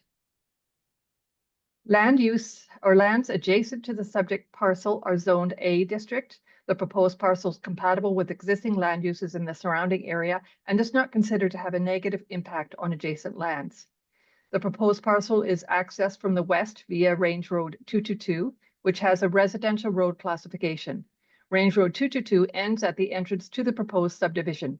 The county road allowance has been developed beyond this point to allow access to a small area of land in the southwest corner of the quarter section that is in agriculture production. This area is not contained within the proposed subdivision. The undeveloped road allowance located on this small area of land is in agriculture production and currently farmed with the quarter to the west. An existing access located off Range Road 222 at the north quarter boundary provides access to the balance of the lands to the north. The county has advised that the applicant may be required to upgrade this approach to county standards. In accordance with Section 662 of the Municipal Government Act and Policy 9.2.4B of the MDP, a 5-meter road right-of-way will be required by caveat along the west boundary of the proposed parcel and the balance of the quarter adjacent to Range Road 222. There is a county water line servicing the proposed parcel. So there's no conflict with the municipal development plan.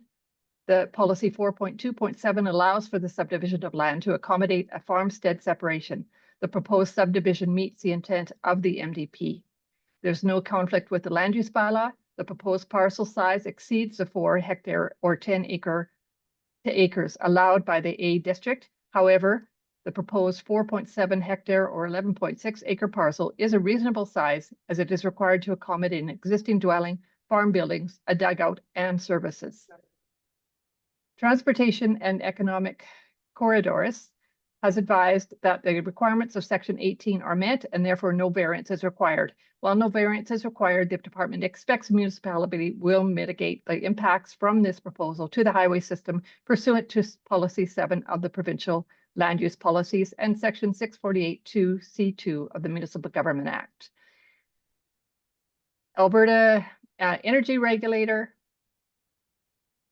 and Pembina Pipelines and TELUS had no concerns with the proposed subdivision. ATCO Electric has advised that existing power line facilities will be impacted by this change. They have advised that they will be approaching the landowner for the purpose of acquiring a power right-of-way on all facilities directly affected by this subdivision. ATCO Electric will register the power line right-of-way on title in the form of caveat, and preparation, acquisition, and registration of the caveat will be the sole responsibility of ATCO Electric. The landowner will not be responsible for any costs related to the aforementioned process. The county has advised that they will not require a road use agreement for use of the county road allowance south of the existing access to the proposed parcel, and further that they do not guarantee any road improvements on this section. The county has also advised that upgrades to an existing approach located at the northwest boundary of the quarter may be required. So it is recommended that the subdivision application to create a 4.7 hectare or 11.6 acre parcel from the southwest 23, 91, 22 west of the 5th be approved subject to the 7 conditions and the advisements outlined. Okay, thanks, Gail. Any questions? Somebody, Yeah. I have a little problem. Who owns that little triangle? Just let me just take a look at it. Just the little triangle. on the south side. Oh, okay. It is owned by the balance of the lands. The farmer or the landowner or applicant has indicated eventually he hopes to farm this little parcel with the lands on the quarter section. He indicated that that would probably happen within the year, but right now, I believe it's rented out. But that little triangle parcel is owned and part of the balance of the lands. I don't. Like, I can see that being a problem down the road. Like, all of a sudden, then they want that as a separate entity too. And it's really not big enough to do anything, like, I can see. So why it's cut out like that, I don't. Yeah, really- we did question about it, whether or not he would like the subdivision boundaries to go right to the south quarter boundary, but he did not want that. He did want to remain, I believe, I don't know if it's his intent to sell the parcel and to continue farming the balance.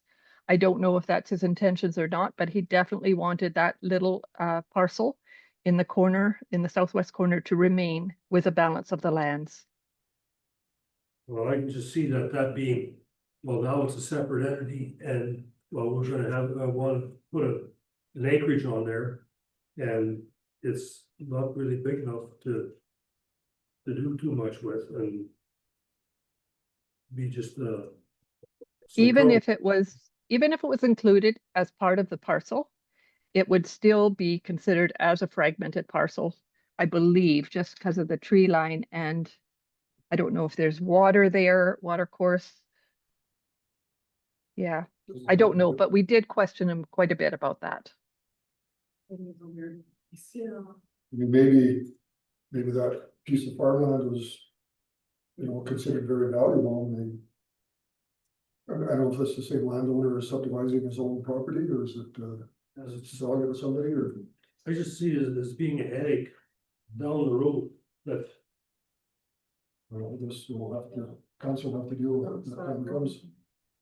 Yeah, because at this point, it's still, with the balance of the quarter, right? And if they come to do a subdivision, but then you can turn it down, saying that it doesn't meet the criteria. It's too small. Right, but it still is the balance of the quarter, still with the balance of the quarter.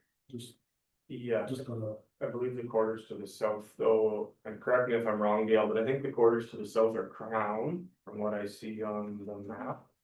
Just let me just take a quick peek here. So, well, yeah, I won't speak to that, so it might be a farm lease or going up some ground in the GIS system. So really, that road along's there probably is never going to go anywhere. That might be one that you would consider closing and consolidating in the quarters to the west if it ever got subdivided off. I think there is options, you would just have to be Yes, kind of yeah, creative. I agree. Okay. Yeah, all the quarters to the south, the 3 quarters directly south, southwest, and southeast are crown land. That's about it. Well, Must it be follows the whatever combination lease. On the photo, it was some farm. Yeah. Well, it could be the combination lease, right? Oh, Yeah, usually those will show up though with the leaseholder's name. Yeah. So. Okay, any other questions? If not, if somebody's prepared to approve the subdivision with the 7 conditions. I'll make that motion to approve the subdivision with 7 conditions. Okay, Councillor Declan has made that motion. Last chance for questions. All in favor? That's carried. Okay, next one is item B, subdivision 25 NL 12. Okay. The applicant owner proposes to subdivide a 2.0 hectare or 4.9 acre parcel from the northwest 29, 90, 22 west of the 5th for a residential farmstead separation. The proposed parcel area meets the requirements of the A district of the county's land use bylaw. The proposed parcel is located at the northwest corner of the quarter section and within proximity of a township road 904 or 905 and Range Road 225 intersection. The quarter section is 11 kilometers southeast of the Manning's town limit and 2 kilometers north of Roseau Creek. The quarter section and land within the proposed parcel are designated A district. The proposed parcel contains a dwelling and accessory buildings. A treed area is located along the north boundary. Trees also parallel a portion of the west boundary with additional groupings of trees interspersed throughout the parcel. Small strips of agriculture lands are located along the east and south boundaries of the parcel. Lands on the balance of the quarter section are under agriculture production, and in the central portion contain 2 dugouts and contains a heavily treed area along the southern boundary. A wetland review indicates marsh areas within the quarter section. The north property boundary is considered as a front lot line for the proposed subdivision. Some farm buildings located on the proposed parcel do not meet the required setbacks from the front lot line. So all lands adjacent to the subject parcel are zoned A district. The proposed parcel is compatible with existing land uses in the surrounding area and is not considered to have a negative impact on adjacent lands. The proposed parcel is accessed from the west via Range Road 225, which has a residential road classification. An existing access located south of the proposed parcel provides access to the balance of the quarter. In accordance with Section 662 of the Municipal Government Act and Policy 9.2.4B of the MDP, a 5.0 meter road right-of-way will be required by caveat along the west boundary of the proposed parcel and the balance of the quarter adjacent to Range Road 225, and also along the north boundary of the proposed parcel and the balance of the quarter adjacent to Township Road 905. A county water line provides potable water to the proposed parcel. A containment tank is located on the parcel and will be pumped out when needed. The tank meets the setback requirements in accordance with the Alberta Private Sewage Systems 2021 standards. There's no conflict with the intermunicipal development plan. Policy 4.2.7 allows for the subdivision of land to accommodate a farmstead separation. The proposed subdivision meets the intent of the MDP. There's no conflict with the land use bylaw. The proposed parcel size is smaller than the 4 hectare or 10 acres allowed by the A district. There's no conflict with the Municipal Government Act. Section 31.1B of the county's land use bylaw requires all buildings to be located a minimum of 41 meters or 131 feet from the local road right-of-way boundary. Existing farm buildings are located 31 meters from the front property line. Section 654(2) allows the subdivision authority to approve an application for subdivision approval, even though the proposed subdivision does not meet or does not comply with the land use bylaw if, in its opinion, the proposed subdivision would not unduly interfere with the amenities of the neighborhood or materially interfere with or affect the use, enjoyment, or value of neighboring parcels of land, and the proposed subdivision conforms with the use prescribed for that land in the land use bylaw. So Alberta Energy Regulator, ATCO Electric Limited, Pembina Pipelines, and TELUS expressed no concerns with the proposed subdivision. The County of Northern Lights indicated that in accordance with the county's level of service and road classification policy, the county may require the applicant landowner to enter into a road use agreement to share the costs of road upgrades, managing road use, and maintenance when lands are adjacent a county resource road. The county has advised that they will not be requiring the applicant landowner to enter into a road use agreement. It is recommended that the subdivision application to create a 2.0 hectare or 4.9 acre parcel from the northwest of 299022 west of the 5th be approved subject to the 7 conditions outlined. Okay, thanks, Gail. Council have any questions? Move approval. Okay, Councillor Reese moves to approve the subdivision list of 7 conditions. All in favor? It's carried. Thanks, Gail. Okay, thank you. So I'm sorry, but has the Municipal Development, Municipal Planning Commission met yet and reviewed the 4 applications that were presented? Yes, all 4 were accepted. Okay, great. Thank you so much. Have a great day. Okay, bye. Bye. Okay, move on to item C, planning and development update. Pearl. So in the month of July, we received a total of 20 inquiries regarding development permits. That is the number of people calling, not the frequency in which they call. 16 of those went to myself, 4 of them went to ISL. For subdivisions, we had 12 inquiries. 3 of those went to ISL and 9 went to myself. Out of both of those, we only had a total of 9 applications. 2 development permits were issued in the month of July. no subdivisions were issued, but 2 were endorsed. Primarily, right now, I'm receiving the larger amount of the inquiries. However, ISL is still assisting with each inquiry as I receive them for the more advanced portion of it. So you will still see that on the billing part. We've had a few calls about chickens in the last couple months, a few in July, a few in August. We did share it on our Facebook page. That was met with a little bit of backlash, a little bit of calls explaining to people why they need a permit. We have 2 people that we are aware of that are breaking that rule, and they have been notified that they do need to obtain a permit. So if you receive calls from Dixonville, we are aware of who has the chickens and who has the roosters, and they are now aware that they do need to obtain a permit, but the letter was just recently sent. So we're going to give them a little bit of time to get in compliance, and hopefully we can get that sorted out. Hopefully we won't have any more county chicken issues. So regardless if they get a development permit, they're not allowed roosters, are they? They're No. not allowed Roosters? No, and both individuals who had chickens in Dixonville, from what we could hear, they likely had roosters as well. Very hard to get a visual confirmation with that, but the auditory one was definitely there. Which is why their neighbors were calling. Sure, yeah, that's the reason why. Yeah, they were, individuals who it was disrupting their ability to enjoy their residence, so they were upset about that, understandably. So is that something that we can bring back and rectify it so it's available to all the hamlets instead of just Dixonville, or can we rehab that conversation? So I think Dixonville was kind of a trial, wasn't it? Well, and that's kind of the understanding. It was a trial and then it was supposed to be looked at again and it just hasn't been. So I think it's time to bring it back. Yeah, and it definitely, Terry is absolutely correct from my memory. Bill wasn't here yet, but Yeah. it was actually because of requests from people in the hamlet of Dixonville, so ISL helped us do a land use bylaw amendment. Very confusing, but that amendment also included solar panels. So that was kind of met with some confusion from the online Facebook community. They're separate. Those land use bylaw amendments are done in a way where they show you what the changes are of the entire land use bylaw.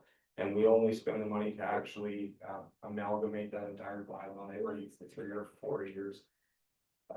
So very confusing. If you haven't read the comments on Facebook, quite entertaining. I would encourage you to peruse those. But they're, and like as a result though, it was met with a lot of confusion, not just from the people in the hamlet, but everywhere, because we had people phone that own an entire quarter section. Go, do I need a permit for my chickens?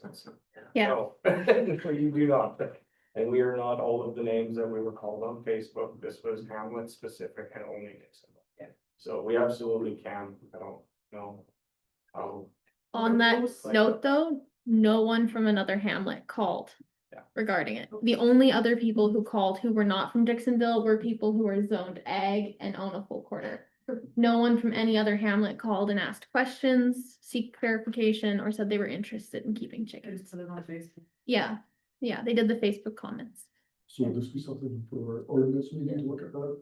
I mean, if it's already a full agenda, I go to the next one, but yeah. All right, any other questions on the proposed report?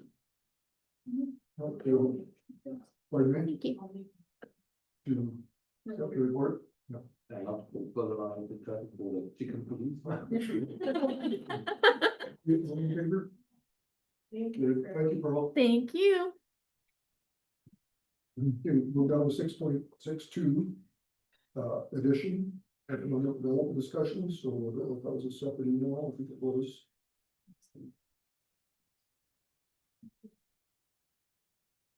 Economic development discussion, sorry. Yeah. Yeah. So this was, actually from Galen's board report, I think I had it drafted a while ago. But back to the presentation that you guys received from the Cardinal Regional Development Board. It's probably right. So it's an information dump for you guys on that. What I was asked to do is just kind of detail the efforts we currently undertake quantify cost of them. I've given you the firm membership cost that it would cost us to become a member of the board. So that's kind of in the last chunk of the background information. So to just include the southern wards, wards 1 to 3, it would be $39,447.60 annually. To do the entire municipality would cost $76,730 and change. Their membership fee is a per person basis, and it's $21.30 a person. And I think, well, I appreciate the whole value, they were only kind of willing to do up to Dixonville. Oh, they didn't want to take on the whole, Not in the beginning, they kind of wanted to phase it and then say, go when, that was the conversation. it's not even really discussion to have them, it's just kind of some of the 3 words, and if we do anything. Kind of where they wanted to start and see how we gauged it, and like, cause we talked about just doing a trial run and just trying it and seeing how it felt, and then. Chair, the question, can we maybe elaborate a little bit from council side, what is the expectations to get out of this membership? You guys gonna set some ideas of what you guys want to achieve with this? So just to be a member doesn't really help us to engage with them to see what is it that council wants for us. So we need a little bit more information than just paying the membership fee of $39,000. We need to know what council wants. So if council is willing to entertain, if we're going to meet here in a couple weeks and have a strat budget thing, maybe we could all take away some time and reflect on this. And come back to that meeting and make a decision then. I don't think that they're in any hurry for us to join. They said that they would be willing to do retroactive or figure out where we fit into their budget cycle to pay. So that would be my suggestion. Yeah, I mean, economic development is always hard to measure, right? It's not tangible Yeah. compared to a lot of things, but if I look at, we have an industrial park sitting north of East River that's underutilized. We have, you know, the housing shortage, we have lots of subdivisions in that south end of the county that maybe need some help in developing. I don't know, I mean, you're right, we've got to stop and think about this, bring ideas back. Yeah, I was wondering maybe like if we could set like a timeline before the next meeting, and then that way we could give administration enough time to kind of amalgamate all of our thoughts and be ready for strategic plan. And I think when we left the last discussion about this, it was kind of just getting back to Misty and getting a firm number on what that budget was, because we were kind of guessing population really widely. Yeah. And that's a very different number than we were throwing around at the meeting, right? So I think the most responsible thing to do, and maybe we can just set a timeline and email in our thoughts of what our goals would be in enough time that administration could amalgamate it. We could have a conversation at our strat 3 economic. So your goals, or like I've asked here in consideration, it might be worth all of you in that email, just expressing in your own words what economic development means, because it is a very broad topic. So that might be something, and then looking for outcomes or what you're looking for. Because what they did do in their presentation is she gave us what their key priorities as a board were. So they were, and I've written them in the background, advancing housing diversity. They've done intro videos for the region, or monthly videos showcasing community profiles or businesses or relocation stories. So in a way, we do support that through Move Up Magazine, because they are doing the same thing. So Stronger Together, youth out migration, workforce shortages, rural and remote struggles. They didn't really have specific examples, I don't think, of that. Are we locked into like a multi-year with Move Up? Yes, I don't remember the term. Wasn't expecting that question. Sorry. I can find that for you. Side conversation, I just remembered. The other thing that she said is housing is their first priority, and then social media presence and expansion is their second. So what does that mean to you? Because I've been here 10 years and I've never once heard any of you put anywhere in a formal plan that we have a housing shortage or a need for housing things. However, this is one of the biggest grant programs being pushed by the federal government right now. My very naive response that I give to people is, well, we actually have more affordable housing here than most places in the province. Might not look like it for those of you that have lived here your whole life when you're looking at listing prices right now, but look within a 250 kilometer radius outside of here, and I think you'll probably come to the same conclusions.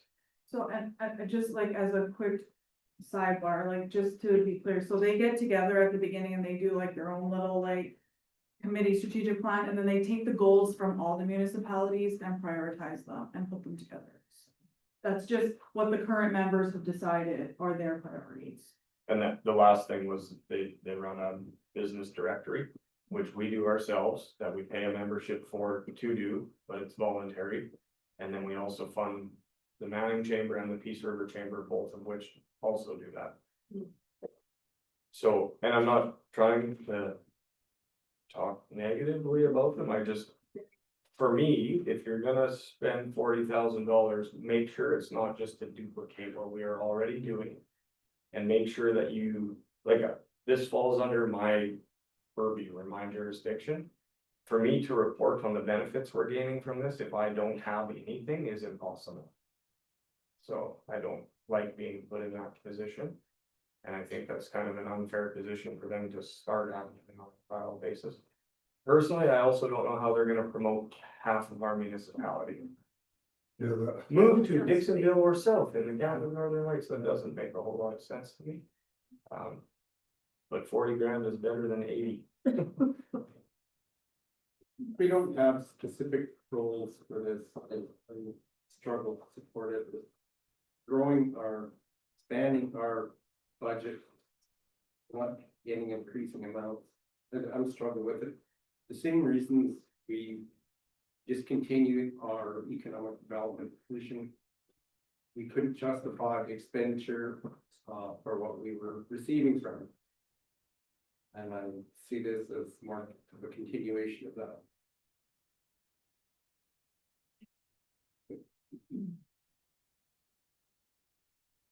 So prior to your submission as well, I did kind of outline everything that we do from this office that's kind of blurred, but economic development or community services related things. So just review those, I guess, before you make your submissions and identify what you think is missing. So like if we get back to you by like the 2nd of September, When was that other meeting? The 9th? yeah, so that gives you like a week to compile it. That's only a couple. What time, September 2nd? Yeah, well, that gives council a week to send in the responses, and then gives Josh A a while week he's to training compile it. new Or, employee, all in retirement too. well, you tell us what you need, Yeah. right? It depends what you're gonna give me. Like, I don't know how to say that. Well, you want our Could be goals, as easy as it would take me an hour, or you guys well, you all want give our me 18 pages, it's gonna take me a while. goals and our top 3 goals and our top 3 outcomes or something, I don't know. And a definition, like that's what I'm really looking for, is I don't think we as a county have really defined what that means to us. So everything that you have in your budget and in your budget, quite frankly, is just things that we've done. We've just continued them on. So if we say a definition, 2 goals and 2 outcomes and start there Sure. by Yeah, or September the top 2nd. three, yeah. That'll give me enough time to at least have a report for you guys for them. for our audit, our September 9th. meeting. Yeah. So I guess the other thing is, we're questioning Black Cardinal, that's good. So can we say the same, well, agree the cost a lot less money, but one of the outcomes there, and I'm not trying to speak negatively about them either, but you've got 3 bags of old oats. I That was cool. I think they're underutilized. They continually ask for, but that's the thing, all of these organizations are there and you're a member, but they only do what they're asked to do. They don't sit there and dream up something for all of their members. I mean, they have a website, right? But, Yep. And so when Black Cardinal, they probably have a website. They do, yeah. So even with, like my piece tourism, we, like they do their best to promote the campsites and the few facilities we have, but we're so different from the other municipalities around us where they own the facilities and they can hold events and whatever, but, you know, like I said, they can only do what we ask them to do. But I would like to see more, business attraction and expansion in the agriculture and industrial innovation. So, I know there's a lot of agricultural businesses in the area that we maybe wanting to expand or just do more business. Well, And maybe our problem is, like Josh said, we don't have clear definition, we're not clear enough in what we want from these resources, right? to me, business attraction, business goes where the business is, right? They're not gonna set up shop where there's no business and, I mean, and it's become, you know, thinking of egg dealers and grain terminals, they're centralizing everything already. So can we attract a terminal with the county northern lights? Yeah, possibly. I know rail service, that would be a NTAB thing. I mean, there's been interest in expanding, but until the rail service improved, nobody wants to put that kind of capital in it, so. Those are things that NTAB and PREDA and Black Cardinal can all advocate for it. And you guys are members there, you said, so doing the advocate work there really falls back on you guys, right? And pushing for that. We belong to that crawl, right, which is Yeah. real advocacy. Yeah. Oh, and I missed that one, Terry, because we budgeted that under council, so my apologies, but that would probably fall under here as well, right? Okay, So well, that would be my motion, and then Josh, if you could, when you find a spare minute, just let us know when that Move Up magazine agreement is. Yeah, that down. Thank you. And then the only other, just because we're starting to look at small business awards, it's listed in here. Those events are getting increasingly harder to do with the budget that we've operated under. It was, I think, we've managed to find one person locally here that would commit to cater that. And that eats up about half of our budget. And then the entertainment part of that, we're getting to the point where we've kind of exhausted a lot of options, so it's gonna either become repetitive or we're gonna need to spend more money. The quote we got today for that was, I think, $8,000 to get one person up here. Yeah, and catering, like, really 150 people, $30 a plate, that's $4,500. So we've historically run with like $10,000 to $11,000 to host this event, and that's really not feasible anymore. Unless we want to revisit what that event is or what we're doing, or. Well, with the catering, do you charge that the cost? Well, we've always just charged, I can't remember what it is, like $30 a table, I think, for attendance.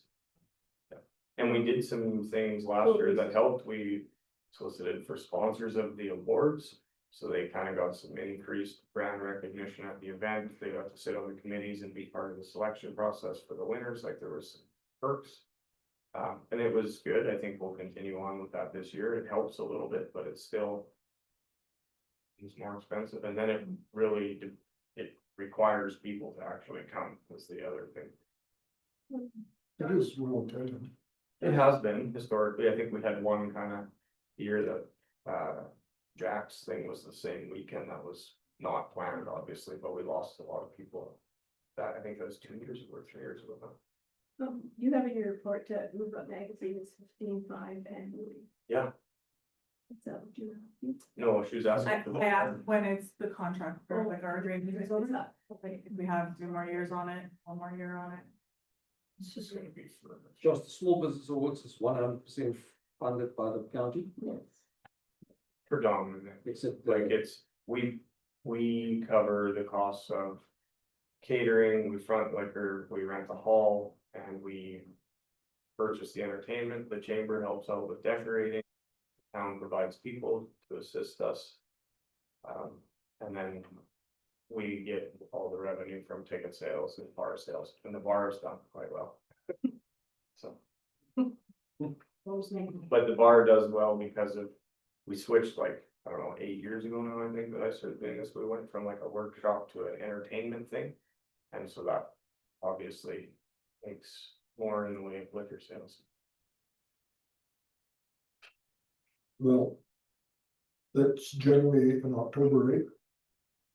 Yeah, the 24th would be the proposed date right now, so that's kind of the thing, is we're getting to that point in time where we gotta start advertising and looking at these things. So maybe next meeting, better bring something to council and. I don't know, does chamber meet before then, or? Yes, no, not before the next one, they'll meet again. They did just express at their last meeting, I wasn't able to attend, but I have been talked about, and they're happy with the event as it sits, they're willing to help out in the same way that they have. Okay, so I have a motion, thanks for that, anyway. I would just suggest one edit. To acknowledge receipt of the economic development discussion report and council provide a definition. Is that what you're Yeah, And suggesting? each counselor, And councilors, or yeah, counselors provide, yeah. That's fine, counselors is good too. okay, any more discussion on that? Is that clear? I mean, I might struggle to do that by September 2nd, I don't know, to read something out of this. While you're out there making hay, you can just Yeah. say, what does economic development mean to me? Yeah. You know, Rec center. Okay, all in favor? That's carried. Okay. We move down to now that's been waiting patiently all day, and services. Almost don't fall asleep here. Letter regarding ongoing decision about Knoll County roadside ditches. So we all see this letter. Want to come up here, Blake, so we can. Yeah, we did discuss it at the special meeting. We did. But you haven't really resolved anything, I'm not saying we'll resolve anything today, but.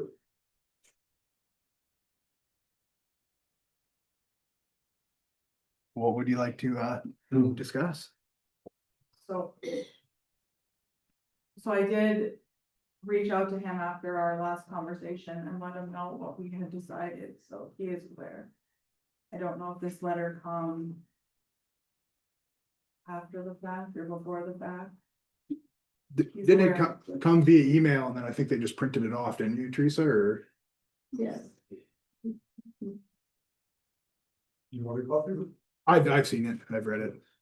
I have to do it in He email. emailed one to me directly and I forwarded it to council, we talked about it, and then we agreed on that council motion that I would let him know, and I didn't. And he was frustrated, but understood that it was gonna be a budgetary item, and we were gonna explore the cost of a couple different.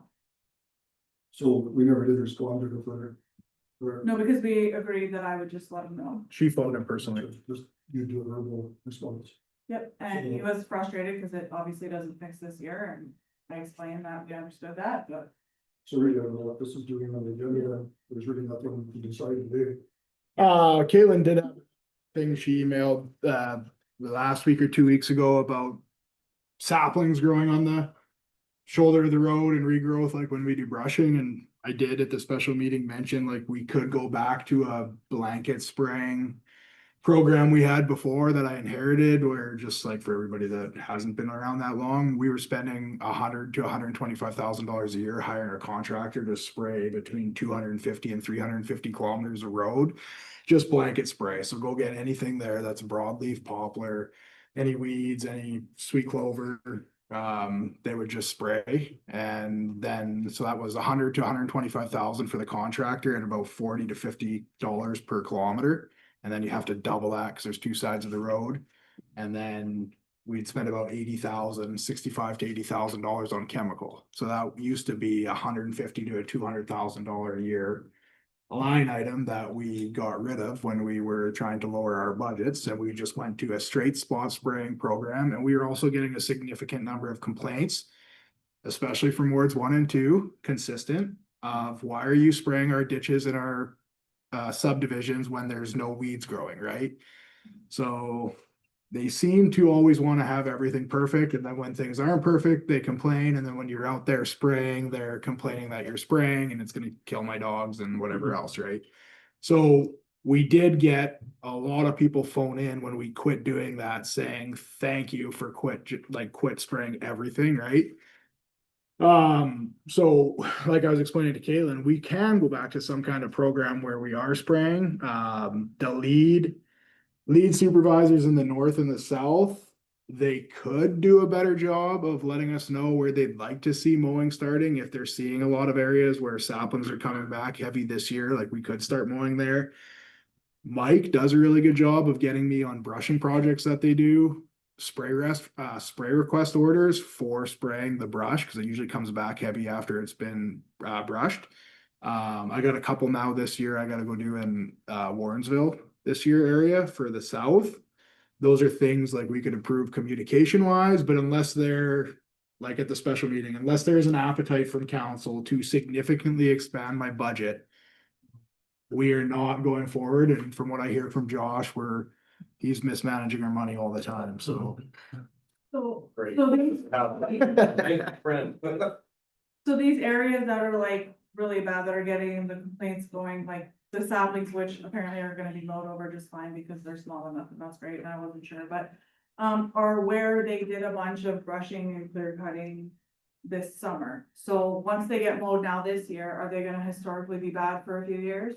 It could be or not, depending. It's really hard to gauge, right? But Because obviously, like, they weren't there bad before. I mean, I've lived there for 10 years, and all the years that the brush was there, it was never a problem, and then now it's when it's got. yeah, so a right? poplar and aspen, they spread by rhizomes and they sucker. So as soon as you remove the mother tree, they come up thick to, restore and reclaim their territory, right? So one of the areas they brushed, I just happened to drive by and added it to the girls' list to spray, and then Kenny phoned me 2 weeks today and asked me to spray that, right? So like we are monitoring that. If we start seeing like, hey, we should spray that because that might be a little challenging for the mowers in a year. We are trying to do some of that very, very selectively, because this year my budget for chemical I put in was 10 grand. You know what 10 grand buys for a right-of-way chemical? A box about this big of chemical spraying, right? So when you go to industrial commercial right-of-way spraying, they have a whole different classification of safety they have to meet compared to regular agriculture spray. So we're not just buying the same stuff all the farmers are spraying. And here's a perfect example. I brought True Range to spray my fence lines, and it was 2/3 the cost of the industrial version I buy here, which is called Navius. For the chemical, it's 2/3 less, and the only way you can buy it is if you sign a partnership agreement with saying that it's only gonna be used on ag lands. So they really jacked the price up on their right-of-way commercial herbicides, right? So like, that's why it costs a lot of money. So I right should now, have sweet talked AGCO, who was spraying their road with a fire hose the other day. yeah. And I don't know what they're spraying. Like, we can get some cheaper options, but Yeah. if you go to cheaper options, you now have less residual, so now you're spraying more frequently. Now you have more chances of off targets, you have less length of residual control.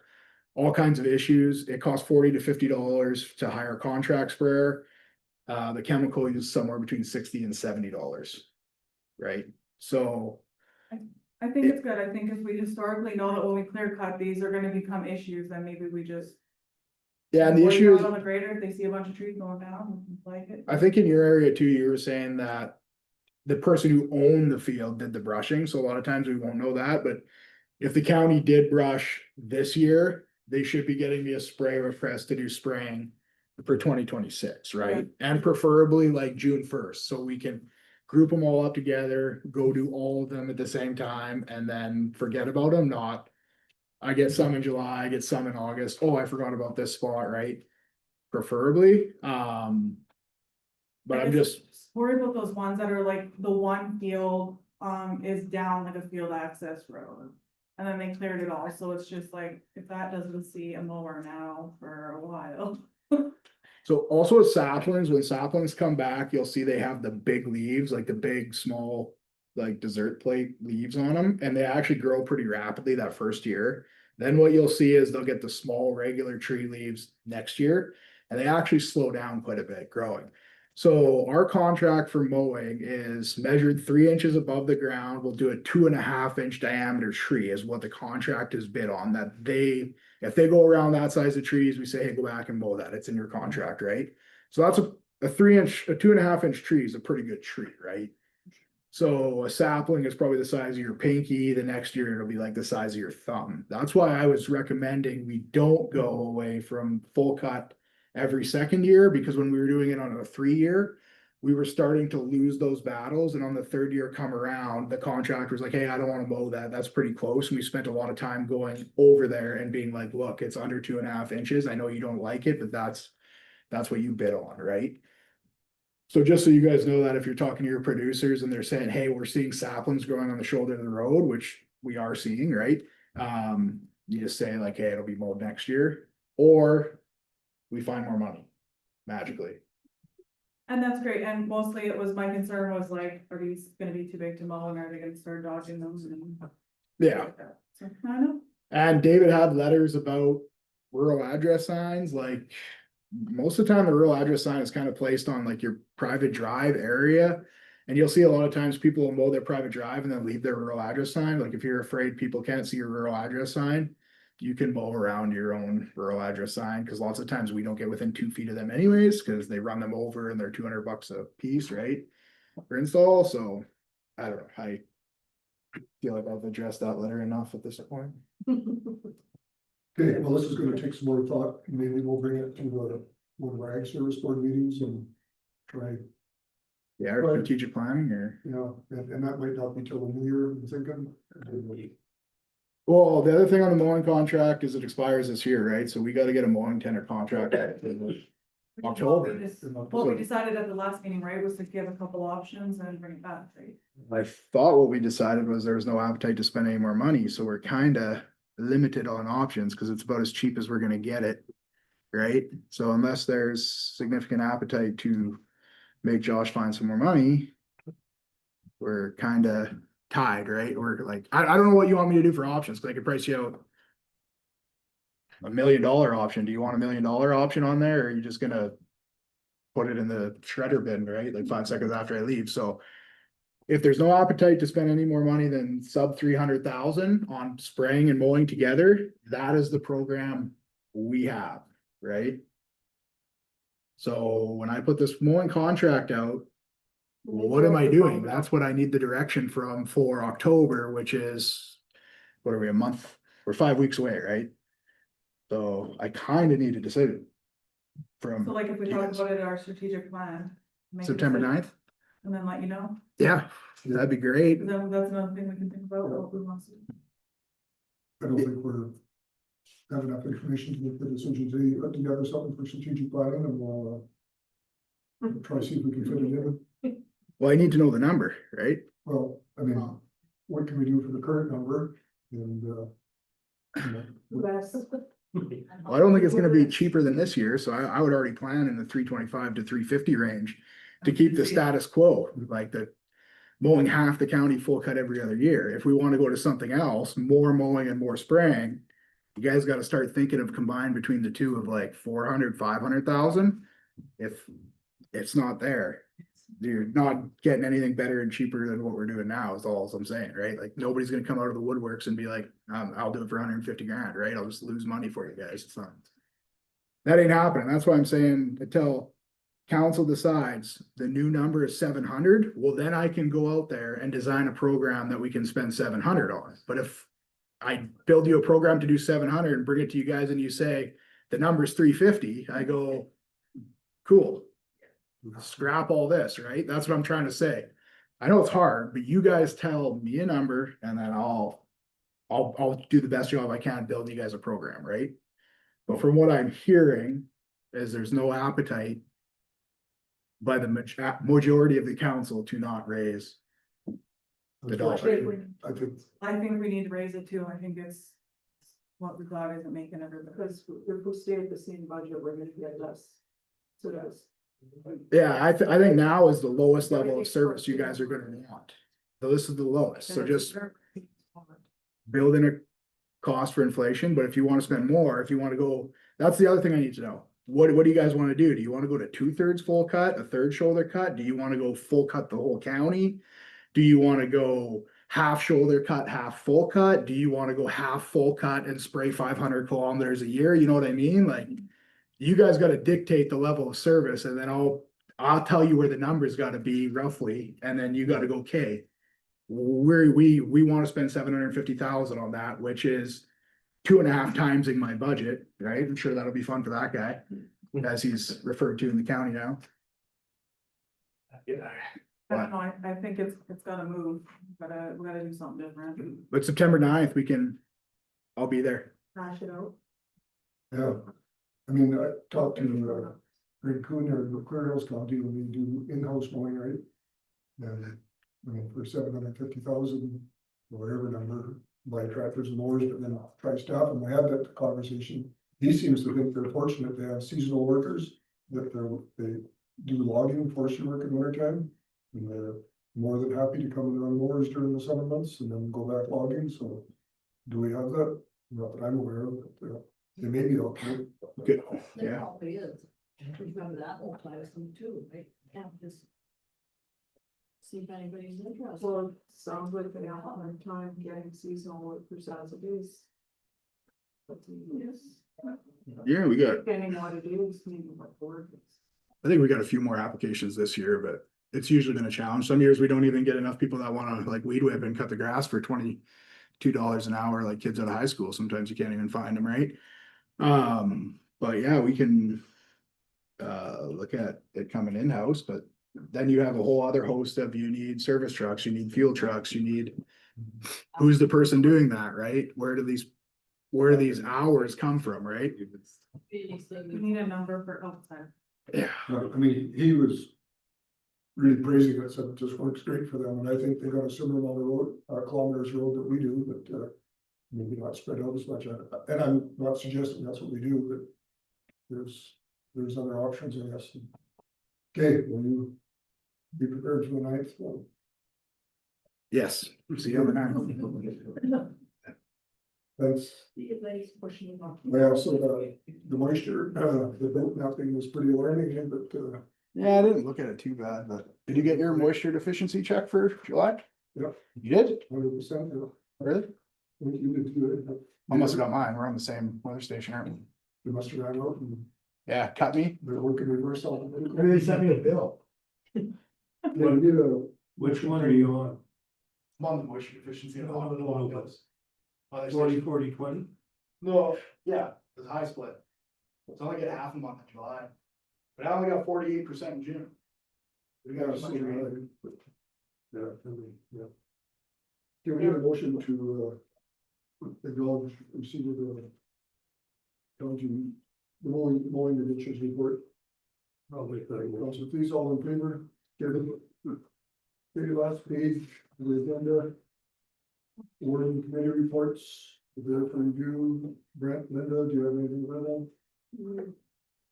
I need to talk to Teresa about, his library system, the agreement and stuff. Now, you need more for next week. Because they want us to make a decision, because we haven't got it yet. And she did mention that to me and I forgot. Oh, But it's in, Terry, that's that package that's in Gerhardt's office. We Yeah, had tabled it until we heard, yeah. what the other municipalities had complained. I did reach out to the CIA over there and then we still have some concerns that's not on the list. most of it, just so you guys know, it's 30, that thing was done 20 years ago, by the end of, you know, and that's why they, had to go to new one. That's the biggest issue with some of them, they can't understand why they were doing it. So August was pretty quiet month, that was all you had then? Yeah. Brent? I don't have, I'll move, further things. Okay, you just up to written and verbal word reports, all in favor? Charles forgot all the things. He sent to Gerhard, Mayor Gerhard, just to repeat it for him, It was, Hotchkiss Bridge. 135. So I emailed you, Terry, but just so everybody is on the same page. That project is going to be done. They're going to mill and pave the approaches. It should be done by the 29th. They started that yesterday. Fair. Well, that wasn't the whole project, but that's. Is that why their sign's still up? August. They would have to leave them there. They turn them around at night though, when they're not there. We're not there, we weren't there this morning, and we're there across the swell. Yeah, but they're not to the bridge. That's something they're doing further north of the bridge. Said something about, one was for the bridge and the other one was also for, chips, not for the chips.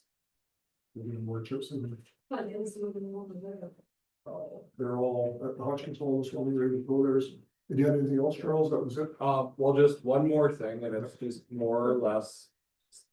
A reminder, the road closure group goes out to a lot of people. It doesn't just go to county staff, it goes to RCMP, EMS, AHS. A laundry list of people. So. Can we please refrain from hitting reply all? Because I did get asked by the RCMP that it is a touch repetitive for them when they keep getting emails from the county, so. I get it, yeah. Yeah, so just keep that in mind that it's going out to a very broad audience. But, that's good.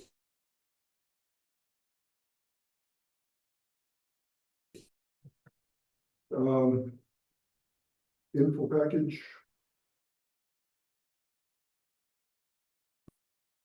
Bit of motion to accept the information. There was an addition, so Yeah. last minute is the chamber's hosting a mixer on. Maybe, I believe it is, so just make sure you guys see that. Yeah. Before we go, it might be fun, that's a new thing, they haven't done that in quite some time. Acceptance of the. Okay, Councillor Simpson moves to accept the info package for information. All in favor? Carried. Open mic. Dan, I was just wondering, can you keep chickens anywhere in the county with permits?